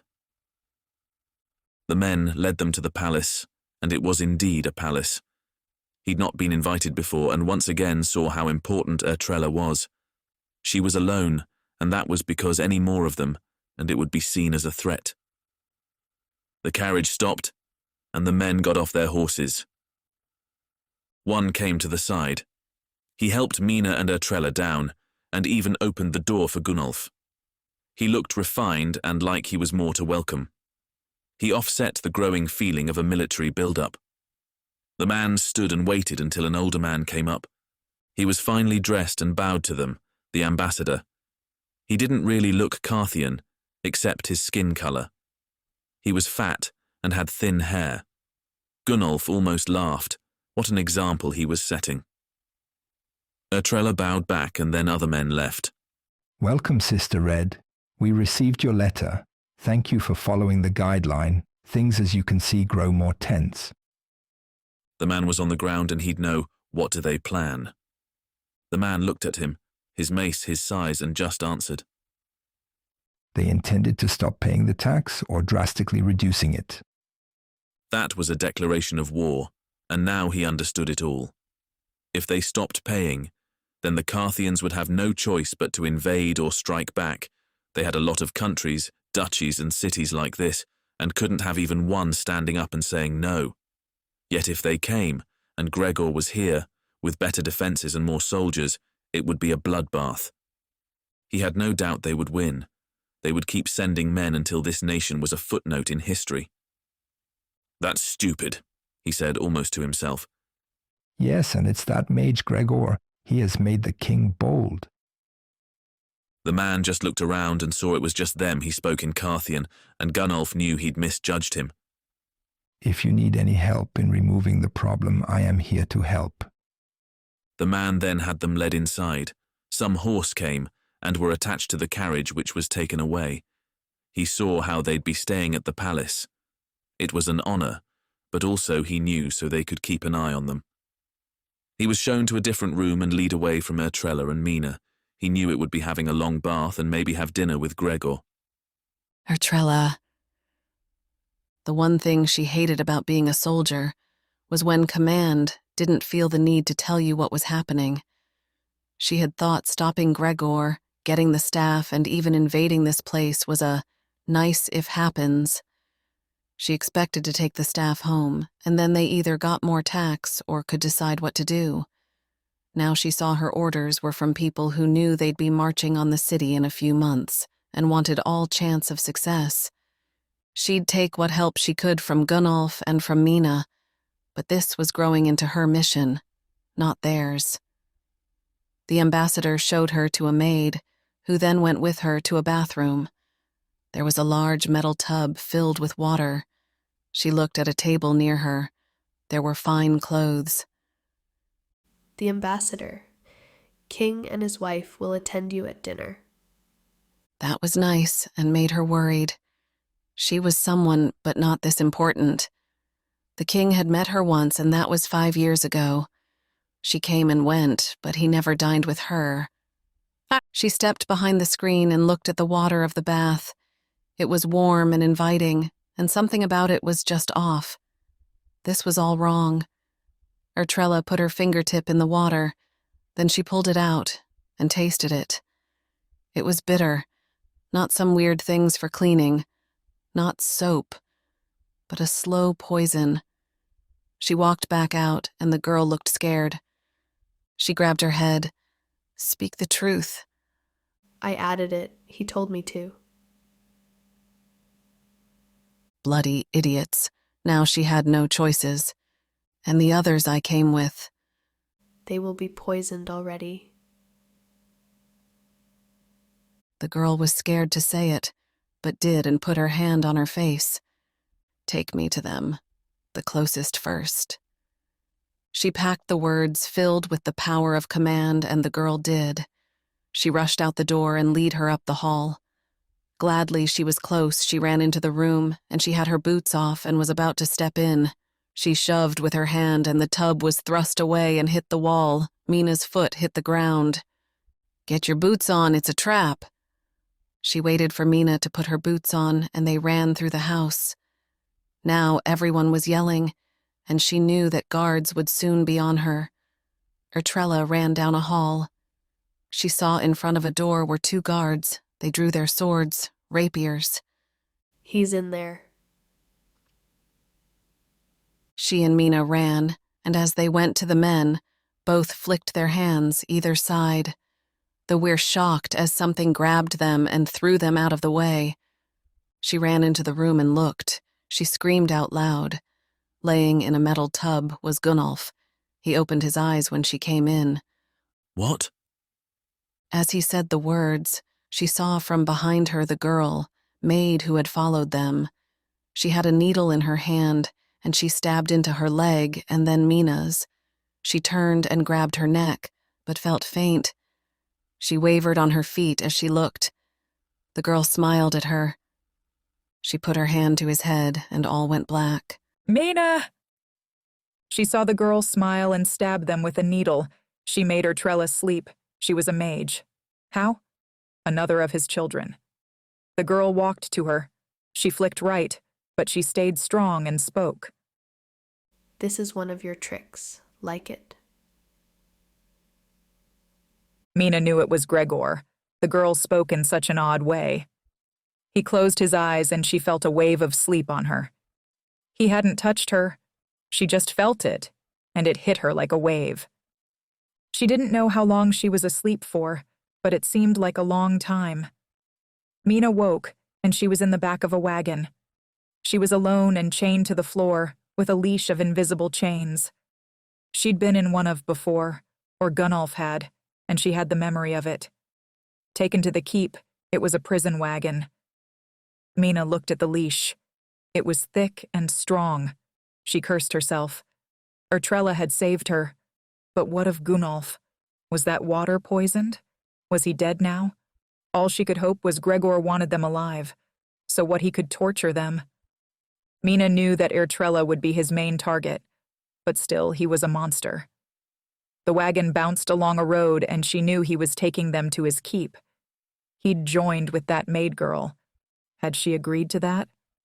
Also, he could make her sleep with no hands. He was strong. She must have slept for at least a day, because soon she heard the wagon pulling to a stop. The back of it opened up and she looked up. She expected to see him, but didn't. The doors of it swung wide, and there was the girl again, the maid. Awake at last. Then she waved her hand, and the chain broke. Mena had her hands up in a second and fired a blast of fire at the girl. It caught her by surprise, and she was hit and flew back. Mena jumped from the carriage and looked around. There were at least 10 guards. The girl stood, and she was still burning, yet she talked calmly. What did she do to you, poor girl? Now come along, or I will take all of them one at a time and see how much you like killing.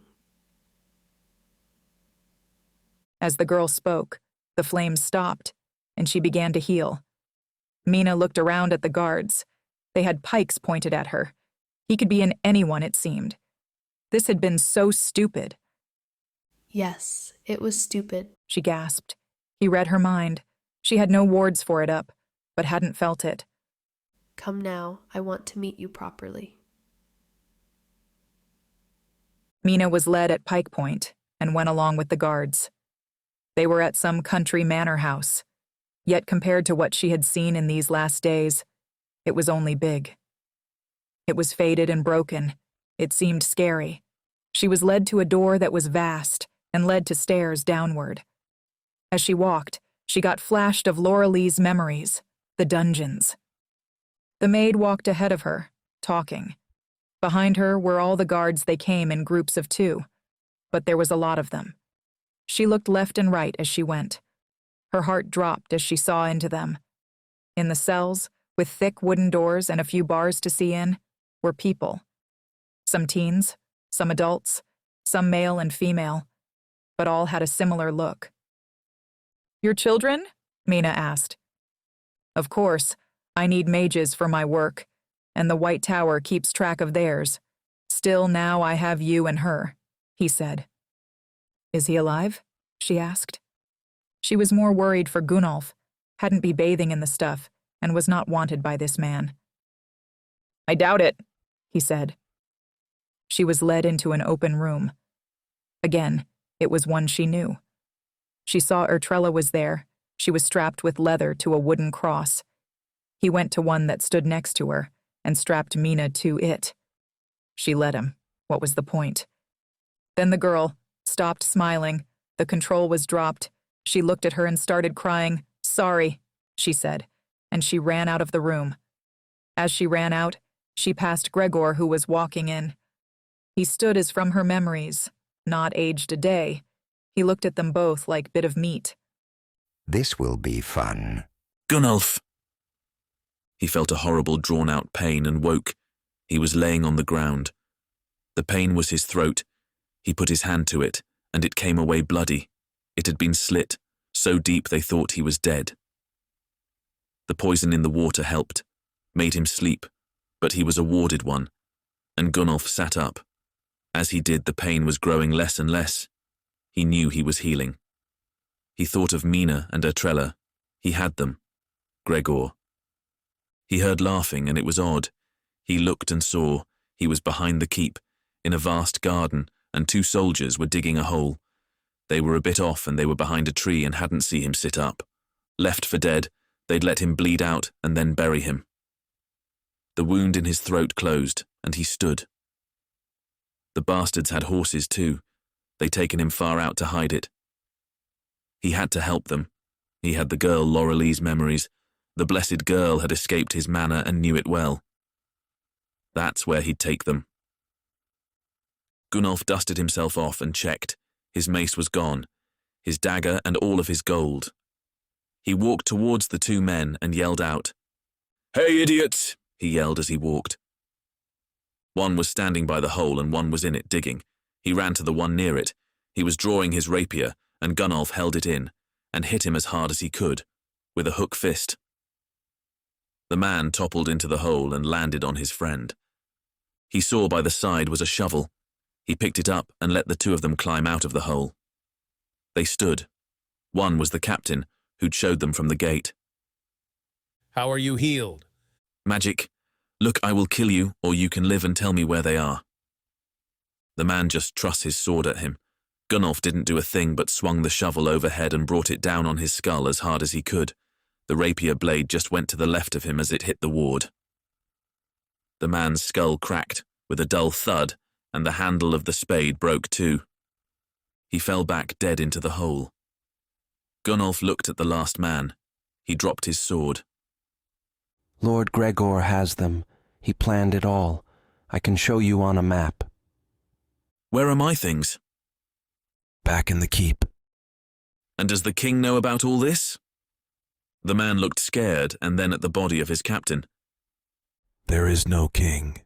I don't think so. I think Gregor killed him, or at least has him locked up and just pretends to be him. That made sense. He'd be a very dangerous ruler, and why would he want to stay second? There were no mages to see through a guise. Why do you think that? He used to know my name. Gunnolf looked at him. He had to kill him. He had no choice. He'd run to the guards and tell them. He seemed to know his thoughts and went to his knees before him. Gunnolf had the jagged piece of wood in his hand from the broken shovel. Look, I can help you. I know this is not our king. I can show you his keep and get us in. He wanted to believe him. He wanted to, but he couldn't trust him not to run screaming. Gunnolf stabbed the handle of the shovel into his neck. The man screamed out and fell bleeding into the hole. He of course looked at him for a good long moments before he died of blood loss. Just another nightmare. Gunnolf looked down into the hole and reached in, pulled the man back out. This was nasty, but he needed to do it. He lay the body out. He was bigger than his captain. He underdressed the man's body, took off his rapier and dagger and finally his boots. He then took off his own armor and put the man's uniform on. He put his clothes into a bag they had and went to the horse. It was tied to a tree and seemed happy enough to have a new master. He untied it and led the pure white thing away from the hole. Sadly, he was still in the palace grounds and needed to get going. He mounted the horse and started to walk it back towards the front of the palace. As he trotted on, he passed some staff and maids, one who nodded at him. They didn't notice the blood on his shirt. The sun was down, and it was fairly dark still. He just walked the horse right up to the front gate of the palace. It was of course closed, and as soon as he rode up, 4 men sat. One looked at him. It was dark, and he just spoke. You're going the wrong way, friend. Captain said I could sleep the night in my bed. He said in common and as uncarthianly as he could. More like a brothel bed. Fine, and next time tell your captain that's not how the night shift acts. That was good. The man was of the day watch. He saw they had short swords and not the rapier.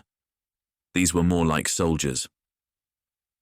The gate opened up for him, and walking slowly and with purpose, Gunnolf walked out of the palace. At the first major road he turned his horse and started to go west, towards Gregor's keep, and he prayed they'd still be alive, and he could actually help. Ertrella. She was lashed with leather straps to a wooden cross, arms and legs out, head back, and he looked at her. Mena had been taken somewhere else for now, and she thought Gunnolf was either dead or left for dead. She knew he had powerful wards from poison and healing. He might have made it. Gregor looked at her as he walked back and forth, staff in hand, trying to scare her. He had long hair like a woman, which he had in a ponytail. It was black, but he had a beard and a very deep stare with intense green eyes. She'd been here 3 days now, and he'd just left her to go a bit mad. She could make herself not eat, sleep, or need to shit for a while, but soon her body would start to fail. Still, he didn't know everything. He didn't know she had shadow sight, and that was good. She saw right away how she would beat him. He had joined with the fire. Mena told her that but seeing it was different. It wasn't a joining. It was one partner holding the other against its will. The shadow held the fire as it tried to destroy it, him and everything else. It looked in him like a vast furnace that was being held by his magic. It gave him power. It could do what a shadow did and more. It gave all its power every time and then renewed. But it was a wild beast and would consume him if she broke that bond. So, what do I do with you? If you put a fire in me, I'll burn you. Maybe, maybe not. You are too good and useful. You see, there is no king, not anymore. I took out all his memories and then join with him when I need to use it. The kingdom has been mine for 2 years now, and we're finally ready. She knew what for. War with Carthage. Indeed, they are the only thing that can stop me. Yet now I have you, a trusted Red Death mage. I'll scoop out your memories, and then I can send your body into the Red Palace. Or better, to the Emperor and have you kill him. She knew if she had no memories, she wouldn't fight a join. She'd be like a weak animal with her mind open. Or I could help you, I could rule Carthage. Like I'd trust you, no, we'll do it my way. He stepped up to her, and with his free hand he reached into her mind. She felt it not as a pain, but felt the searching as he reached around. He found an image of her mother, making her dinner. She smiled at her. She was pretty, pushed his fingers together, and it was gone. She could cry, but wouldn't. I would do them all at once, but then you'd start shitting your pants and forget how to wash yourself. So you get the fun of me doing this for weeks. The bonds on her wrists stopped her from doing magic. She felt it like a cage against her mind. She willed the shadow to reach out, for to rip his throat out. But it didn't move. It, too, was locked inside of her body. He reached out again and put his hand on her head. He found one of her father's and took that. He stepped back and laughed. Then he put his hand on her stomach. She was scared. You're very pretty, and you know I could do anything to you. So be thankful it's just this. He walked away from her, and then seemed to change his mind. He smiled as he walked back to her. Now you thought I want to know about bridges and experiments. So let me show you something. I think you'll like it. He waved the staff in the air, and in the air was created a large thing, like a circle reflector or a window, he muttered, and the image in it changed. She gasped in horror. It was a land of fire. The earth itself burned, and rivers of molten rock and lava ran. In it she saw shapes moving. It was like the thing in him. They clashed against each other. The land of fire. He waved his hand again, and it was changed. She saw it was what was a place of nighttime. It was a barren desert, worse than Carthage. No rocks, no trees, just miles and miles of yellow sand. Once again, she saw beasts, the shadows. They all fought in a frenzy. Fire and lightning shot out. They grabbed and ripped at each other. Soon, only one was left, not torn apart by the others. It floated away until it found more, and the fighting started again. The land of shadows. He waved the staff through the air, and it flashed. She saw a world filled with just trees and mountains and grass. Animals of many kinds ran and flew. As she watched, a thing grew from a tree and stalked away. It was like a tall, thin man. Then a view of just a bright ocean. She gasped as she saw what looked like a woman with a fishtail. Then it changed to the desert again, but the rock was alive and it moved. It was a creature. Then she saw a city. It wasn't her city. It was incredible. Everything was glass. They had towers of glass, and around it things flew. People in flying carriages. There are many lands. The Creator has made all, and I have been to many. You think Carthage wants to fight an army of demons. There are creatures of stone, half bird, fish, giant wolves, half snake. There are trees that look alive. There is a land where the dead bodies of men have turned into blood-drinking beasts. She was crying now. She was more scared of him than ever in her life, and she knew why. He was mad, and he had her. What will you do? She knew. Why be the Emperor? Of course, if you don't all bow down, I'll bring them here. I'll start with the fire. I can bring them already, and more shadows. But then the dead and all else, only I will be able to stand against them. You will all beg me to save you. Gunnolf? He rode hard for days and got to where Gregor's manor was.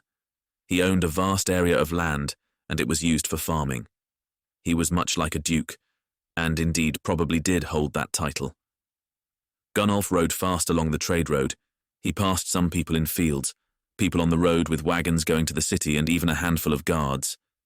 He had his amazing map, not that he'd needed it in so long and drawn it out now. He turned left on the next smaller road and started up towards the house. Gladly, like a lot of rich people, he liked to hunt, instead of having vast walls and guard. He had a forest all around the place. Also, it was set far away off the road. The only people who came here were his servants, staff, and guests. He got off his horse and guided it into the forest. He had back on his armor, but just a stolen rapier and dagger. He led the horse deep into the tree, marked where she was on the map, and looked at it. The manor house was straight ahead. He walked through the forest towards it, glad of his 2 weeks with Marcus. He was just going to look, and then try break both of them out. He didn't like this chance of killing the man as he slept, but he was overflowing with anger. It was all he could do not to storm the place and rip open doors. He crept through the trees until he was closest to the house. He crouched down and looked. There was a long stretch of open land before it. The manor looked around 300 years old, but it was big. It had an ornate staircase and 4 columns at the front. It also had staff. As he watched a guard with a pike was walking around the house in a circle, he was crossed at some point by another going the other way. He knew all the evil things were happening in the dungeon. They always did. He was at the front of the house and creeping slowly through the trees, he went the long and slow path to the back of the house. He looked at the door and the slow circling of the guards.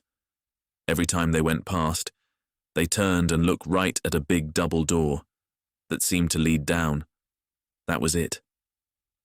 Gunnolf looked at the sun. It was still high in the sky. If he had any chance, it would be at night. He had a plan. It was stupid, but he thought it would work. He knew getting in would be the easy part. He waited until the sun had dropped from the sky and the guards could see less. In fact, it dropped just to 1 man, and he took a good few minutes to do his lap.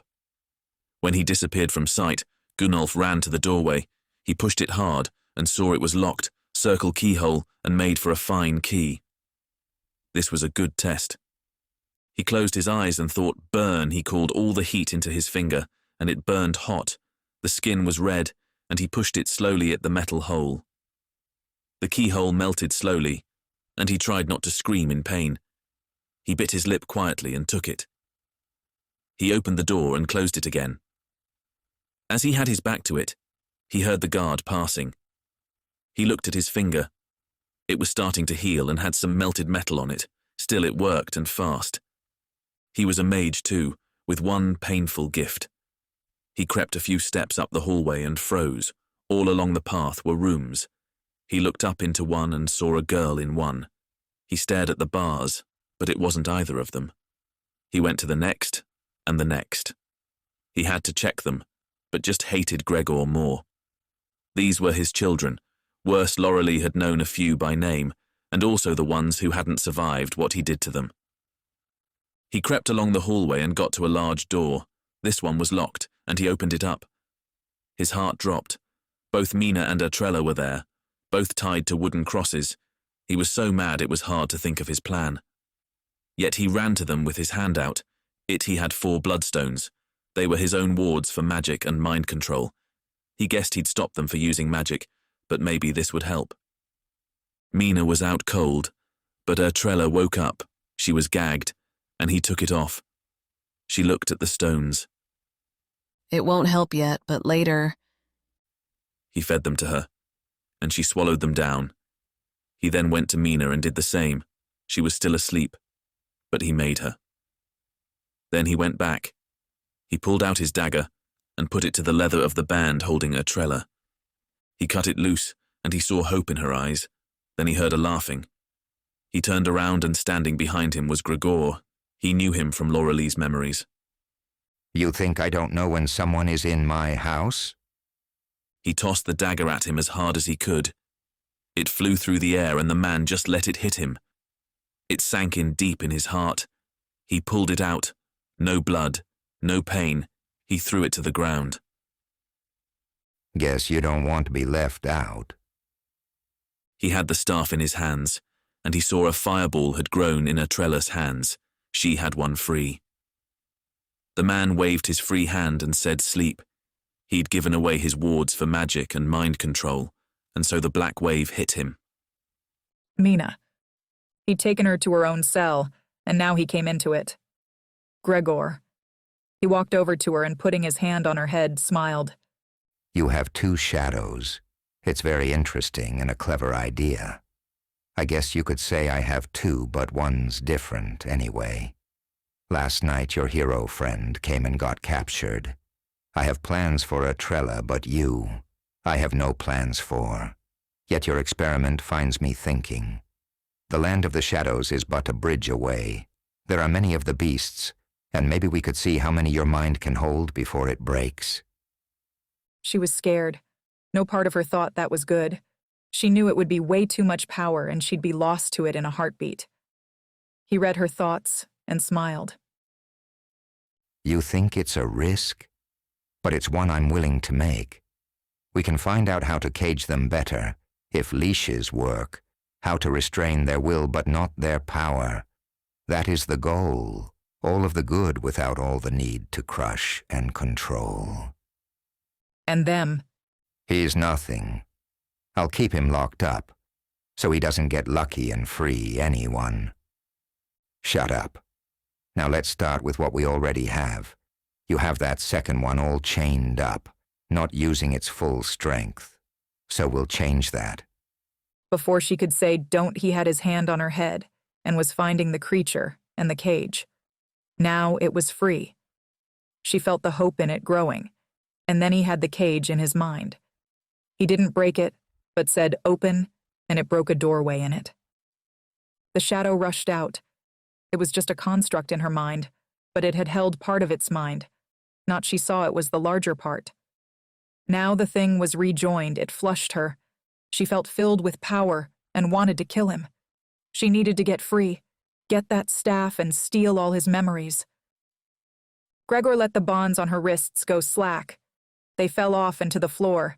She let 2 fireballs grow in her hands, and she yelled at him, "You'll die." He seems unafraid, but replied, Let's see how strong 2 are now. Gunnolf. His plan had worked a little, but he was still worried about Atrella and Mena. He didn't want to imagine what this monster was doing to them. He was using his own children as test subjects. The only good thing was he seemed obsessed with power, and not just pain for its own sake. He'd hurt them in his experiments, but he wasn't burning every night like at the White Palace. He waited until it was dark and what he assumed was nighttime outside. He felt a coldness from the walls and was tired and ready for sleep, yet he fought it. He walked to the door. It was thick and made entirely of metal. The whole wall was metal bars set in stone at the sides. He'd kicked them, and they were deep in the stone. Gunnolf put his hands to the bars. He thought of the fire in him and he reached towards it. He let it break free of its cage. He felt it leaping from him and he directed it into his hands. They held 2 bars, and then his hand felt red hot. He looked at them, and they started to smoke. He felt the agony and pain as the skin turned red hot, but so did the metal. He pulled the bars wide apart as they heated. It still took strength, but they bent wide. He stepped through the gap. Closing his eyes and trying not to cry, he pushed the bars back and removed his hands. He looked at them, and some of his skins were still stuck to the hot metal. He saw they were black and ruined, but the skin started to heal as he looked. Soon his hands were whole again. He was on the other side of the bars and then were back again. They looked a bit odd, but to the same width as before. He looked around. His room was all there was. He stepped forward and went up the hallway. There were some stairs with a torch burning, and he took it and walked up. There was another doorway. It was also locked. He pushed it, but nothing. He looked at it. It had a lock like the front door.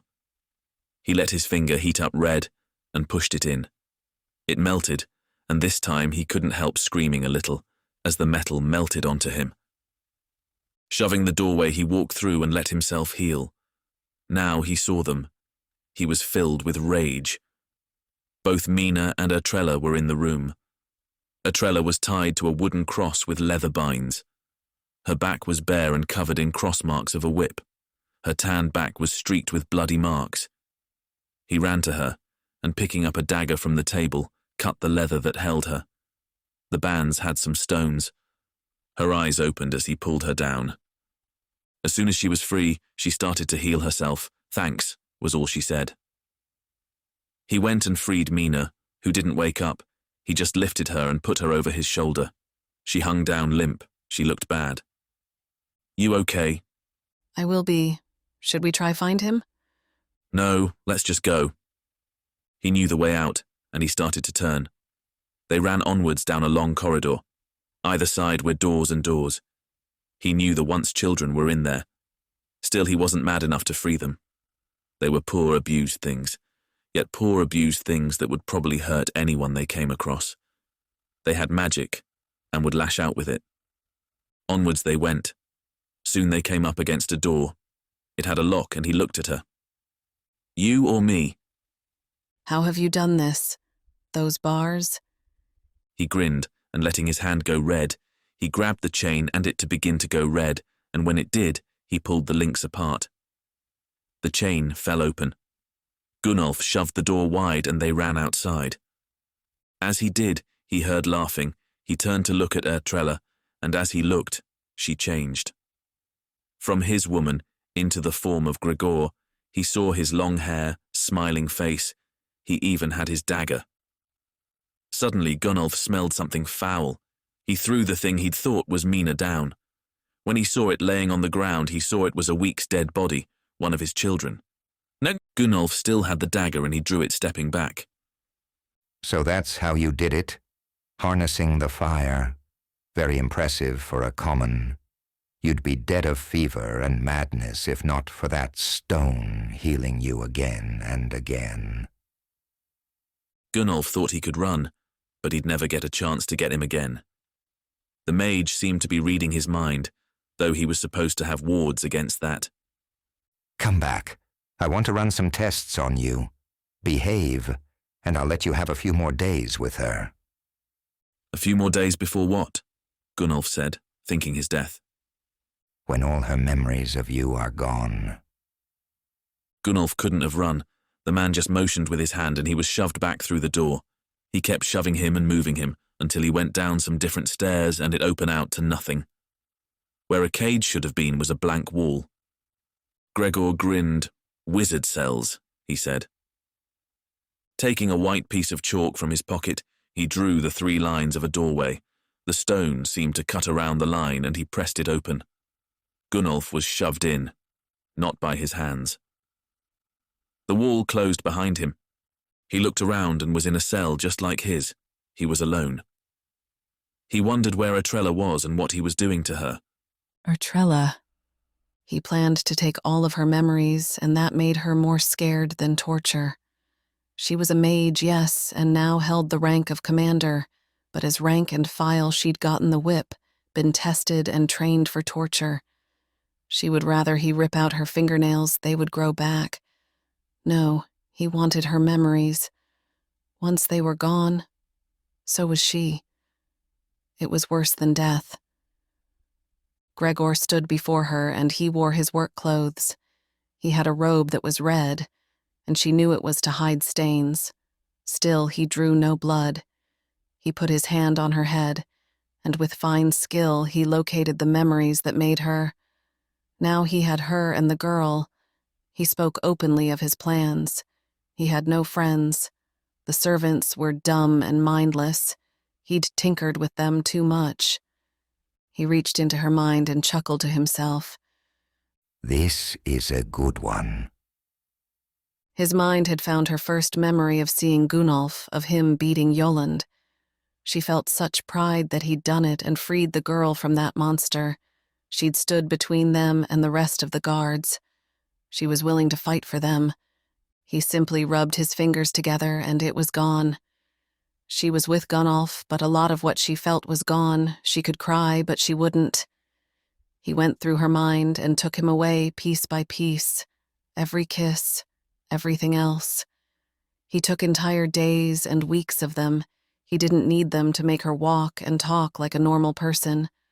When he was finished, he walked to the table. He drew a chair and sat down. The girl, who was his servant, brought him some wine and he drank it like it was water. He'd used some degree of power and seemed slightly tired. So, the reason I did this is, he broke in, and I promised you'd share a cell. Who? Gunnolf. She knew the name. He'd taken her memories of him. That's all she knew. Her current memory of today, that she was less than before, yet she hoped he'd leave that. Who? He smiled. I know you know who. You have the memory of me taking it. He finished his wine and went back to her. He reached out. You know, I think I can do whole years with you. I think you need to forget who I am as well. Ertrella opened her eyes and looked at the man who stood above her. She didn't know his face, but she was strapped to a beam. Who are you? I'm Gregor. You came trying to kill me, and now you're my prisoner. She fought against the bonds on her wrists and tried to get free. She knew the name Gregor. She'd read of missions against him. What was she doing here? How long had she been here? The last thing she remembered was getting on a ship to go to Frieden. Where are we? Back in the King's Land. Tomorrow I'll get more. Now go. She was unstrapped from her bonds by the mage, and she turned on him. She raised her hand to fire a bolt at him, and nothing happened. She was shocked. Sorry I took your powers. She was horrified. How could someone do that? She was pushed by him, out of the room and down a flight of stone stairs. Soon they came to a wall, and he drew a doorway portal onto it. He shoved her through, and she collapsed to the ground. The door slammed closed, and she was near in tears. In the room was a big Carthian man. He came slowly to her and sat. You okay, Ertrella? What did he do to you? He asked in a voice filled with concern. She looked at him and felt something. He was her friend, yet she had no memory of him. Still weeks and years were gone. He took my powers. He looked at her and then took her head. And your memories, it seems, do you know me? No, are we friends? He laughed very sadly. More than that. But now I will help you. I know about memory tricks, and I have all mine of you. She looked at him. If he had memories of her, she could copy them and hold on. But he took my powers. How? I can't remember. You're the mage. Can you take power like that? Is your shadow still in you? He was right. Ertrella stood and focused. She felt it. That familiar dark presence, it was still in her, and it was mad. She focused on the feeling. It was angry because something was caging it, stopping it from being free. She stood up. It's caged. He stood too. Then I think you have a ward stone in you like this. He held out his hand and yelled, "Fire!" A fireball leaped from his hand. She was amazed. He wasn't a mage. An attack stone, who made that for you? He seemed sad. Mena, your friend and sort of student.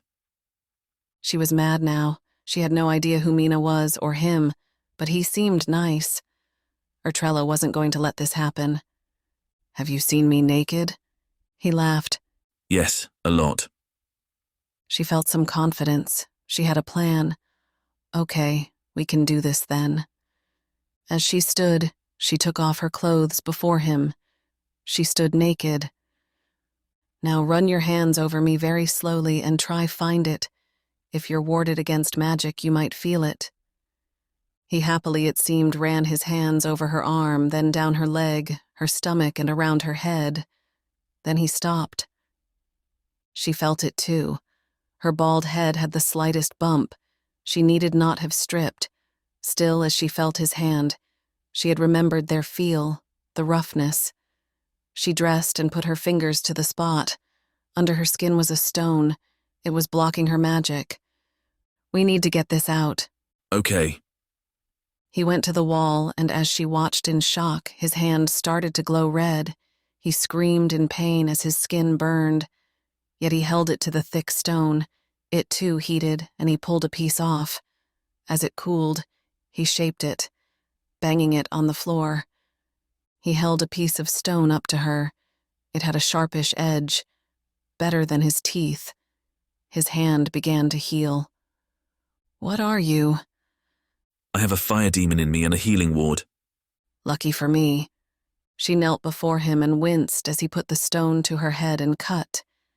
It was rough, she felt the blood drip down her face, yet he leaned in and sucked the wound with his mouth and drew the stone into it. She thought close, and the wound began to close. She grinned and stood, facing him. He spat the stone from his mouth and handed it to her.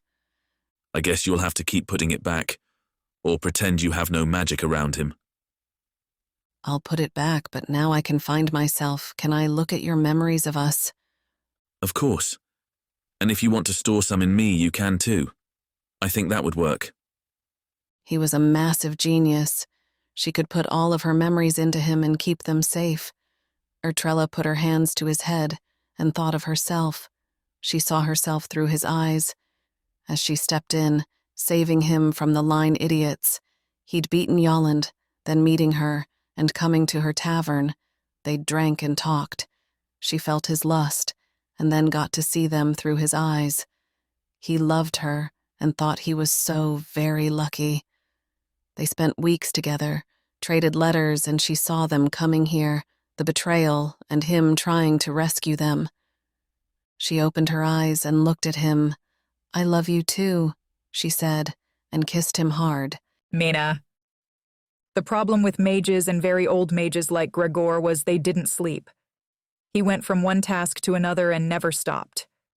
He'd freed the shadow of Yolland, and now she was so much stronger and darker. It was so incredibly lustful now it was free. It was all she could do to restrain herself from throwing herself at anyone. In the end, she sat in her room and stroked her hair with her hand, and that seemed to sate its want of touch for a night. Still, it was a monster. No wonder Yolland was such a creep. He came and got her from her room, which was a cell with a door he drew, and took her to his dungeon.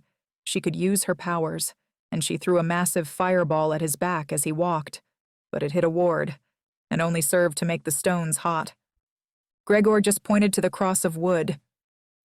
"Get on it, or we'll break your legs." As he looked at her, he flicked a finger, and it came with a loud crack. As one of her leg bones snapped, she screamed as she collapsed. She healed herself in seconds and turned her pain off. He grinned at her, and it went back on. She felt the lingering agony. Mena just went to the cross. He strapped her down, wrists, feet, and head. "So now you have two and are still you? I need to know what the limit is. I am stronger than you, but you're not too weak. Let's see if the mind can hold three now." Part of her wanted more power, the shadows, the demons, yet she felt it. It was a very old thing, and fought all the time. It wanted to crush all, yet it seemed to be getting ready for a fight. As she watched, he went to his table and drew up the bridge staff. He simply held it and put his hand on her head. She felt his sweaty skin on her, and he was muttering. It was a string of words, but so quiet she knew not what they were. Her eyes were forced closed, and when she opened them, she was out of the cellar. She stood, holding his hand. They were on the plain of some land. "I made the bridge in your mind. Let's find you a new friend."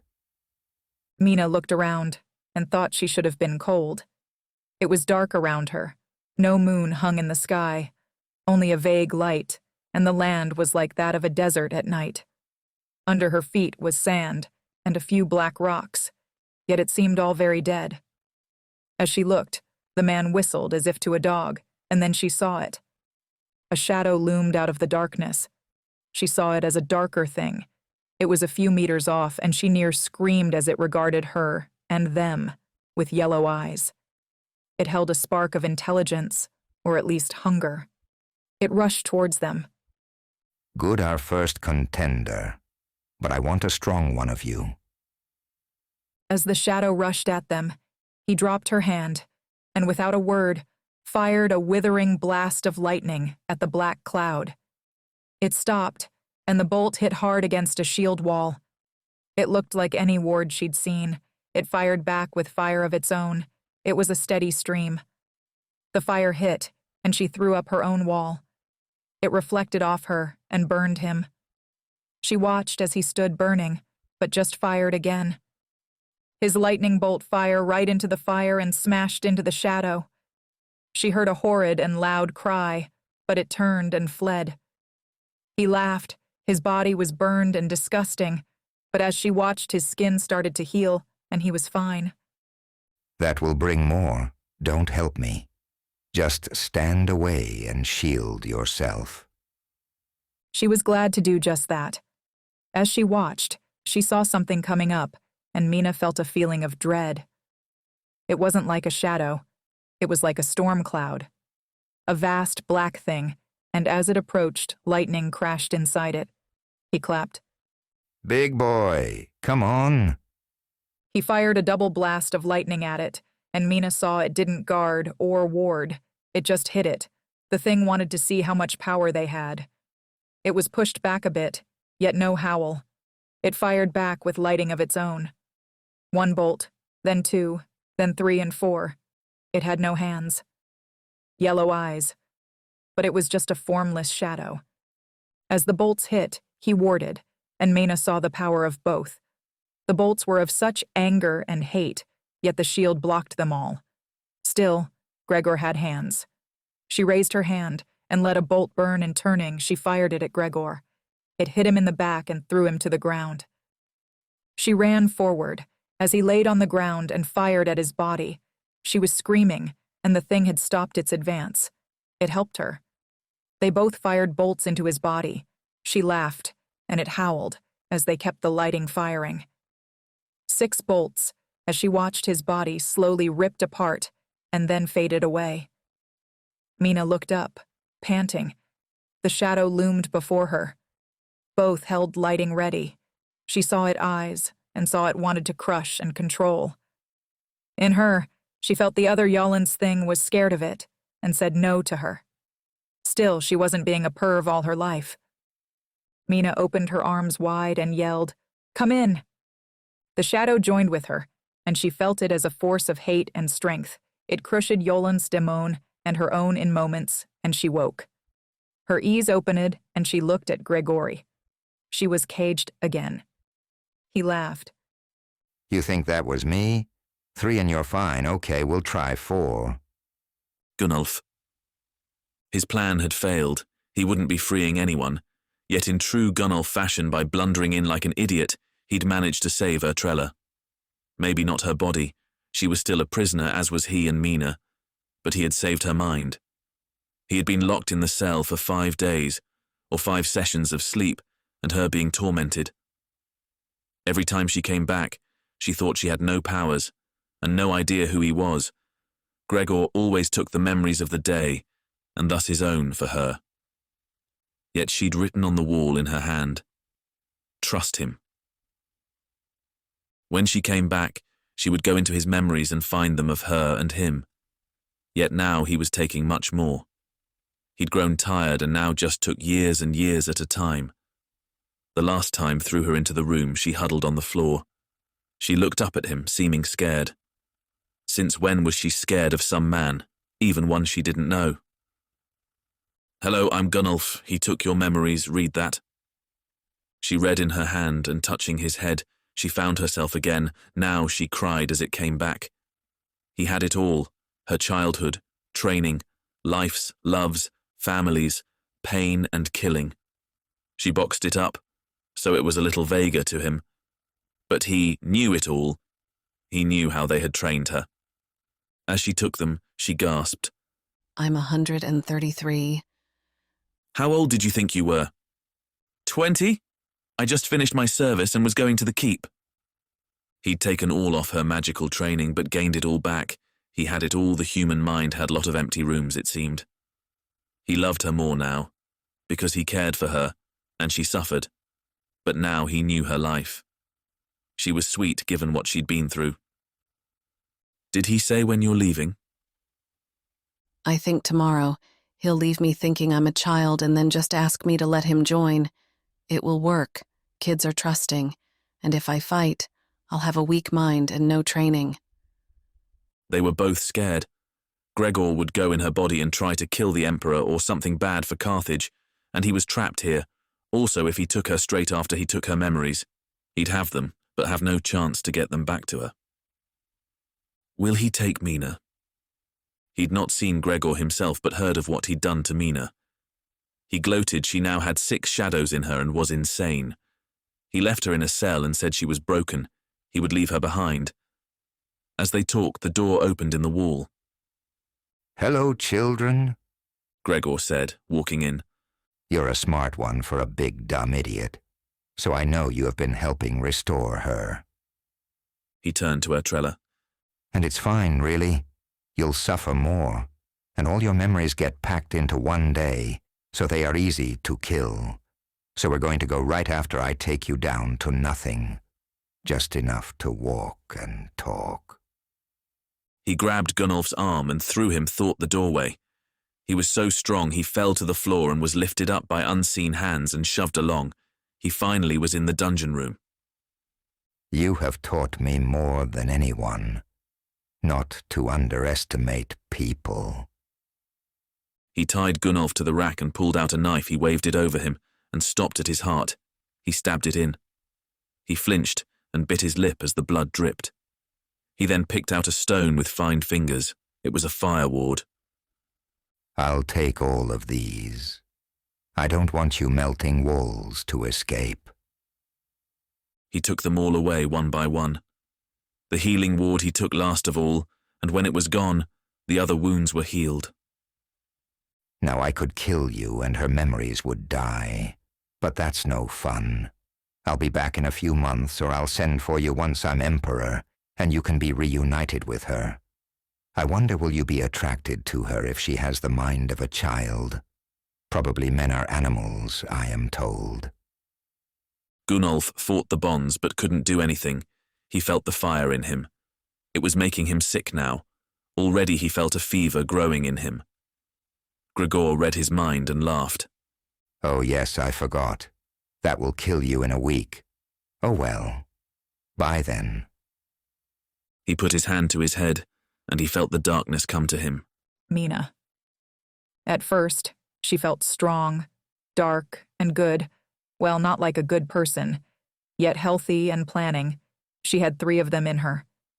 The newest one from the land was so powerful, it made the others quake in fear. Her magic was bursting from her, but then he'd put the cuffs on her, stones in her, and he'd muffled her magic. It was bad. They had no outlet, and the shadows fought. Her mind was the battleground.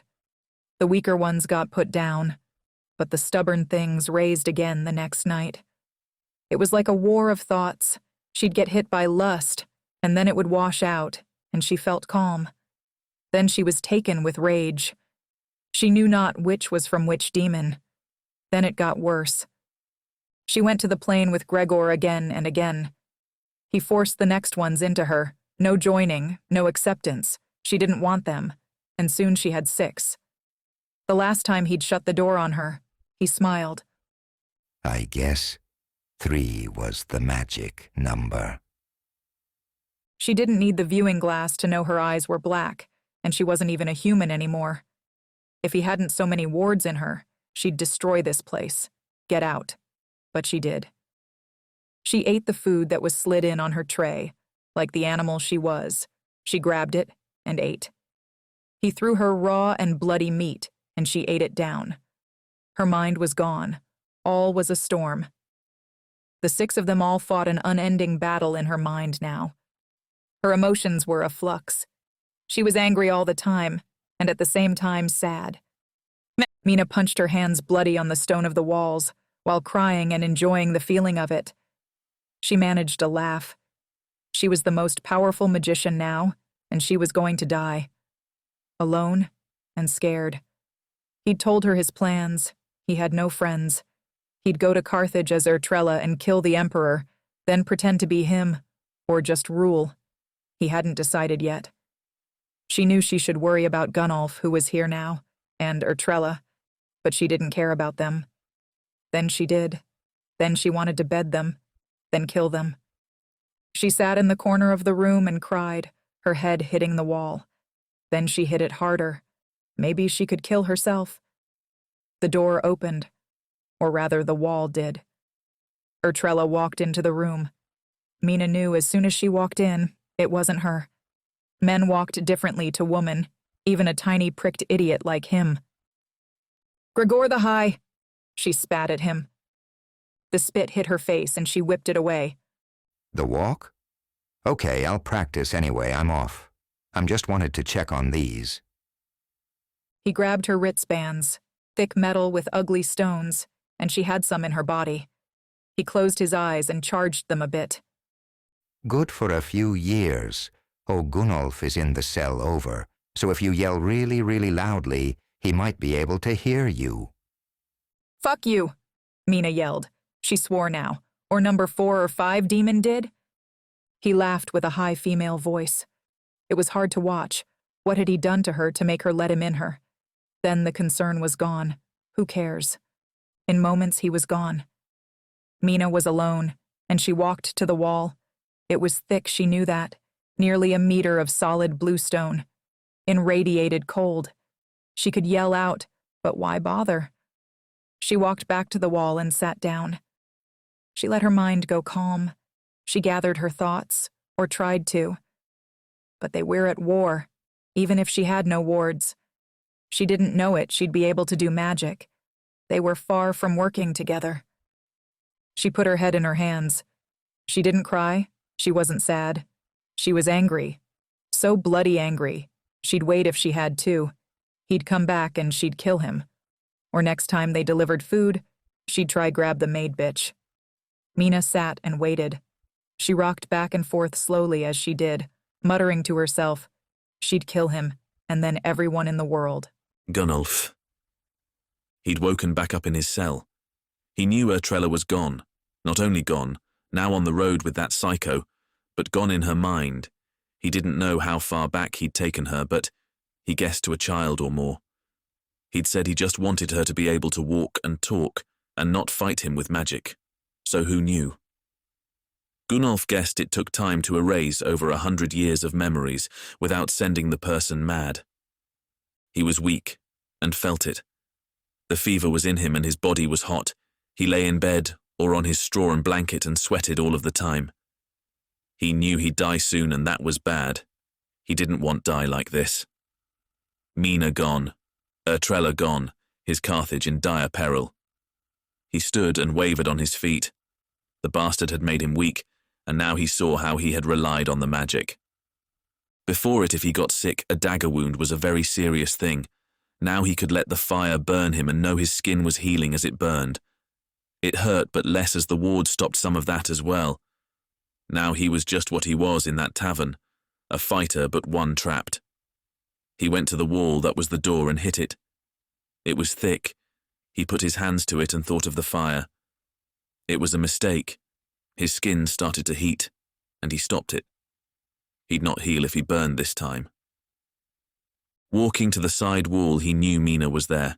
He felt something telling him that it was like a voice was whispering to him. He even knew the wall was a foot thick and she had no metal wristbands, stopping her from escape. He stepped back. What was that?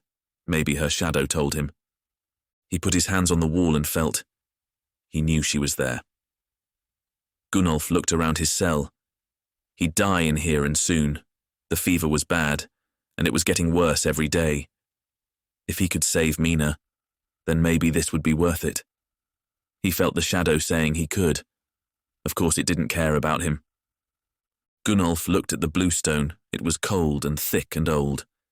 He pressed his body against it, then turned around, so his back was to it. Fuck getting melting stone in the eyes. He closed his eyes and breathed slowly. He thought of his life, all he'd done. He said a prayer to Halvan and then yelled, "Burn!" In one horrid heartbeat, the fire came out. His skin burst into flames and got as hot as it could. It heated red, and he screamed as every nerve in his body burnt. The stone began to melt as he pushed against it. The red-hot stone dripped down, and his body was like an ember of red, pulsing heat. The pain was beyond anything he'd ever felt, and then it stopped. All the nerves in his body were dead. His skin was gone. He was gone. Gunnolf travelled backward and let himself go. He faded away into death and was at peace. Mena. He's coming. She knew her grandfather, or his shadow, stayed out of the fighting. It just did work to help them both. It had gone to Gunnolf and he was coming. She had no idea how, but she ran to the wall and gasped. It was hot, really hot. As she looked, it went red and the very stone melted. She gasped and was stunned by what she saw. He was dead. There was no doubt in that. Still, he was tall and was falling very slowly through the wall, melting it as he went. His body was like an ember of hellfire. His head broke, though, then shoulders. Mena screamed and grabbed his shoulders. She yanked him through, burning her bloody hands. His skin was red and gone in places. His bones showed in places and were red like heated metal. She cried and felt for him, all wearing silent. A voice yelled to her, "Break the bands." She looked at her wristbands of thick metal. She presses the metal against his open hand, and it heated. She screamed in pain, but it heated up and then fell off. She pushed the other against him, and the metal melted.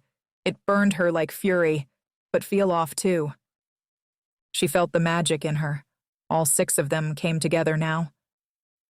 They were free and willing to work together for a moment. She healed herself and looked at him. Part of her didn't care, but she fought through, putting her hands on him. She thought cold, and in moments his body stopped in its heat. Now she saw what her friend had done for her. He was dead, covered in drips of cold stone. His skin, where it was, there was black. One could not see. It was him. Mena wouldn't let this happen. She went to work. Slowly, she healed all of his muscles and skin. She formed him back to what he was, but he was still dead. She fired a bolt of lightning into his heart. He jerked once, but nothing. Putting her hand to his head, she felt his mind was dead and gone. She reached out and put a cage to his heart. She made it pump every few seconds. Then she fired a bolt into his mind. Nothing happened. Mena slumped down and then gasped as he stood up. Gunnolf stood before her and he opened his eyes. She gasped, but sad. His eyes were on fire. The actual orbs burned. In control. Shit, the fire demon had him. It could bring a body back, but not her. He was in the form she had given him, and as it reached for her, Mena just said no, and he was pinned against the wall. Mena put her hand to his head, and then she laughed. "Thanks, you evil shit." He was in there too. It had brought them both back, but it was in control. Mena, Cage, and 6 wills all pushed together, and they dragged the flaming thing from its control. She dragged it back into a cage of ice and down deep in his mind. She made it strong and then opened her eyes. Gunnolf's were open. Brown eyes looked at her. Now he was safe. Something happened in her. The demons fought again. Her mind began to wander. She'd saved him, but wondered why she'd bothered. Thanks. I can't believe I'm alive. She walked back to the corner and sat down. Ertrella. She didn't remember much of what was happening. She had been at home. Her mother was a dressmaker, and her father was in the army. She'd been there with them, and now she was here, or she'd been in a dungeon. She was only 12 and was far from anyone. Still, she knew what a joining was. This man, some old kingsman, had joined to her body. She knew it was her body because it was the eyes she looked out of, yet she caught a look at herself as he walked around in her, and she was old, not as old as her mother, still pretty, very pretty and a real woman, yet she was scared. This man made her walk, talk, and controlled her. She fought against him, but had no magic words. She had no training, and he broke her will. He said it would be fine, but she doubted it. The thing was, he was joined to her, and she knew all of his memories, and he had them of her. He'd taken her memories. She wasn't a child. She was 133 and had a lover, and he took those memories to control her. She had learned of a join. They saw memories but not thoughts. She was safe from him. She could plan her escape. He went with her body out of an old house that was run down and neglected. He had a mage carriage, which was great. He sat as her in the driver's seat, and some men loaded a big coffin in the back. That was probably his body. Soon they took off. The carriage rattled up the road. She knew it was being pulled by a shadow, the man's shadow, but she couldn't see it.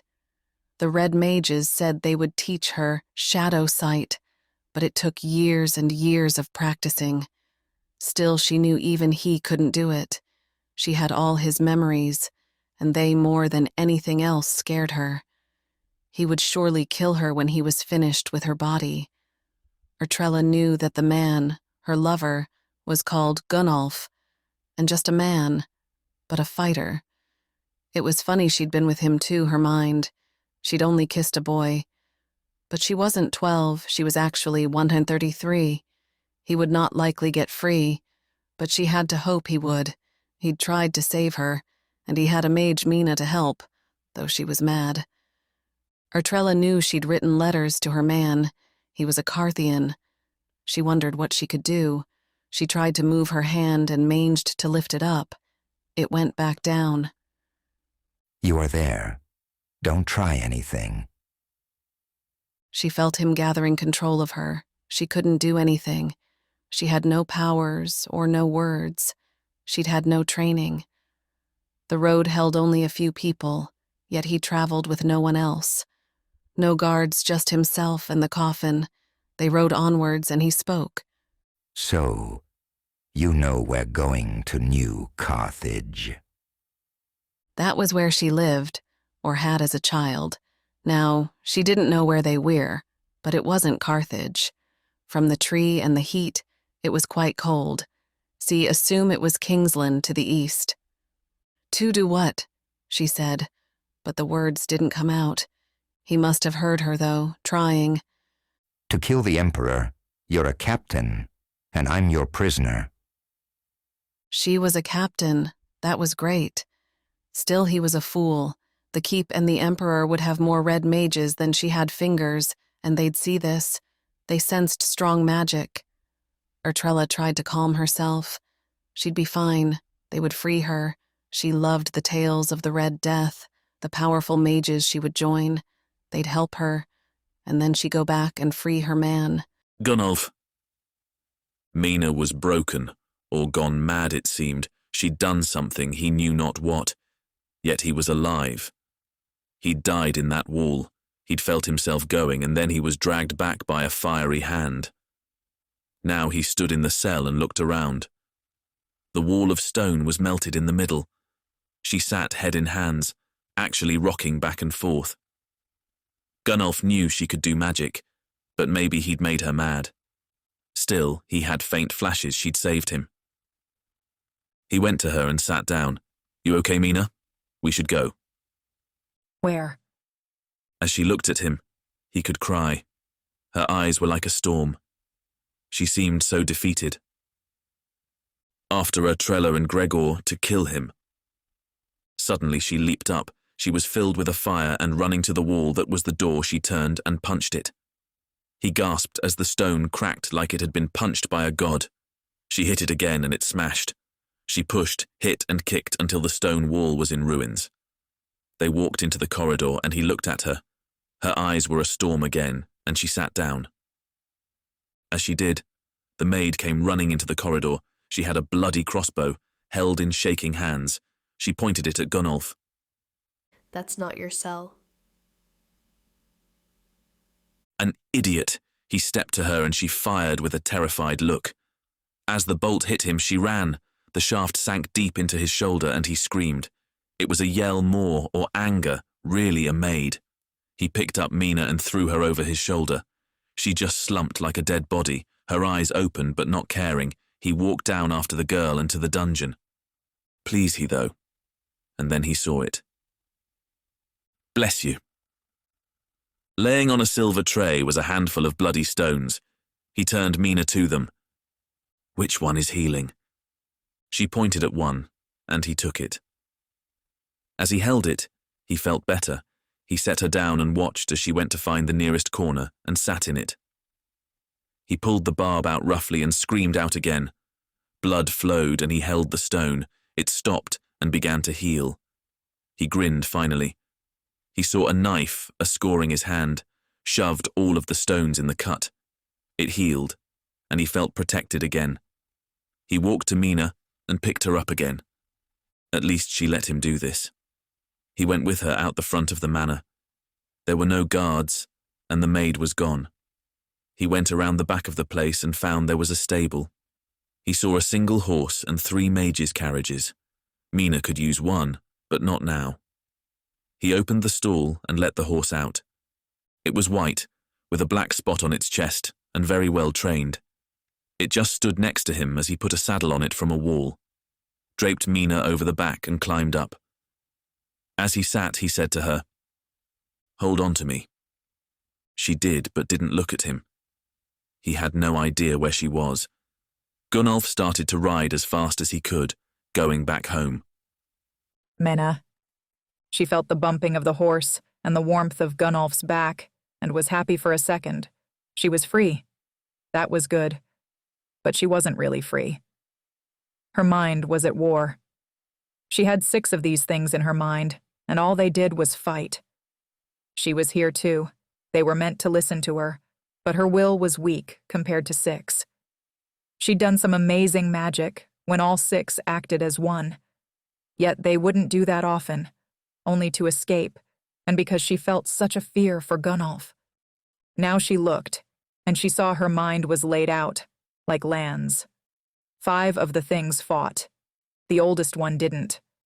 Her grandfather one was not the smallest, but it floated to her as she watched. She soon could see the difference. It was like watching 5 storm clouds attacking each other. Then she saw something that shocked her.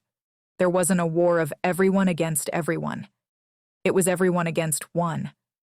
Yolans and 3 others from the plain fought against the big one. Sometimes they fired a bolt of lightning at another, but she saw all of them were at the other. She shuddered. If they won, that meant the demon of Yolland would own her. She'd be a twisted rapist pervert. It was one thing to want to kill everyone. It was another to want to have a sex slave. Mena would rather be Gregor than Yolland. She walked into the open, and turning herself, she raised her hands and fired a blast. She didn't know if it was real or her control, but the bolt came. Her grandfather one would help her, and did. She fired it right at the Yolland's one, and it hit. It was protecting fire. The big one leaped at it, as did she. Aiming down like they had at Gregor, they both fired bolts at it, until it howled and fled back. It went behind the other 3.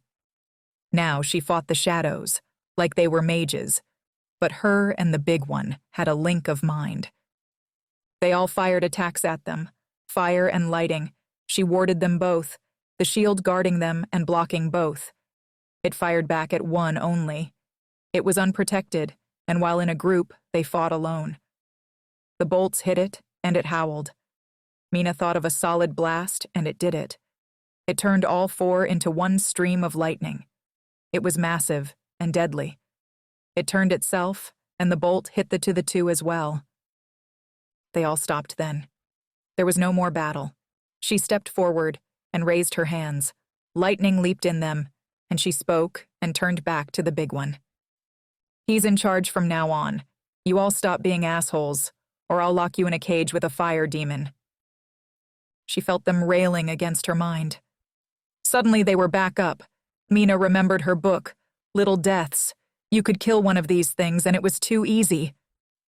Mena looked at Yullin's demon, Kill yourself. Mena felt a rip inside herself. It didn't want to, of course, but she could make it. She forced all her will down onto it.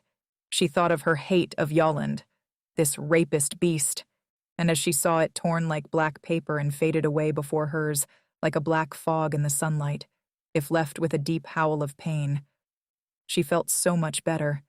Mena stood tall and glared at them all. He's in charge, or you die. Mena saw they bowed, and they stayed bowed. Her mind changed now. The bigger one was in charge, and she'd felt its full strength. It was bad. It didn't want sex or love. That was weakness. It wanted to kill and control. It would find Gregor and torture him for what he'd done to her. But his plan was good, except it was him, not Mena. Mena opened her eyes. She was sitting with Gunnolf, and they were around a fire. The night had fallen. She'd been inside her own mind for the entire day. She only remembered him carrying her out of the keep. She smiled and went to him. She hugged him. "Hello, stranger," she said as he held her tight. Good to see you again. Why are your eyes black? Gunnolf. He'd come back from the dead, that's what Mena said. The fire demon had brought him back with fire for eyes, and she had locked it down in a cage of ice. He felt it just as before. He knew he could summon the heat, yet it weakened the cage it was in. She was changed. It was better than her being lost in her own mind as she had been. But now she was her, yet wasn't. For one thing, her eyes were black as night, and he knew it just showed that the shadows were linked to her much more closely. It went after a few hours, yet scared him. She said she had 5 of them in her. On one hand, it would make beating Gregor easier, yet first they had to catch up to him. They rode up the trading road as fast as the horse could go. Mena kept it running at a fast pace, giving it strength and energy as it ran. Still, it was a lot slower than a mage carriage which Gregor had taken. They wouldn't catch him on the road, and he was afraid that by the time they got to Carthage, Gregor would have already done 100 horrible things with her trellis body and name, and she'd be dead or wanted. He hated the idea of him controlling her body. He was her and was doing Helven knew what with her. This is too slow. She was behind him on the horse. She held on, but was looking out and up the road. Ideas? There is a carriage coming. We can take it and use it. They had been traveling for a day, and he knew she was right. They were getting further and further behind. Luck had it. There was one road to Carthage, but the border was massive. If they broke off the road, they could cross at any point and they'd never find them. Okay, but we'll pay for it. Mena laughed. I'm not going to kill them. Still, the way she said it was like she wouldn't kill someone for a wagon. Not that the idea of her killing people was bad. He was far from clean, but he still wanted her to stay innocent. Not that one could in this life. Slowly, the wagon came into view, and he realized how hard this would be. It was a family. They stopped and looked at them, as they had stopped and were waiting. Gunnolf saw a man at the seat. He was the father. Next to him, the wife, and no doubt kids in the back. He could hear them playing. Their wagon was big, had 2 horses pulling it, and looked filled with their lives. He was a farmer-looking man, and pointed the crossbow at them, but didn't seem that worried. It was the middle of the day, and the King's Guard came along the road a lot. This was a land of trade. No doubt they were aiming to find a better life in the city. Hello, friends. How can we help? Mena got off the horse and walked up to him. Give us your wagon, for 2 gold. Of course. Gunnolf was shocked. It was a reasonable price, but he'd never say yes. Mena had forced him. The wife looked stunned. but Frederick will be stuck here and no way to get to Velden. You can keep our horses and yours. 3 is enough. It's a good idea. The woman changed her frown to a smile and nodded her head. It is a good idea. Now the father was unloading the wagon. He did help 2 children down, and they seemed stunned their parents were happily selling their wagon. He hated this. He knew they would be stuck now. This road was kind of safe, but not for a camping family. They'd be robbed at the least. If not, him killed, and the woman a lot worse. He turned to her. Mena, we shouldn't, they will die without it. She turned to him, and he saw a black flash in her eyes. Do you want to save her or not?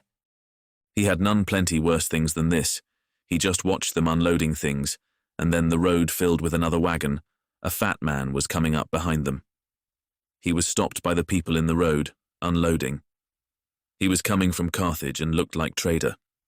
His wagon was a single horse pulled and smaller. Move out the way. Mena looked at him. Fine, we'll take his. Looks newer anyway. She turned to the family. We've changed our minds. It's a bad idea. The man came to his senses and seemed shocked he was unloading his things.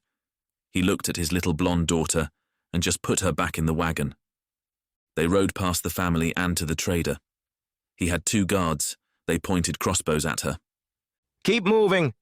Turn your crossbow at him. The guard, with a smile on his face, turned the weapon to face his employer. The man was stunned. Give us your wagon. The man gladly gave them the wagon, which was nearly empty. He'd sold all his goods. Mena let him keep his chest of gold and coins and loaded him and the guards onto their horses and gave them the white one. They sat now on the wagon and he saw nothing, but Mena sat in the driver's seat. She had lashed something to it, one of her shadows or many, yet the wagon pulled to life and was away from the scene in moments. It rushed fast across the road, and he was glad to leave the scene behind. It was a bad situation when he was relied on to be the moral one. Still now they raced along, and the wagon bumped and hit the ground. It wasn't built for this speed, and the wooden wheels jarred as they hit the road. Still she led them on. They would have been robbed or killed, the family. Maybe. But that's not our concern. We have to find Gregor. Honestly, he was lucky she even wanted to do that. He wanted to save Ertrella. He didn't want Gregor to kill his people or her if he got bored her. She wanted the staff, his memories. Sometimes she was like herself and cared. Others he was scared of what she was becoming. Maybe Grella was right after all. Magic made you evil. Mena? As they rode along at a fine pace. She looked and couldn't see the shadow. She'd not learned the sight yet as Ertrella had, but she knew there were 2 shadows pulling the wagon, and that's why it was so quick. She could read Gunnolf's mind. She'd always been able to. The wards didn't work against her. She recharged them and changed them, yet she never really had, as a politeness.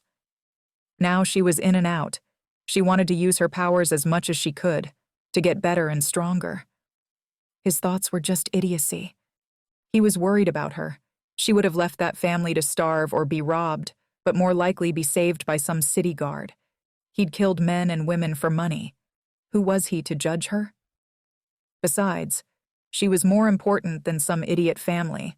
They were happy to give it to her. She'd made them happy to do it.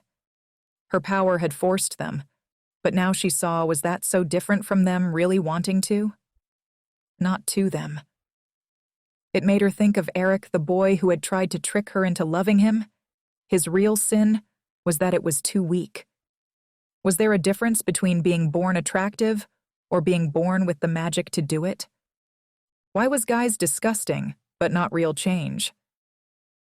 Gunnolf gladly bedded Ertrella, yet she was 133, just because she looked and was 30 in body. Why was that allowed and not just guys like Grella? She was changing, and she was coming to learn that really, she was the judge of right and wrong. It wasn't about some code, it was just what she was able to do and not. That family might die if she took their wagon, Ertrella if she didn't. Who was to say a weak family of idiots was worth more than a woman who could still teach her some things? She sat next to Gunnolf in the driver's seat. He had a crossbow ready, but it was more for effect. She was the dangerous one. They rode onwards, and she knew soon they would be coming to the border. It was getting close, and the landscape was still the same. Lots of green, but becoming more ordered. She turned to him. "Let's see that map, then." Gunnolf had it to his side and put it between them. The map was well made.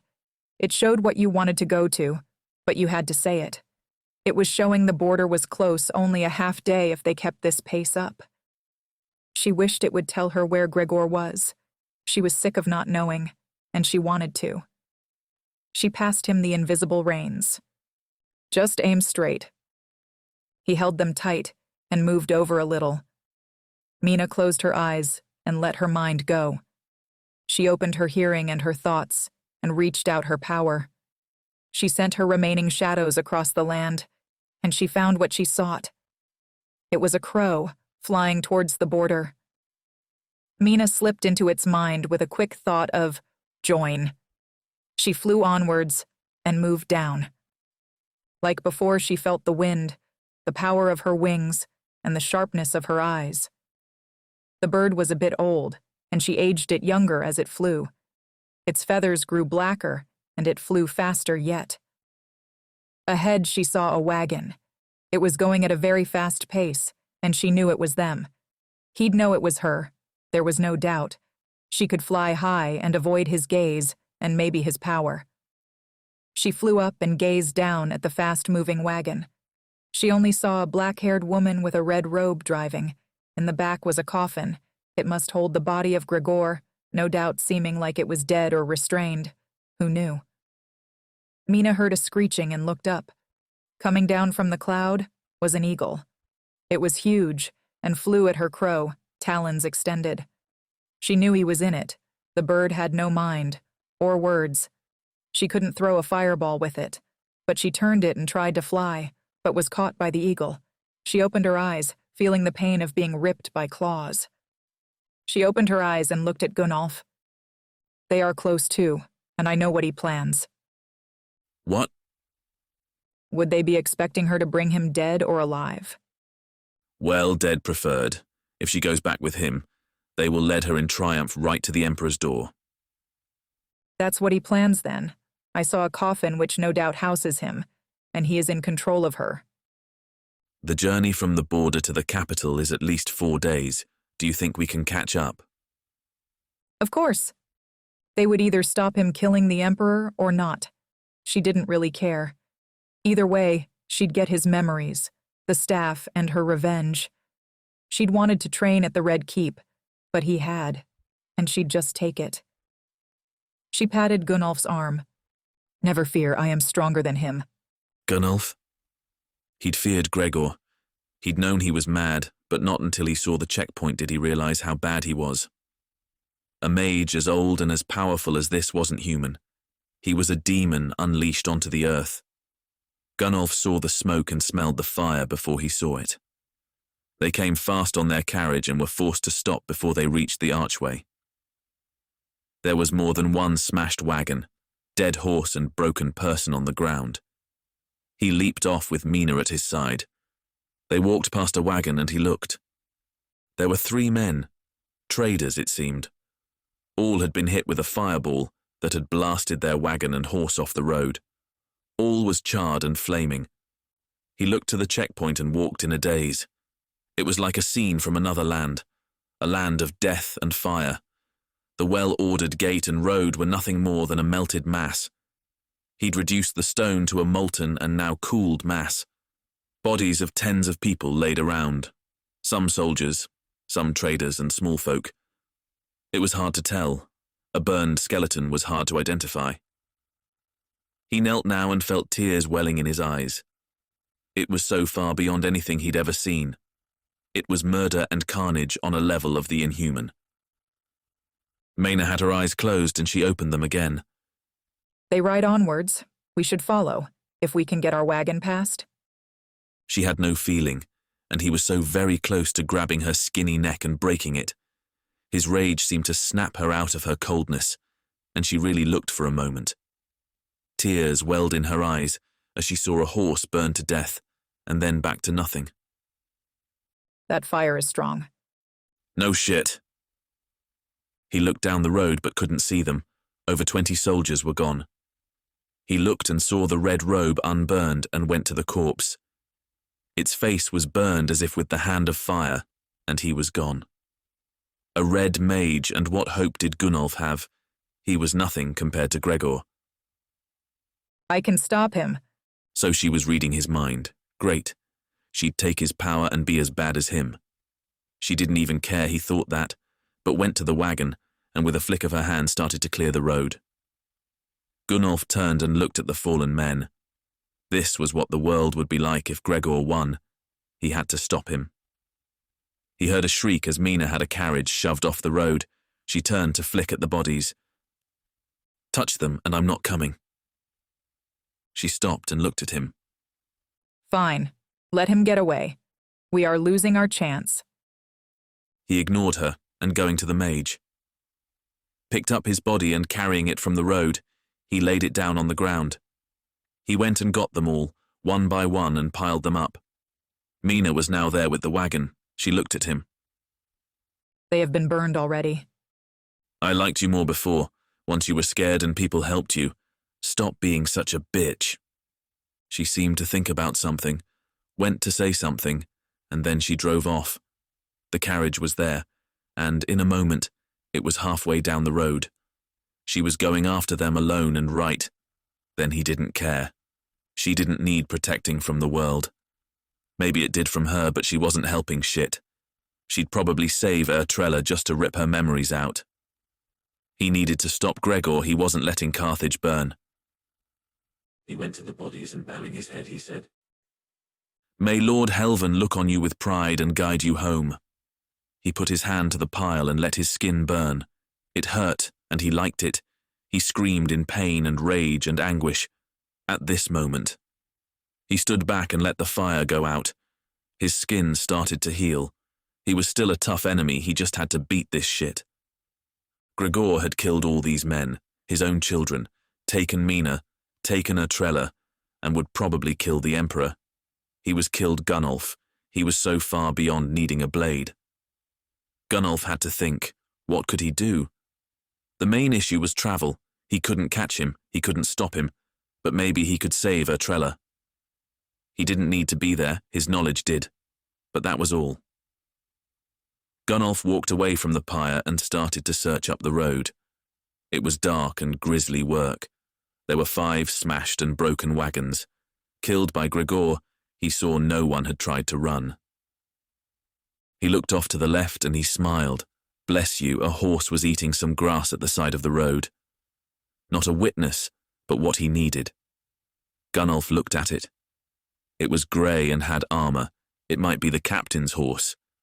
It looked fine. He whistled at it and it looked up. Tulla, come. He tried the command in both tongues. The horse looked at the grass and then slowly started to walk over to him. It came right to him and he let his hands fall to its side. Bless you, horse. Gunnolf climbed onto it and turned to the capital. He rode a few meters down. He couldn't outrun them or catch them, but he could warn them. It was 5 days to the Emperor, and words travelled a lot faster than that. If he could get to a checkpoint, he could maybe find a red mage and could warn them. He just had to hope every checkpoint from here to the capital wasn't like this one. He spurred his horse and started a trot. Maybe Mena would save her. Who knew? Mena. She was streaming mad as she left Gunnolf. He was weak, and he was going to slow her down. Now they were into the Carthian side of the border. Things had changed. It was still lush with green. It is a land that rained a lot and was cold with days of weak sunshine, yet the roads were made by mages for this kind of transport. They were made of a gray stone that looked like it had been melted flat. As such, she flew along after Gregor, and while he had a mage carriage as well. She felt she'd catch him. Now she thought of it. She imagined the paths that lay before her, and she was not afraid. On one hand, she'd caught up to them before they got to the Red Palace or the Emperor, and save him. Or she wouldn't. Either way, Gregor would be in her hands. She'd be the savior of Carthage either way. They surely had someone to take the emperor's place if he was dead, and maybe Ertrella would be spared. They would know it wasn't her. She rode fast, the wheels on the wagon turning fast, and she felt the wind in her hair. Gunnolf was a waste, and just slowed her down. She didn't need to sleep, eat, or shit. She could go as fast as Gregor, but now she wondered if that would be enough. Was there a way to catch him now? She had no time to test anything, and she thought the shadows could just pick her up and carry her. Mena barely had to think of it. The shadows pulling the carriage had slowed, and now she pulled to the side of the road. She climbed out and broke the leash that held them. She wished she could see them, but knew they were there. She felt them at least. Mena walked to the side of the road and closed her eyes. She let herself go to the shadow realm. It was her mind, but they lived here, and she could commune with them. She didn't know these words. It was complex, and she needed more than one to do. I want you to lift me up. Mena felt the shadow lifting her, and she raised off the ground. Now you, push both of us as fast as you can. I want to chase Gregor. The big one pushed them both, and she put her hand forward in front of her face, and she screamed in pride. She was above the ground and flew as fast as one could go. She had thought it was fast before, but she now saw the trees and brush zipping past. She knew she'd catch him this way for sure. She didn't need the road. She was above the ground and flew untouched by it. Okay, slow and stop. The wind was howling, and she came to a stop. Mena laughed again. She was beyond anything others dreamed of. She would take what Gregor knew and then take it all. He had a good plan. He should be in control of all, and she would be too. No one could challenge her. Not all the legions of Carthage. She was power. Let's go, she said, and she felt as she was lifted again, and then the rush. All the rush pushed and kept up. She was once again flying fast. Her hair was whipping, and she laughed out loud. Her voice boomed out, and she let it take the deep, dark voice of the demon. Gregor, you will die at my feet. They had her, and they knew what to do. Close her eyes, and she cast her mind around. She had to get her awareness ahead and see him. Mena wanted to see him, and she opened her eyes and said, Eagle. Her vision changed. It was more of a tunnel, but it zoomed ahead on the roadway. She looked past a wagon train she'd be passing, and then saw his wagon. It too was moving fast, but she knew she'd reach it soon. Mena couldn't make him stop, and she knew it. She willed her shadows to take her out to the side of the road. Then she flew onwards. She went far to the left and traveled onwards fast. Soon she knew she was equal with him, and then ahead. She traveled in the falling darkness of the plain, changing her eyes to a wolf and then a cat as she could see. Finally, she had passed him, and then she went back to the road. Looking back now, she could hear a clattering, and she knew the wagon was coming. Mena had stopped, and she looked at the roadway. She fired a stream of fire at it and made it melt and break form. Then, using her hands and the making the demons shape the slowly cooling rock, she formed it into a row of small spikes. They would smash the wagon's wheels if he didn't notice them. Mena then walked into the falling darkness of the roadway. She walked into the shadows of a tree and watched. The wagon came out of the darkness, and she saw it was glowing with light. He had fires, and they burned in torches, and she saw he'd see the roadway. Mena leaped toward from the darkness and yelled out, Gregor! He looked at her, or rather Ertrella looked at her, and he smiled with her face as she passed. The mage was watching her and not the road, and the wagon went right over the spikes of stone. Mena shook her head. It didn't even have wheels. It floated above the ground and was dragged along. Clearly, he had some weak demon holding it. The wagon was over the spikes in a flash, and it was gone. Mena walked back to the road and watched as it disappeared into the darkness. Shit. Ertrella. She didn't realize what this would be like. Someone in your body. It was a nightmare. He was a man and could have done anything to her, but now sex was the least of her worries. He'd killed tens of people with her hands. The fire had come from her hands, and she'd seen as their poor bodies burned and were destroyed in seconds. She had smelled the cooking flesh, and worst of all, when that fire had poured through her, she had felt the rage. The fire didn't care who it hurt. More than that, it wanted the world to burn down and was glad to see it. Ertrella knew as part of her training she'd have to kill criminals, but even those executions were quick, not the agony of fire. She could still hear the screams and moaning in her ears.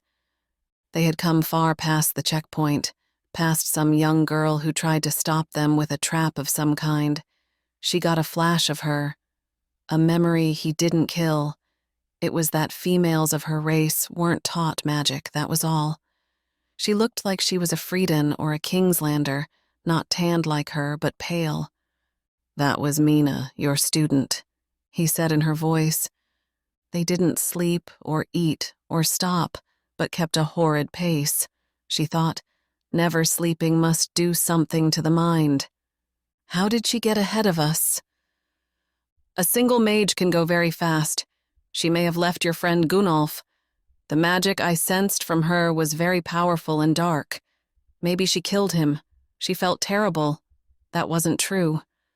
You're awful. I am not that bad. I would have passed peaceful had they let me. Could you not have just snuck past to the west like a tax avoider? Mages don't sneak." She felt a pain in her stomach, and she held it.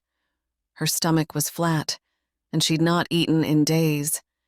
He couldn't read her thoughts, and while she feared him, she needed to try again. Her people were strong, and they could beat him if she got word. "I am hungry." He muttered a few words, and the feeling left. She was filled with a sense of warmth and happiness.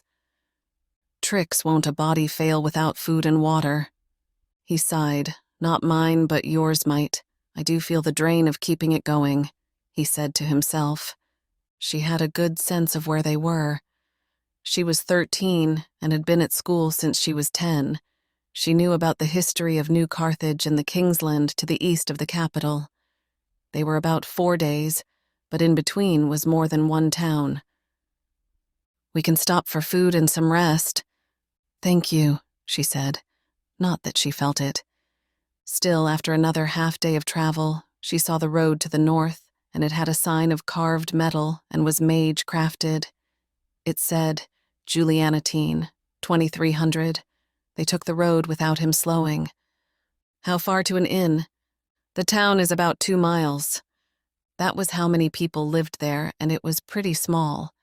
Just a collection of farms and things. Most people lived in the capital. This was just the collective farms. They went along, and she noticed the road was getting worse. It seemed to not be kept at the same level.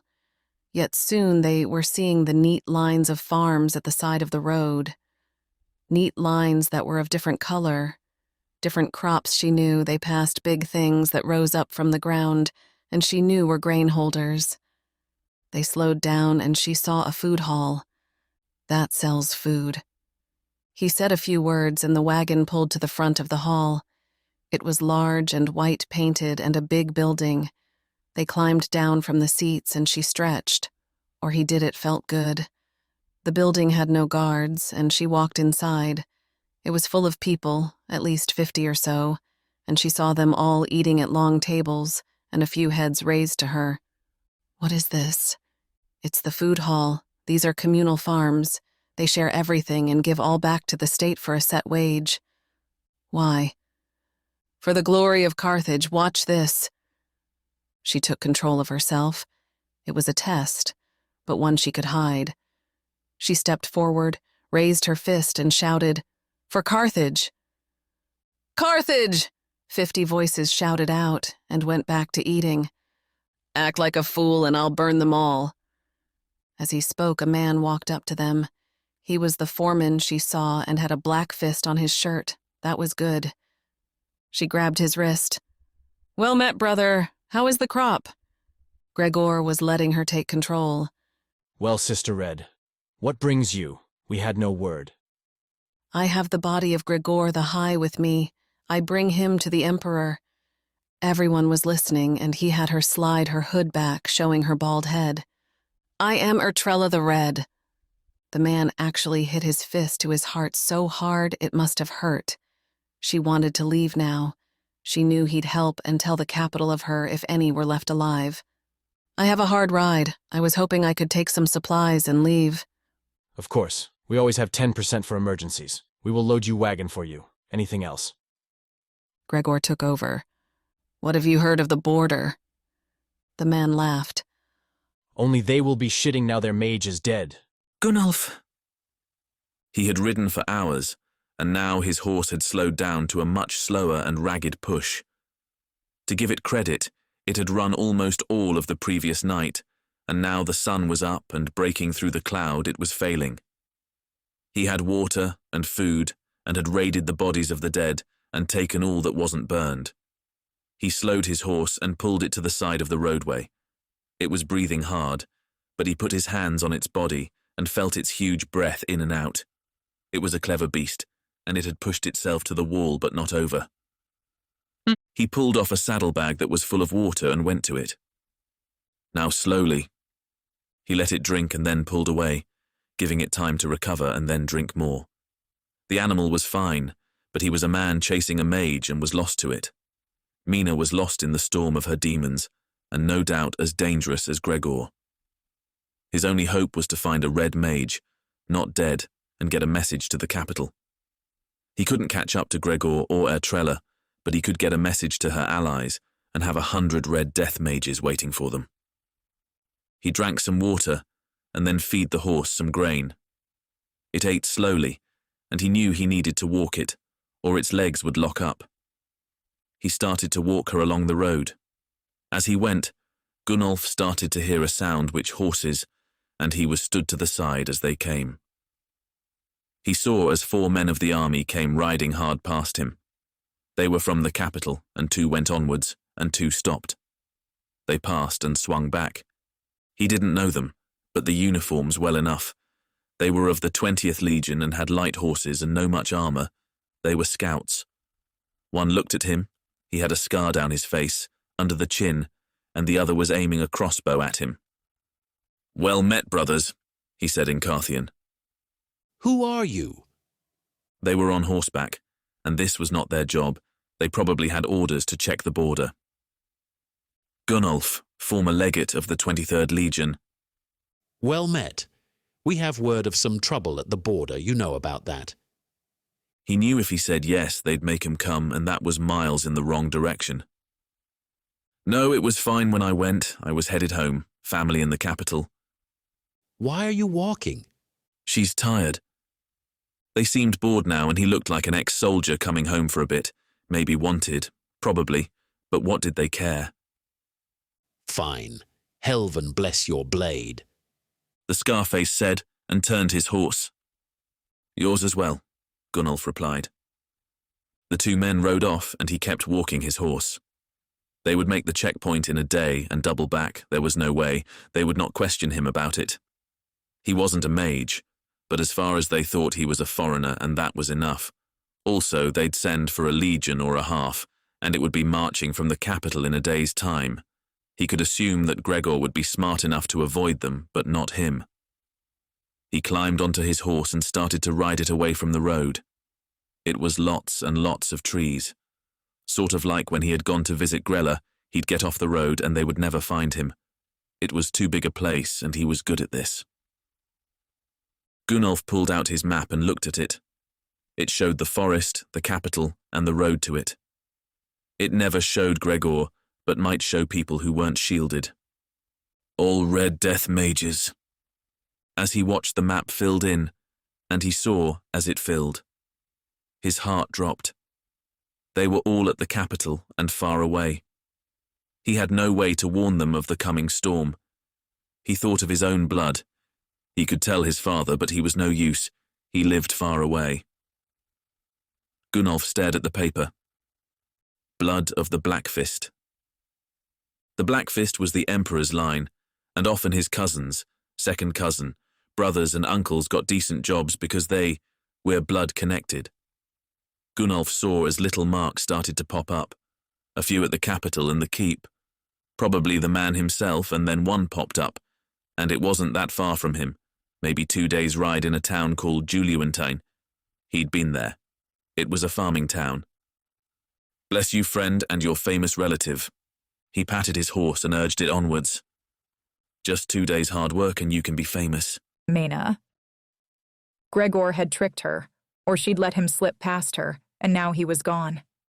She had no idea where he was, and while she could now travel at a pace, she saw him not on the main road. Mena was so mad at herself, and she felt so angry all the time now. The big demon or shadow was firmly in control, and she was a pit of rage and was so damned angry all the time. One of the worst things was she was hungry. She pushed it down, but she didn't know the words. She was tired, and while she just gave herself energy, she felt weak and cold. Above all things, she wanted to have a hot bath, a meal, and to relax. She wasn't going to catch him, not now, and maybe she could relax. If she got to the capital, waited for him at the gate, surely then she could just strike. Mena was flying along the next to the roadway. She is going so fast. But the demons ducked and weaved and avoided things before she saw them. She began to slow and saw with her eagle eyes there was another checkpoint. She'd come halfway, and where was he? She was lost. She stopped and screamed into the air. It rippled her anger, and she wanted to breathe fire. Mena thought of her breath, and as she screamed, she thought hot. She made her breath so hot it burst into flame and it launched from her mouth. She laughed and called herself. She was special. She was the mage of all. Gregor would be a footnote in her tale. She lowered her head and looked forward. The checkpoint was in front of her, and she walked up to it. There was a line of people once again, but this time she saw they were farmers and people with wagons filled with grain and such. There were men on a small wall, and they looked at her and the line of wagons. You on foot? She looked up. It was some woman and her husband, maybe. They had a wagon, and Mena looked at them. She realized she must look awful. Her blonde hair was a mess, and she was covered in dirt. She looked a young, weak wreck, not the most powerful mage of all time. I am, she said in Carthian. Well met. Get on, or they will question you. 1 silver. Okay, but no silver. You want to help me? Mena took her hand, and then let the man lift her into the wagon. She hadn't prepared for this, but she need not worry. The wagon rolled on, and soon enough they were at the gate. It was opened, and a man came to them. They got off. He spoke to the woman. How much? 112 pounds. Where are you from? Coolian. Looks like more. We have to weight it. Mena understood it was tax, but they were all Carthian. He yelled to his men, and they went to the side, and one reached toward the scales. Mena stood up and yelled, It is actually 100. Let them pass and note it. The man looked at her and felt her word in his mind. She knew her words had 5 demons whispering and pushing it into his mind that it was true. You heard her. Sorry, folks, that's 10% or 8 silvers at current rate. The woman was shocked, but gave him the coins, and, in a moment, they were being pulled onwards past the checkpoint. She looked at Mena. That was impressive. You're a mage, then? The best mage in the land. That must be nice for you. We are going to the capital to sell our grain and buy some wine to trade. If you come, I can get you a change of clothes and a bath. The woman was nice, but Mena liked she was happy to make an extra coin or two. She was pretty, but she was a farmer. Mena looked at her hands, and they were those of a worker. Sure, I was sick of flying. The woman laughed. Of course you were. What is your name? It's Mena, Mena the mage. Well, Mena, I am Natalia, and my man is Tutus. Well met. May Helvin bless your blade. And you, but that is for warriors only. I am. Of course you are. They drove along the road at a slow pace. The wagon was pulled by a single horse. and it seemed quite old. It had gray specks in its hair. Mena thought of making it younger, but she wasn't really in a hurry to get anywhere. It was good they met, and she did like just sitting in the wheat and looking out at the Carthian countryside as it passed. They had done well. This was good land for farming, and Gunnolf said they were desert people. They had taken this, like they took everything from everyone. She let herself fall asleep, and that too felt good. Her mind was not at war, but host to many dark thoughts. They were all directed by the main demon in her life, but the others had equally horrible traits. It wanted control, but the others were prideful, vain, arrogant. Mena saw flashes of what she was like before. She'd been friends with Gunnolf. The thought of leaving him because he was slow was unreal, but she wasn't the same girl anymore. She was woken up by the wagon shaking to a stop. They were before a real tavern-looking tavern. It wasn't very Carthian, and even had a sign that called it the Kinghead. We sleep here. You can too if you pay, or the barn is free. Mena roused herself and went with the lady inside. She didn't have money, but she didn't really need it. There was some kind of monthly market going on, because the place was full of people already. Mena walked into the main room following Natalia and Tutu's. She went to the counter, which was a tabletop of polished oak. It made her think Gunnolf would like it here. An older Carthian lady asked her politely, "How can we assist?" They were a pretty polite people so far. "A room and anything else. I am an honored guest." The woman looked at her and then smiled broadly. "Such an honor to have you. Take the top room. It is our best and biggest. We have food. And would you prefer ale or wine?" Natalia almost choked on her fist. She was so shocked and had to pay a few silvers to get her room. Mena sat in the common room and thought about how common it really was. She pushed the meat around her plate and let her mind walk into all those around. It was easy, and there wasn't a single mage or even a student to be had. The thoughts were of prices, crops, people, and intrigue. "I'll wait until she sleeps. They can be here before daybreak." That was Natalia, of course. She planned to betray Mena, and had no sense. Maybe she didn't know someone who could do all this could also read minds. She could walk out right now and avoid it all, but she wasn't giving up sleep in a real bed and a bath because of this woman and her idiot plans. After she ate and went up to her room, she found her bath wasn't a bath. It was a warm bowl with soap and washed herself.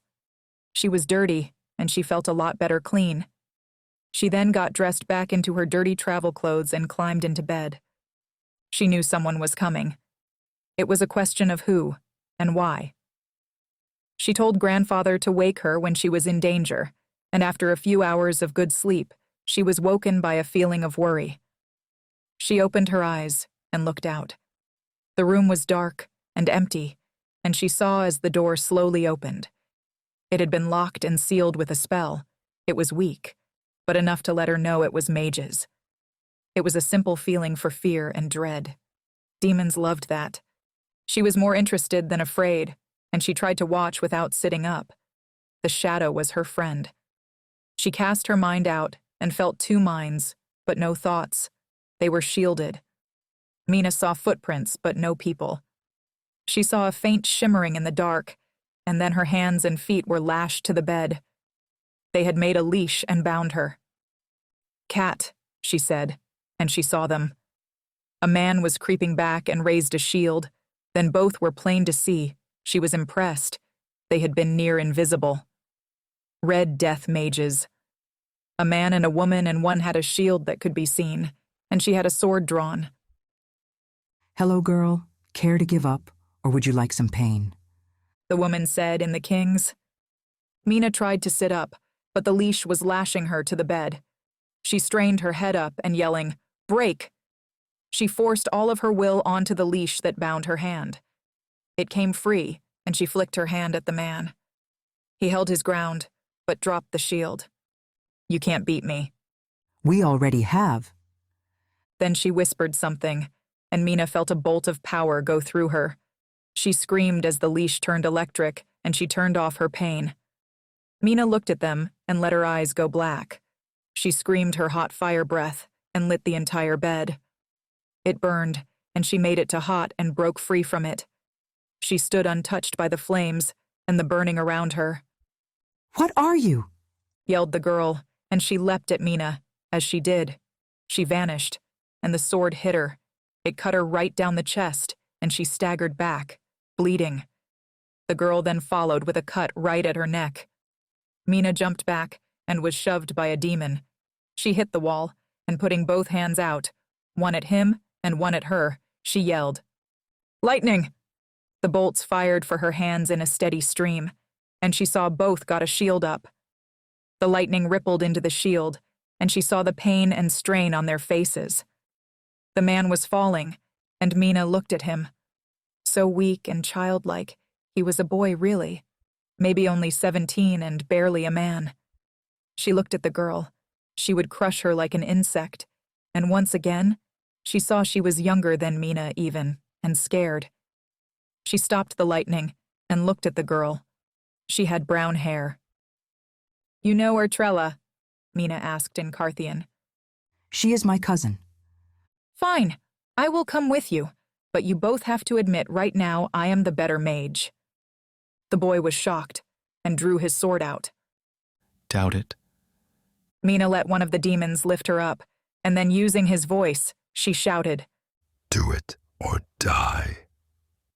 He looked like he'd shit his pants, but the girl actually bowed. You're the greatest. "Fine, I will come, but I want to see the Emperor." Ertrella. The night passed well.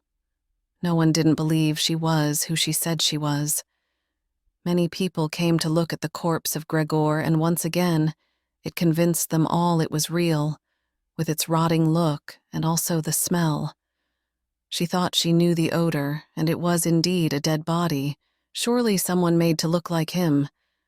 There were no mages around, so it could have been a simple guise.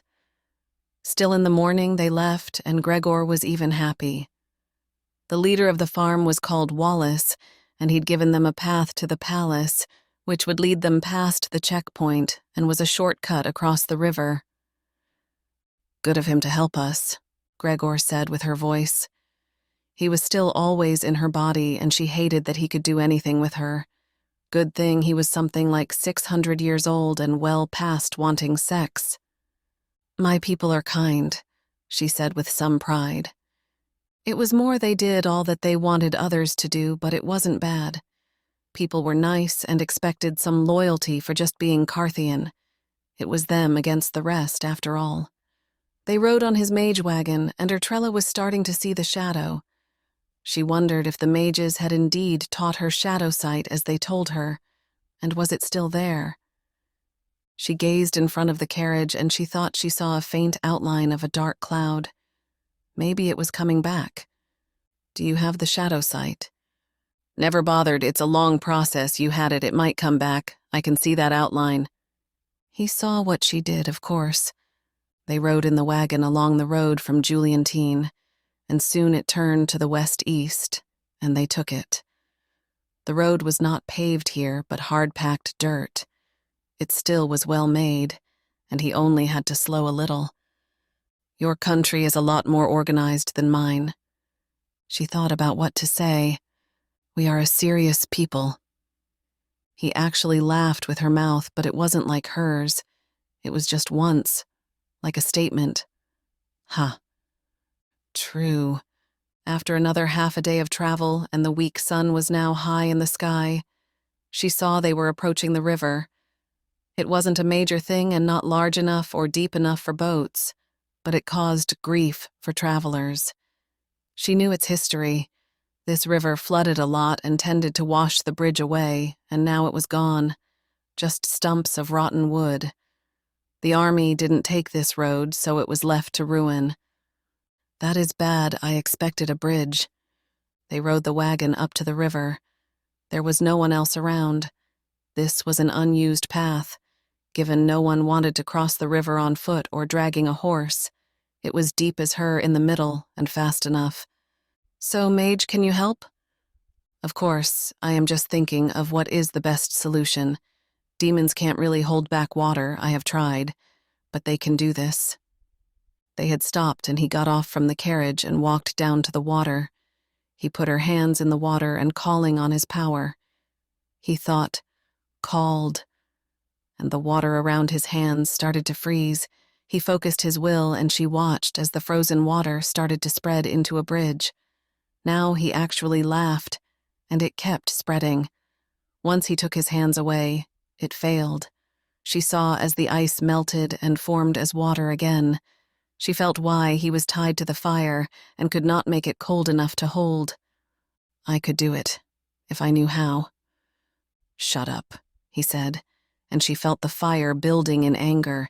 He didn't like it not working. She didn't understand the cart was floating and could have been taken across, or the demons could carry them. He was just showing off. He pulled out his staff from the wagon, and with a string of words he opened up a rift to another world. She saw as a clear space opened. It was like a window, and it showed a world that was all trees and a massive forest. He reached into it and his hand disappeared. Then it repaired and he was holding something. He tossed to the ground and with the word Binlegea he directed some force at the seed. She watched amazed as vines grew from the seed. They pushed through the water, first just vine, then many, until a bridge of vines was before them. He was happy and without a word he leaped back on the wagon. She didn't get it. Why not just float over? Still, she had learned colder and she had to know he didn't take her memory of it. Gunnolf.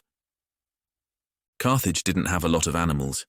It had foxes and bears and things like that, but not the lions and tigers of old Carthage. Still, what they lacked in dangerous creature, they made up for in dangerous people. The forest was a bad place to be. It was home to more than one exile. A lot of people thought having to join the army was a bad idea and didn't like the state religion, so they came and lived where the soldiers couldn't find them. Right now, he was looking at one of those places. He had journeyed on his horse as fast as it could go, on forest paths and hunters' trails. Now he was crouched by a tree, mace in hand and looking at the scene before him. It was bad. Really bad. Carthians got burned. When they died, their bodies were burned so their spirits could be free to go where they had to. Yet he knew of the one who had lived here before they came, and they believed all kinds of weird shit. He thought they had killed them all, but sadly not it seemed. He was watching a woman, and she was a witch for sure. She looked like a witch, or what he'd thought Grella should look like. She was youngish, about 30, with black hair and twigs and stuff in her hair. She looked like she slept in a cave, and right now she was by a fire dancing around. Around her were these creepy trees, like in Freudian with a dead person under them. The worst thing was, she had a man tied up. He was tied to some kind of a cross, and he had to be a scout. He looked Carthian. He wanted to go about his day, but she was being mad and needing to be killed. The light was failing, and he knew it would be soon. She had a knife and kept going towards the man and talking to him. Gunnolf swallowed his fear and walked out into the open, his mace swinging back and forth. "Well, hello, witch," he said. He spoke in the king's, she was pale as. She smiled at him and actually had blood in her teeth. They were also filed to a point. "Fuck this," he bellowed and ran at her, mace swinging down. She had her dagger and she held it up as if to block the mace, and he smashed it, her face and her to the ground. The heavy head of the mace forced her down with a crack of bone and blood. Gunnolf looked at her. The woman was dead. She was a bleeding pile of bones. That was easy, he said to himself, and went to the man. He was a Carthian soldier, and he was dead. Not only was he dead, he had a gaping hole in his back, and she had cut out his liver. Damn, what was she about? Gunnolf turned and actually screamed. The woman was back standing, and now her collarbone, which he'd snapped, was sticking out of her. She looked at him and smiled her bloody smile. "Leave her," a voice said, and Gunnolf saw as a man came running out of the forest towards him. He wore tattered white robes and was clearly a mage. He was older than her, and he raised his hands at Gunnolf. 2 twin bolts of lightning came crashing out and hit the shield that formed before him. He was standing stunned, and the mage was yelling words. Fire, lighting, hit before him. He saw a vine in the ground start to move and climb towards him. She was a witch. Great. He turned and ran. It was a shame for a Carthian to run, but from an undead witch and her mage husband who ate the dead, it was probably okay. Besides, he had things to do. Gunnolf crashed through the trees and felt the heat of a fireball pass to his side. He rolled down a massive hill, he hit a few stones, and then came up. He pushed himself onward, feeling his wards healing his little scratches. He ran and ran. He was faster than him, but not her. He was some sort of old man, and she was dead, it seemed, and had no breath. He raced on with the woman getting closer and closer. He had one blast of fire, and he turned back and saying fire, it shot out, and it hit her. She bloody ran right through it and was burned. As they ran onward, he looked back. She was healing. This was bad, bad. Gunnolf had the mace, and at least he was far away from him. He felt his lungs straining, and she yelled something at him. A tree to the side hit him with a branch and threw him back. She was on him in a second. She pinned him down and tried to sink her teeth into his neck. He dragged her back and punched her with the hilt of his mace in his hand. She fell to the side, but stood in a second, bleeding from the lips. She grinned again, and he looked. Her throat was cut, deep. No talkie? Too bad. She leapt at him, dagger in hand, and he dodged it and hit her with all his force in the knee. He heard the bone break, and she toppled to the ground. Gunnolf stood over her, and with force he smashed the other knee to bits. She still stabbed at him, and seemed not to feel what he had done. Still she couldn't get up. He could cave her head in, but why? He looked at her crazy face and felt bad about it. Why did he bring you back? She stabbed at him again, and from the forest he heard the sound of someone unfit running. He turned around and started to run. He was gladly close to the road. The forest was not worth it. Mena. The 2 mages were taking her back to the capital, and she was back inside a prison wagon. She had to fight the urge to break out and kill everyone. She had to wonder why she had let them take her. But she was patient, and they were taking her in the right direction for free. In the meantime, she was inventing new magic forms. She needed to find out how the red mages did their thing, but in the meantime, she had discovered something new, or new to her. Her fire breath had caught them by surprise, and she liked it. It was just using what was there, and she could change and use it. Mena was in the wagon, and it had wards outside, so no spells could break out. Still, she could do magic in here and on herself. She thought of her fingernails and looked at them. She made them stronger, and then aged them, so they grew a bit too. Then she went to the wooden wall and scratched it. A piece of wood peeled up. She could make them like nails or knives. She could breathe fire, and of course, fire and lightning bolts. Stop a heart, read minds. She wanted more, and she thought of what else her body made. She knew the demons could turn almost anything to poison. She turned and spat at the wall, and had it turn to acid as it hit the wood.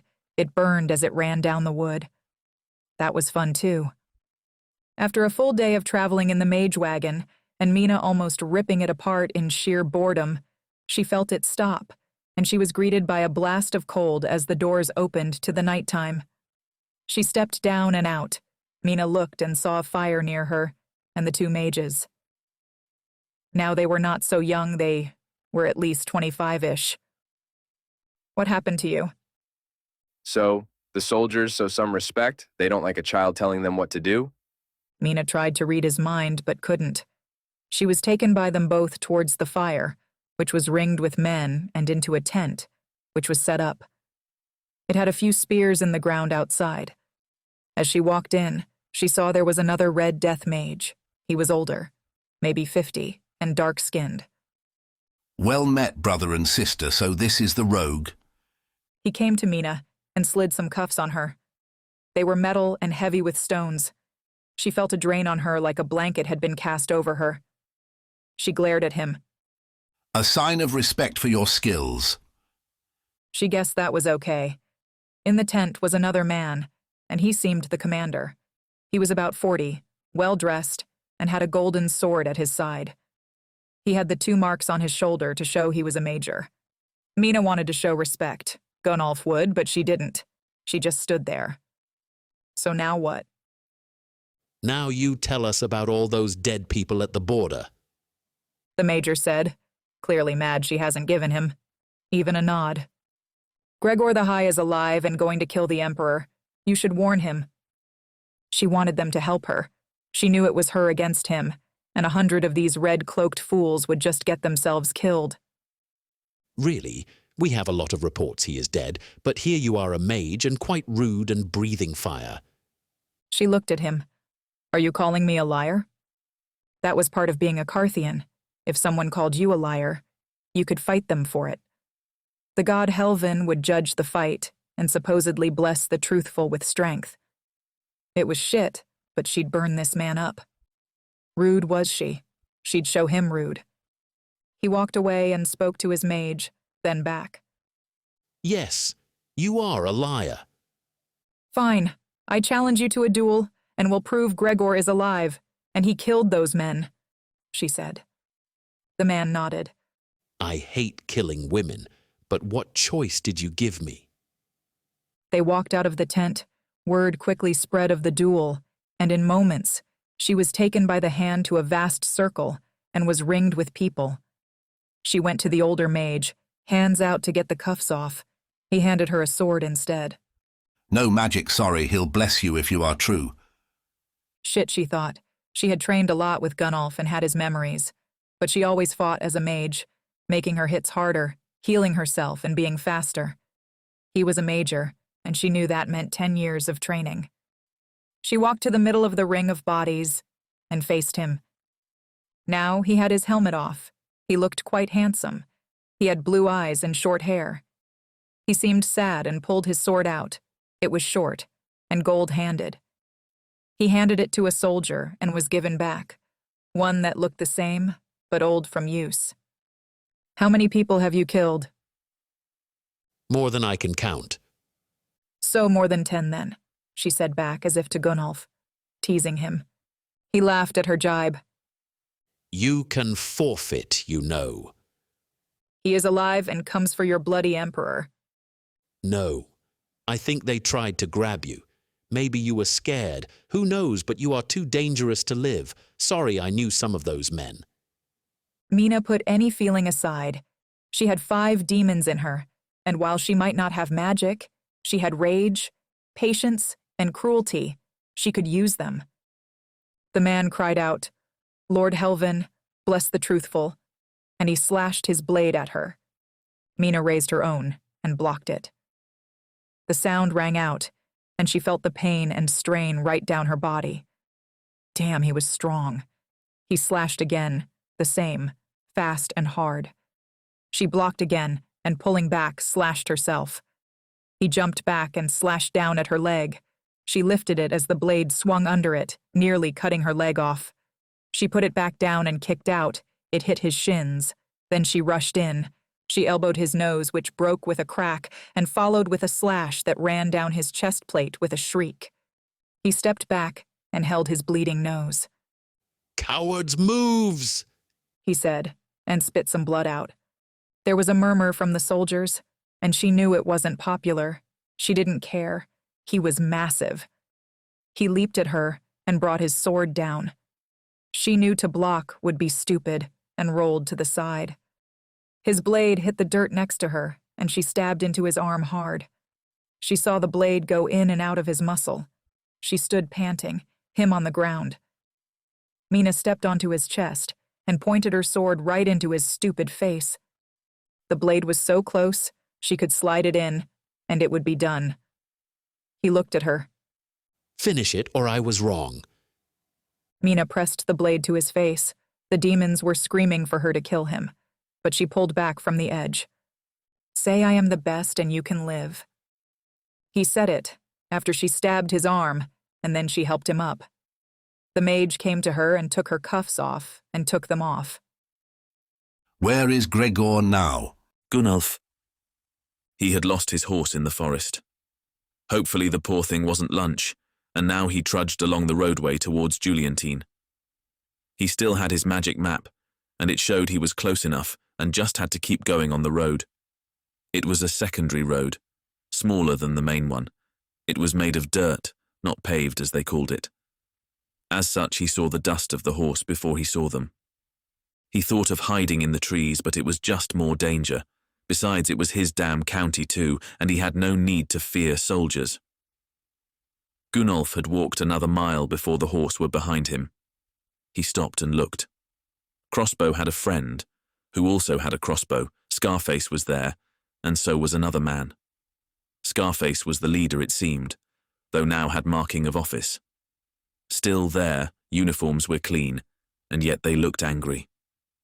Gunnolf realized they'd have seen the border and the carnage. You again. We were looking for you. And here I am. You said you were for the capital. This is the road to Juliantine. I want to give a message to the blood of the Black Fist. What message? Gregor the High is alive and seeks to kill the Emperor. The men seemed nervous at that, and the man got off his horse. How do you know that? He has the body of a friend of mine, Trella. She is a red mage, he said. It all sounded a bit crazy, but that was magic. They all got off their horses and he was shoved as one of them, got his pack. They took his mace and one looked at the map. He handed it to Scarface. It was blank. He said his own name, which was Lutin. It showed a cross on the map right where they were. So, you could be Gregor. This could be a guise. Come with us, and we'll see a mage. If this is all true, then we'll get your message to the right people. Gunnolf could go with them, and he was probably speaking true. He'd get a trial, and a red mage would see pretty clearly. No guise was done. Yet he was also just a short walk to Juliantine, and less with a horse. You're right. I am Gregor. Now give me your horse, and your emperor is dead. He yelled. A bolt fired from a man. It hit a shield before him and bounced off. That convinced them. He punched the man, grabbed his mace and ran towards his horse. He jumped up onto the animal and kicked it hard. As he did, her felt another arrow bounced off near his head. He leaned down and rode onwards. They didn't take very long to get on their own horse, and these men were scouts and good riders. One of them came next to him and coldly fired at his horse. Gunnolf got his hand down and the shaft flew away.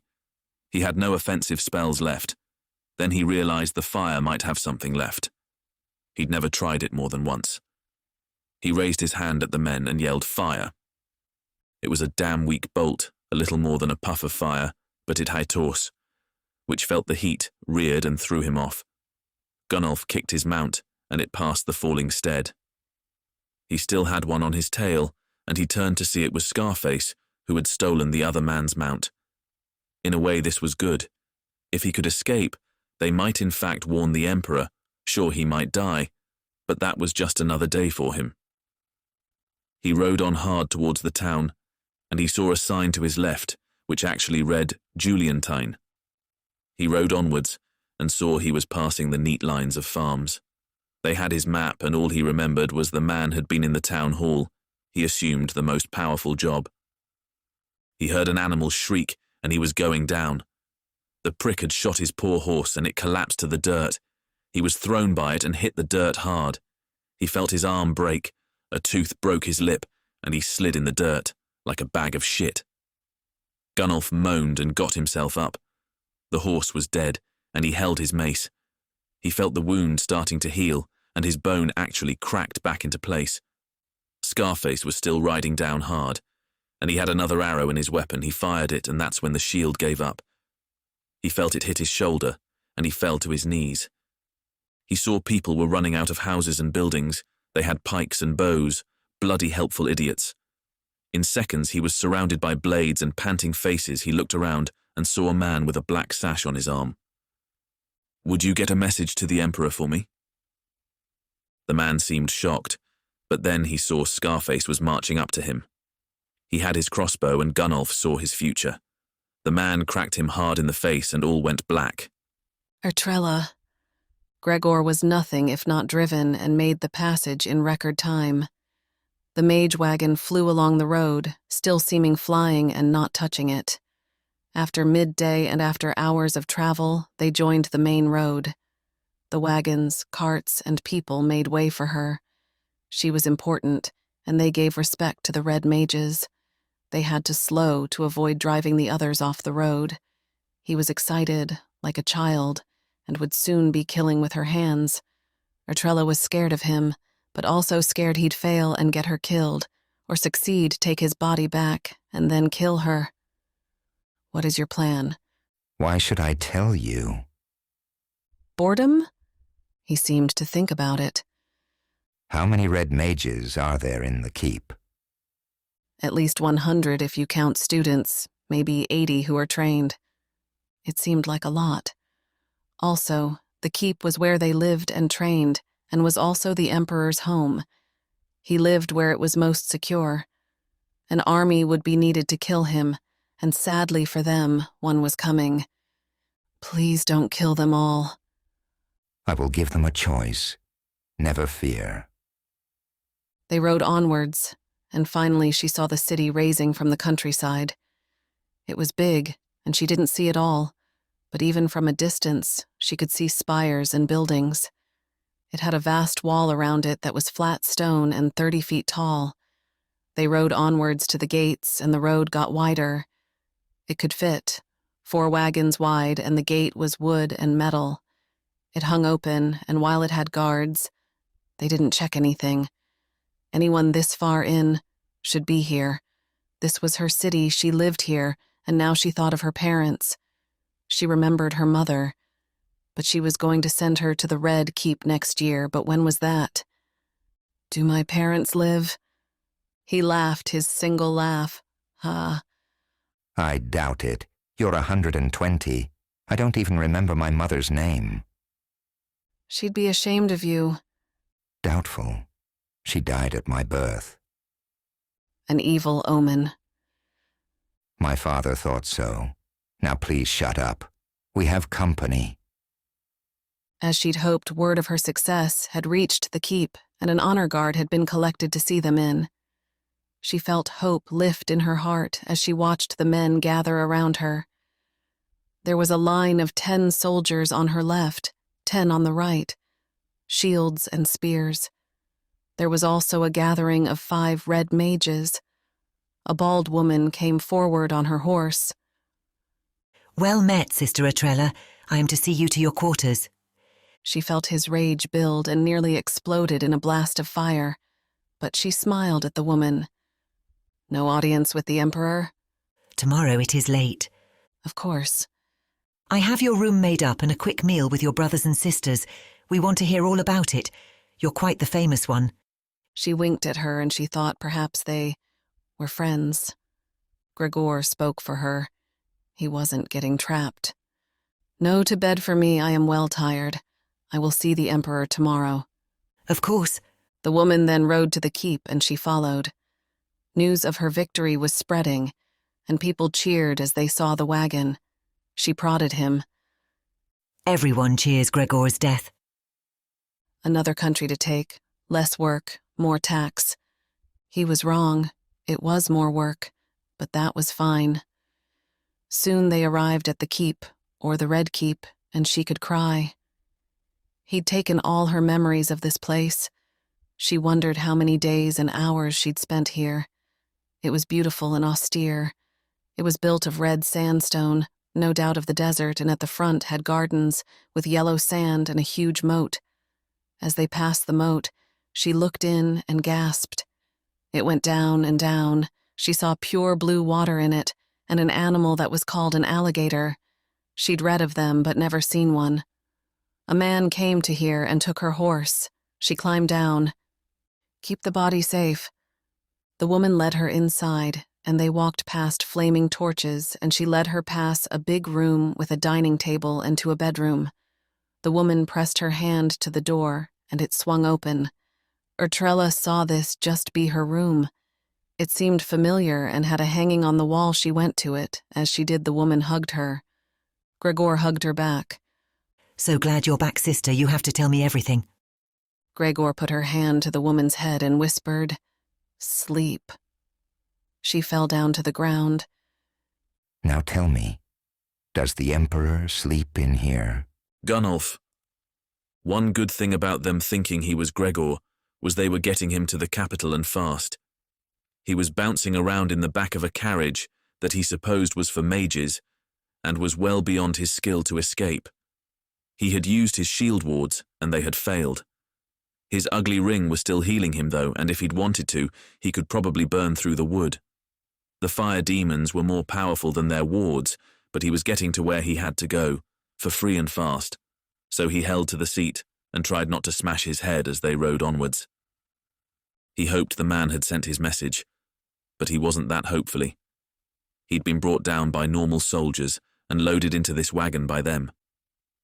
He could hear the team of horses that was dragging the thing along, and while they were fast, they didn't beat a mage cart. It was still the day, and he hoped while Gregor was ahead of him, he'd start killing in the morning when Gunnolf could try stop him or die trying. The plan was weak, if it could be called a plan. Still in his mind he had all the memories of Urtrella. She'd hid them away in the dark corners, and he assumed if he got them back in her mind, she could break control from him. He took it for a reason, and he didn't want his girlfriend to stay a 13-year-old with the body of a very good-looking 120-year-old. Gunnolf had access to her memories, and he thought of the spells, the training, and the death. He tried not to focus on it, but she'd been trained to be a killer, and at 16 had taken her first life. He was a condemned criminal, and she did it fast, but it was still cold. After many hours of travel, and feeling the heat drop as the sun did, the wagon came to a halt. The back of it opened up, and his old friend Scarface was there. He was with his troop, which had grown. There were now 5 of them with crossbows pointed at him. What? Just get out. He needed no convincing, and he climbed out of the stale air of the wagon and into the slightly cold night air. He could hear the sounds of a river and was walked to it with a crossbow at his back. The river surged and was quite unpassable. It had perhaps the strangest bridge he'd seen. It was like that of 100 vines come together and grow into a way to cross. It was low and could be driven on, but they seemed scared to. What is the problem?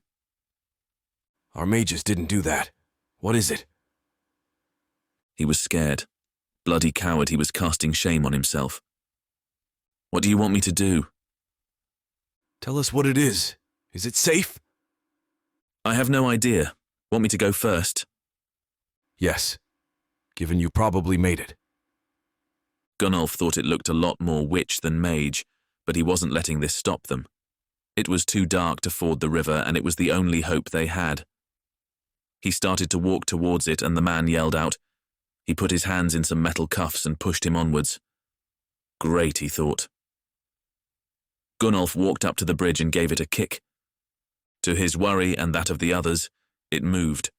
It was made of a tangle of vines and looked more like snakes. They wouldn't be getting him. Gunnolf walked forward 1 boot at a time and trudged with his cuffed hands high. The vines seemed alive, but they didn't move again. He walked over the vines to the other side. The men were looking at him. See, it's fine. The men yelled, and soon the wagon was ready, and a man on foot had to drag the horses onto it. They didn't want to step on it, and had to be forced. Gunnolf saw as they came the vines at the end closest to him were being ripped from the ground. One ripped out, and exactly like a snake it reared up and struck at a man. Gunnolf watched in horror as it pierced right through his armor plate and sank into his chest. He grabbed the thick vine in his hand and he thought, burn. His hand heated, red hot, and it burned the vine. He heard a shrieking sound, and it writhed in his hand. He held it as it thrashed, and finally it fell, seemingly dead. The other stayed in the ground, and the wagon and the men came across. They were carrying the soldier. His breastplate had been tossed to the side, and he had a hole in his chest that was dripping blood. He was pale and breathing hard. Scarface looked at him. Can you fix it? I am not a mage. I just have some expensive jewels. Still, he put his hand on the man and willed it to work. The shield could go to others, but this he had no idea. The man stayed bleeding, and someone put a cloth on the wound, but it soaked red in the second. He knew it wasn't working, and he spoke to Scarface. "Give me your dagger!" The man didn't want to, but saw his friend was dying and would try anything. Gunnolf took the blade, and with a stifled cry he cut his hand deeply with it. It dripped blood, and he pulled the cloth aside and put his cut to the man's wound. He felt the pain ease, the blood stop, and he willed it to fix all. His blood was mixed with the soldiers, and he hoped this would work. He held it there for a good minute, and then pulled his hand away. His hand was healed, but the wound wasn't. The man was dead. "Sorry, I am not a mage. I thought it may work." He was sad. The soldier had died fast, and in a very undramatic way. The gods would struggle to notice. If you're not Gregor, who are you? Gunnolf and Gregor is headed to the keep. We need to rally the red mages to guard him. It might be too late. Gunnolf looked at the soldiers who now trusted him a bit. "Any of you men blood of the Black Fist?" A man stepped forward. "My wife is a maid in the keep. We send blood letters nightly." "Good man, let's hope she is awake." Ertrella. Which room? He spoke in her mind. It will be guarded, and is that what you want? To sneak around, kill him like a coward when you can walk into the reception hall tomorrow and show the world how powerful you are. He stopped. He had been shoving the sleeping female mage under the bed, and he seemed to think. Over 100 red mages will be there. And while I am not afraid of them, I don't really want to kill them. They are a major part of why I want this country. That was bad. If he was the new emperor, then the world should shudder in terror. The Carthian army was dangerous now, but they had stopped using red mages on the front lines because they were too good. It was hard to tax a corpse, and they preferred to rule people who didn't think them devils. Still, he had her memories, and with some digging he'd find out. He sleeps here. Good. Think of where, and if you lie, I will kill your friend in the room. Ertrella thought of the Emperor's rooms. She'd seen it as a very young child, taken by her parents, and had looked on the royal bed and remarked on the chamber pot. It's just iron like ours. Gregor got the image, and with her body, him went to the doorway and out. Her magic was gone, but his wasn't. He'd trained at the keep, with a thought she saw him not. He shimmered and was gone. He slunk through the halls and was unseen as he went. He was clearly using a handful of spells. His footfall was unheard. He was near impossible to see, and he moved with the patience of a 600-year-old. He made his walk down a hall, through a room, with 2 mages in it, eating and talking, and went to the bedchamber. It was down an vast hallway, and she looked towards the end. There were 2 mages guarding it, and they were wearing a different red. It was a lot darker and looked exactly like blood. Only 2? The robes show they are masters, she said, almost in awe. Masters? Ha! He had his staff and also pulled a dagger out from behind him. They crept up the hall towards the 2 hooded figures. As he walked, she saw the spell of silence was spreading out. They weren't talking, but suddenly he showed himself. The shimmering stopped, and he stood. As one, they had their robes open and they drew blades. She felt the dagger leave her hand, and it flew at one of them. He blocked it, and she saw them lunging at her. It was a horrid way to fight. She was not in control, and her body moved with his deadly grace. She wanted to live, but him to fail, and could do naught. 2 swords hit a shield that he formed with his now free hand. They crashed and slashed in a pattern, and she saw the one point his sword at her. He shouted, but it was silent. bolt of lightning shot out of the blade, or a tiny stone in the tip, and she was thrown back.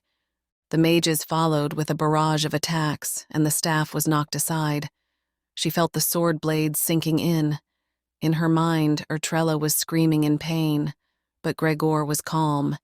He turned off the pain and stood as the clashes continued. A sword slashed down her front and cut a red bloody mark on her. He grabbed the man and fired a bolt of lightning while holding his face. He flew back and hit the door. Dead and silent. She healed her as the other slashed at her. She saw as he lunged, and she felt the sword sink right into her stomach. It went deep inside, and she felt nothing. Gregor used her hands and, taking the mage's head, snapped his neck with a powerful move. He fell dead by the other.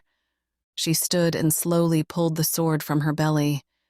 It would have killed her, but he had stopped the blood. She felt the massive wound start to heal, and he looked at the two dead mages. Masters, you said. What a joke. I might need to retrain them. He went to the door, with her now healed body, and gave it a massive kick. It flew open with no sound, and he marched in. The room was empty. She breathed a sigh and looked at the bed. It was messy, as if someone had been asleep but was gone. They went to the bed, and he cast his hand over it. He said something, and then she saw what had occurred. There was a ghost show off the room's memory, and it showed a frantic maid coming to wake the Emperor and them leaving by the side door. They knew he was in her body. They knew about it all. As she looked, the room started to fill with people. She was surrounded by red mages and hundreds of soldiers. They all had bows. Then the Emperor himself came forward. He was in his bedclothes, and he looked tired. He was a young man of 14, but held himself as he should, and spoke in a deep voice. So you've come to kill me? I will. She felt it then. It was a building of magic like she'd never felt before. He was calling all the power in himself, his shadow which she never saw forcing the fire to help him and using all of its strength. He forced all of his will out into the keep and made them all sleep. She couldn't believe it. No fire, no death. All of the soldiers fell on the floor. The emperors, a few of the mages fought it, but he yelled at them all until they were dropped down too. She felt a rush of adulation. She walked to the emperor and gave him a vicious kick in the ribs. Not so strong now. A simple sleep spell, brought down Carthage like it did the Kingsland. She then drew his sword out of its sheath, and turning the blade to herself, Ertrella stabbed it deep into her stomach. "Thanks for the ride, I'll take it from here," she said to herself. She felt the rip as he left her mind. Ertrella collapsed to the ground, the sword buried deep in her belly. She had no words to heal it, and she cried as no Carthian should. Mena. She arrived at the keep the next day. It was early, and she was alone. She'd a letter from the major and had come into the main room. She was led in by a ring of mages and was a bit shocked by what she saw. There was no violence or carnage. She'd expected to run in, hands flaming, and fight him or her, yet instead, a group of tired-looking mages. We're going from person to person. There was a line of townsfolk, merchants, and soldiers. People would be brought in. A mage would hold their head and then mutter a few words. Who is the Emperor? The mage asked. Gregor. Always has and will be, He said, and hit his chest. Mena looked at the throne that was there and tried not to yell. Bloody Gregor sat in the chair, and he smiled at her. Well, hello, Mena. You're a bit too late. Then he seemed to think of it. Were you coming to stop me or help me? Stop you what? Where is the Emperor? I am he, or so a few hundred people think. Soon it will be a few thousand, and that's all we really need. The boy-child lives. I might need him when his uncles come visit from our holdings, so fear not. She looked at him, and knew if she wanted to fight, she'd also be fighting the red mages and half of his guards. I don't suppose you'd give me a duel. Ha. No. She wasn't letting him go. Now she saw him, she was filling with anger. The big demon in her wanted this. Why should he have it? Once again he had shown the path, but the wrong arse sat in the chair. She walked to the man, who was a leader of the mages, and grabbed him. She pressed her hands down onto his head and pushed one thought in. She was the emperor, and Gregor was evil. The man was strong, but she was mighty, and her will was 5 times stronger. He stood up and glared at Gregor. Then he sighed and waved his hand at his men. Kill her. The turned mage was her only ally and stood with his back to her. I'll save you, your grace. Go free the old emperor.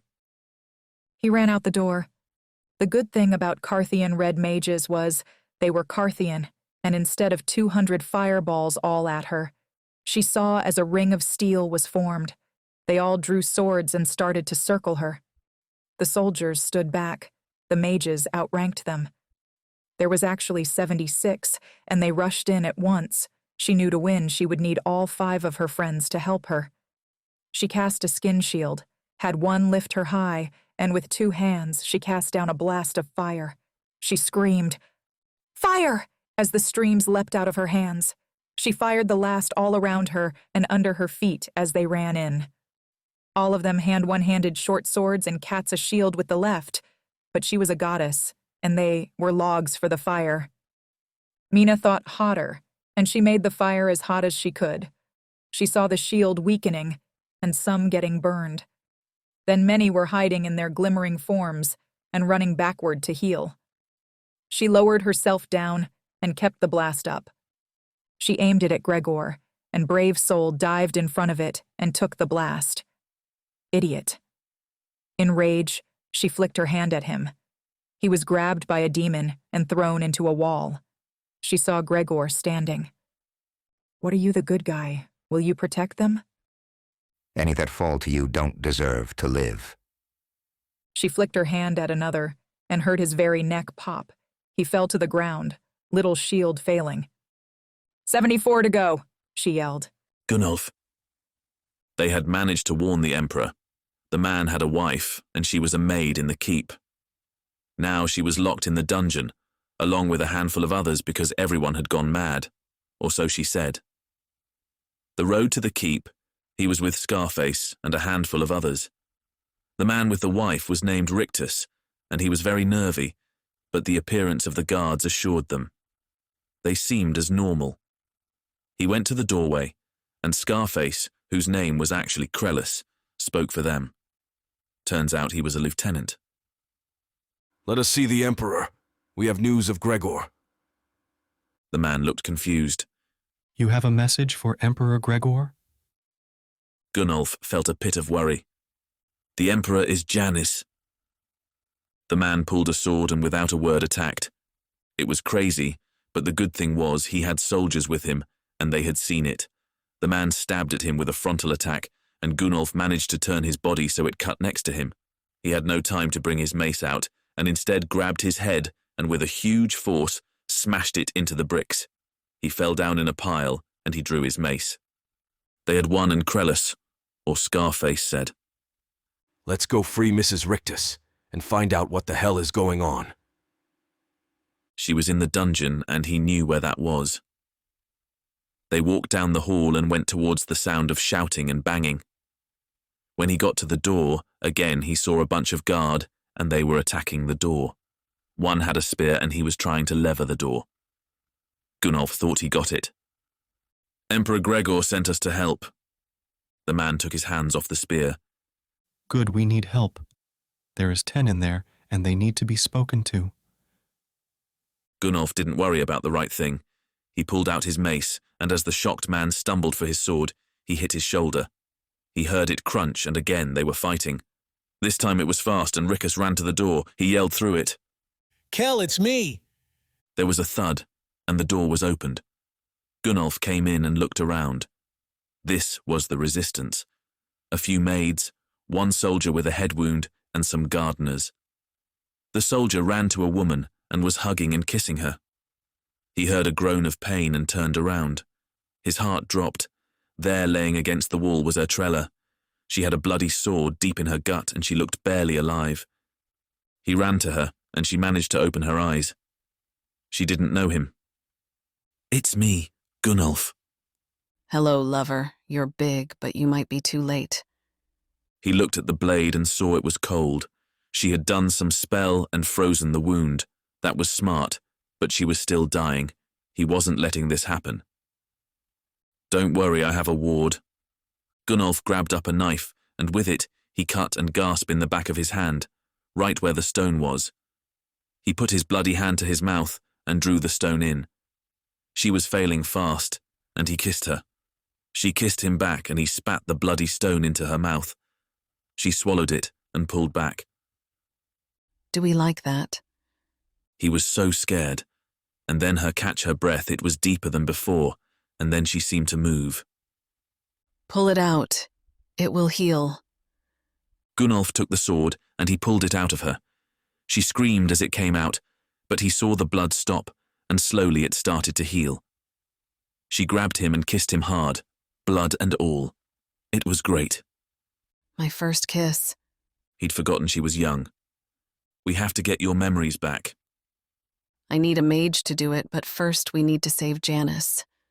She stood, and he saw she was fully healed. Scarface grabbed his sword, and so did the others. There was 8 of them. He is in the main dungeon. "Okay, let's get bloody." They went out of the door, and he let Krellis lead. He went around a corner and ran onwards. Gunnolf saw 1, then 2 dead guards. They had cuts and sword wounds. Then he saw there was a door to a dungeon, and it was open. He went in and heard more sounds of fighting. He pushed past the stairs and went down into the gloom. It was a large room, and the young emperor's was in a corner of a cell chained to a bed. A red death mage was fighting a soldier, and he ran him, though. Then he turned to Gunnolf, blade drawn. "He is the rightful leader, and I will kill you," he said. Gunnolf lowered his mace. "We agree. What do you know about memory spells?" The mage then looked at Ertrella and bowed. "Hello, boss. This must be Gunnolf. Good to meet you. I am Hector. Sure, I'll get it back. If you have it, and then maybe we can work on the rest of this place. I think that girl is in trouble," he said. "What girl?" "The blonde. A mage, fighting the whole army herself." Gunnolf knew exactly who it was. Gunnolf. They had managed to warn the emperor. The man had a wife, and she was a maid in the keep. Now she was locked in the dungeon, along with a handful of others because everyone had gone mad. Or so she said. The road to the keep, he was with Scarface and a handful of others. The man with the wife was named Rictus, and he was very nervy, but the appearance of the guards assured them. They seemed as normal. He went to the doorway, and Scarface, whose name was actually Krellis, spoke for them. Turns out, he was a lieutenant. "Let us see the emperor. We have news of Gregor," he said. The man looked confused. "You have a message for Emperor Gregor?" he asked. Gunnolf felt a pit of worry. "The emperor is Janice," he said. The man pulled a sword, and without a word attached. It was crazy, but the good thing was he had soldiers with him, and they had seen it. The man stabbed at him with a frontal attack, and Gunnolf managed to turn his body sheet cut next to him. He had no time to bring his mace out, and instead grabbed his head, and with a huge force, smashed it into the bricks. He fell down in a pile, and Gunnolf drew this mace. They had won the story, and Krellis, or Scarface, said, "Let's go free Mrs. Rictus and find out what the hell is going on." She was in the dungeon, and he knew where that was. They walked down the hall and went towards the sound of shouting and banging. When he got to the door, again he saw a bunch of guard, and they were attacking the door. One had a spear, and he was trying to lever the door. Gunnolf thought he got it. "Emperor Gregor sent us to help," he said. The man took his hands off the spear. "Good, we need help. There is 10 in there, and they need to be spoken to," he said. Gunnolf didn't worry about the right thing. He pulled out his mace, and as the shocked man stumbled for his sword, he hit his shoulder. He heard it crunch, and again, they were fighting. This time it was fast, and Rickus ran to the door. He yelled through it. "Kell, it's me," he said. There was a thud and the door was opened. Gunnolf came in and looked around. This was the resistance. A few maids, one soldier with a head wound, and some gardeners. The soldier ran to a woman and was hugging and kissing her. He heard a groan of pain and turned around. His heart dropped. There, laying against the wall, was Ertrella. She had a bloody sword deep in her gut and she looked barely alive. He ran to her, and she managed to open her eyes. She didn't know him. "It's me, Gunnolf," he said. "You're big, but you might be too late," she said. He looked at the blade and saw it was cold. She had done some spell and frozen the wound. That was smart, but she was still dying. He wasn't letting this happen. "Don't worry, I have a ward," he said. Gunnolf grabbed up a knife and with it he cut and gasped in the back of his hand, right where the stone was. He put his bloody hand to his mouth and drew the stone in. She was failing fast and he kissed her. She kissed him back and he spat the bloody stone into her mouth. She swallowed it and pulled back. "Do we like that?" she asked. He was so scared, and then her catch her breath. It was deeper than before, and then she seemed to move. "Pull it out. It will heal," she said. Gunnolf took the sword and he pulled it out of her. She screamed as it came out, but he saw the blood top and slowly it started to heal. She grabbed him and kissed him hard, blood and all. It was great. "My first kiss," she said. He'd forgotten she was young. "We have to get your memories back," he said. "I need a mage to do it, but first we need to save Janice," she said.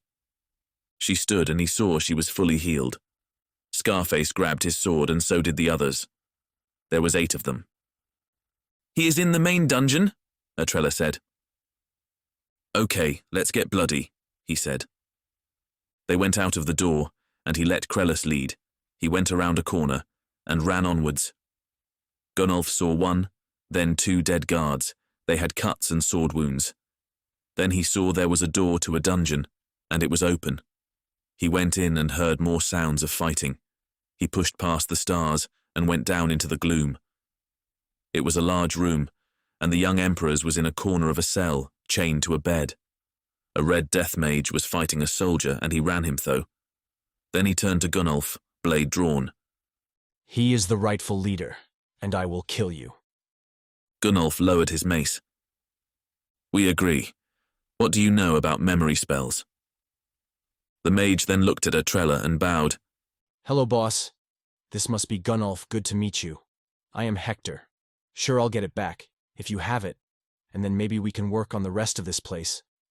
I think that girl is in trouble." "What girl?" "The blonde, a mage, fighting the whole army herself." Gunnolf knew exactly who it was. Mena. She didn't want to kill all the mages, and then she did. Sometimes she saw them as faces, someone's sister or brother, son and daughters. Sometimes she saw them as idiots standing in the way. She grabbed one with a hand and shoved him aside.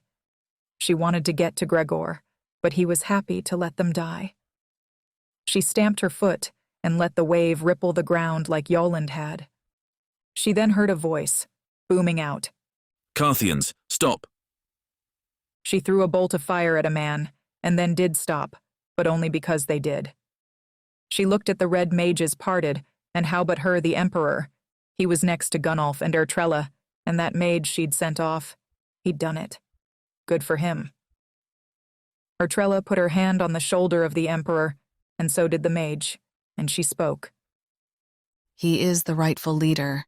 Think to your oath. It was Janice, not Gregor. First his grandfather, father, then him." Gregor was now standing, and he simply walked to the center of the room. All the red mages took up swords. "No." "You'll just get in the way. Stand back or die." They looked to their leader, who just nodded. Gunnolf ran to her. "Hey, buddy, good to see you." "Sure." "Like last time." You and me against Yolande. His body was no better than hers, and she'd do it alone. She turned back, and with a flicker of her hand, sent him backward. Gregor had come to the middle of the room, and he glared at her. You can't beat me. I was alive before your great-grandmother spread her legs. She screamed, and fire leaped from her mouth, and reaching out, a spear from a guard ripped from his hand and into hers. Being old is nothing to be proud of. He drew both and out of his robe, and she saw the fire building in them. She knew this would be his main attack. Fire that was hotter than hell. Fire that could melt the stone she stood on. She held the spear and leapt forward. He fired 2 bolts. She had her demon throw her up. The fire passed under her, and she threw the spear. It went right into his chest and pinned to the floor. He stood with it in him and began to pull it out.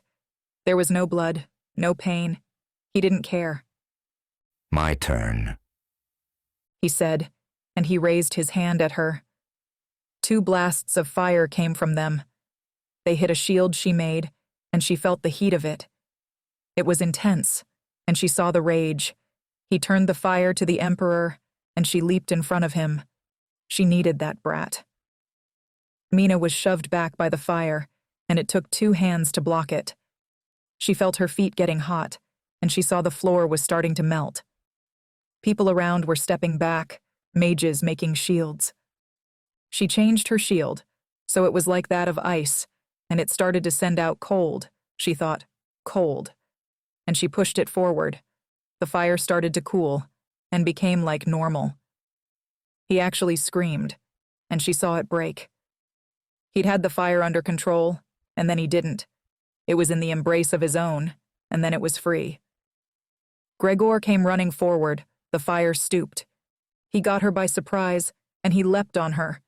She managed to get a shield above her skin, and he was on her. His entire body burst into flames. It burned him, and he healed. She saw the 2 demons were fighting in him. Burn, it yelled, and the he cooked. He was then healed. She held her shield up as the flames got hotter and hotter.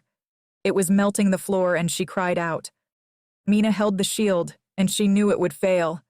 She thought of her demons. She picked the weakest one. "Kill yourself!" she cried out, and it did. It used all of its dying power.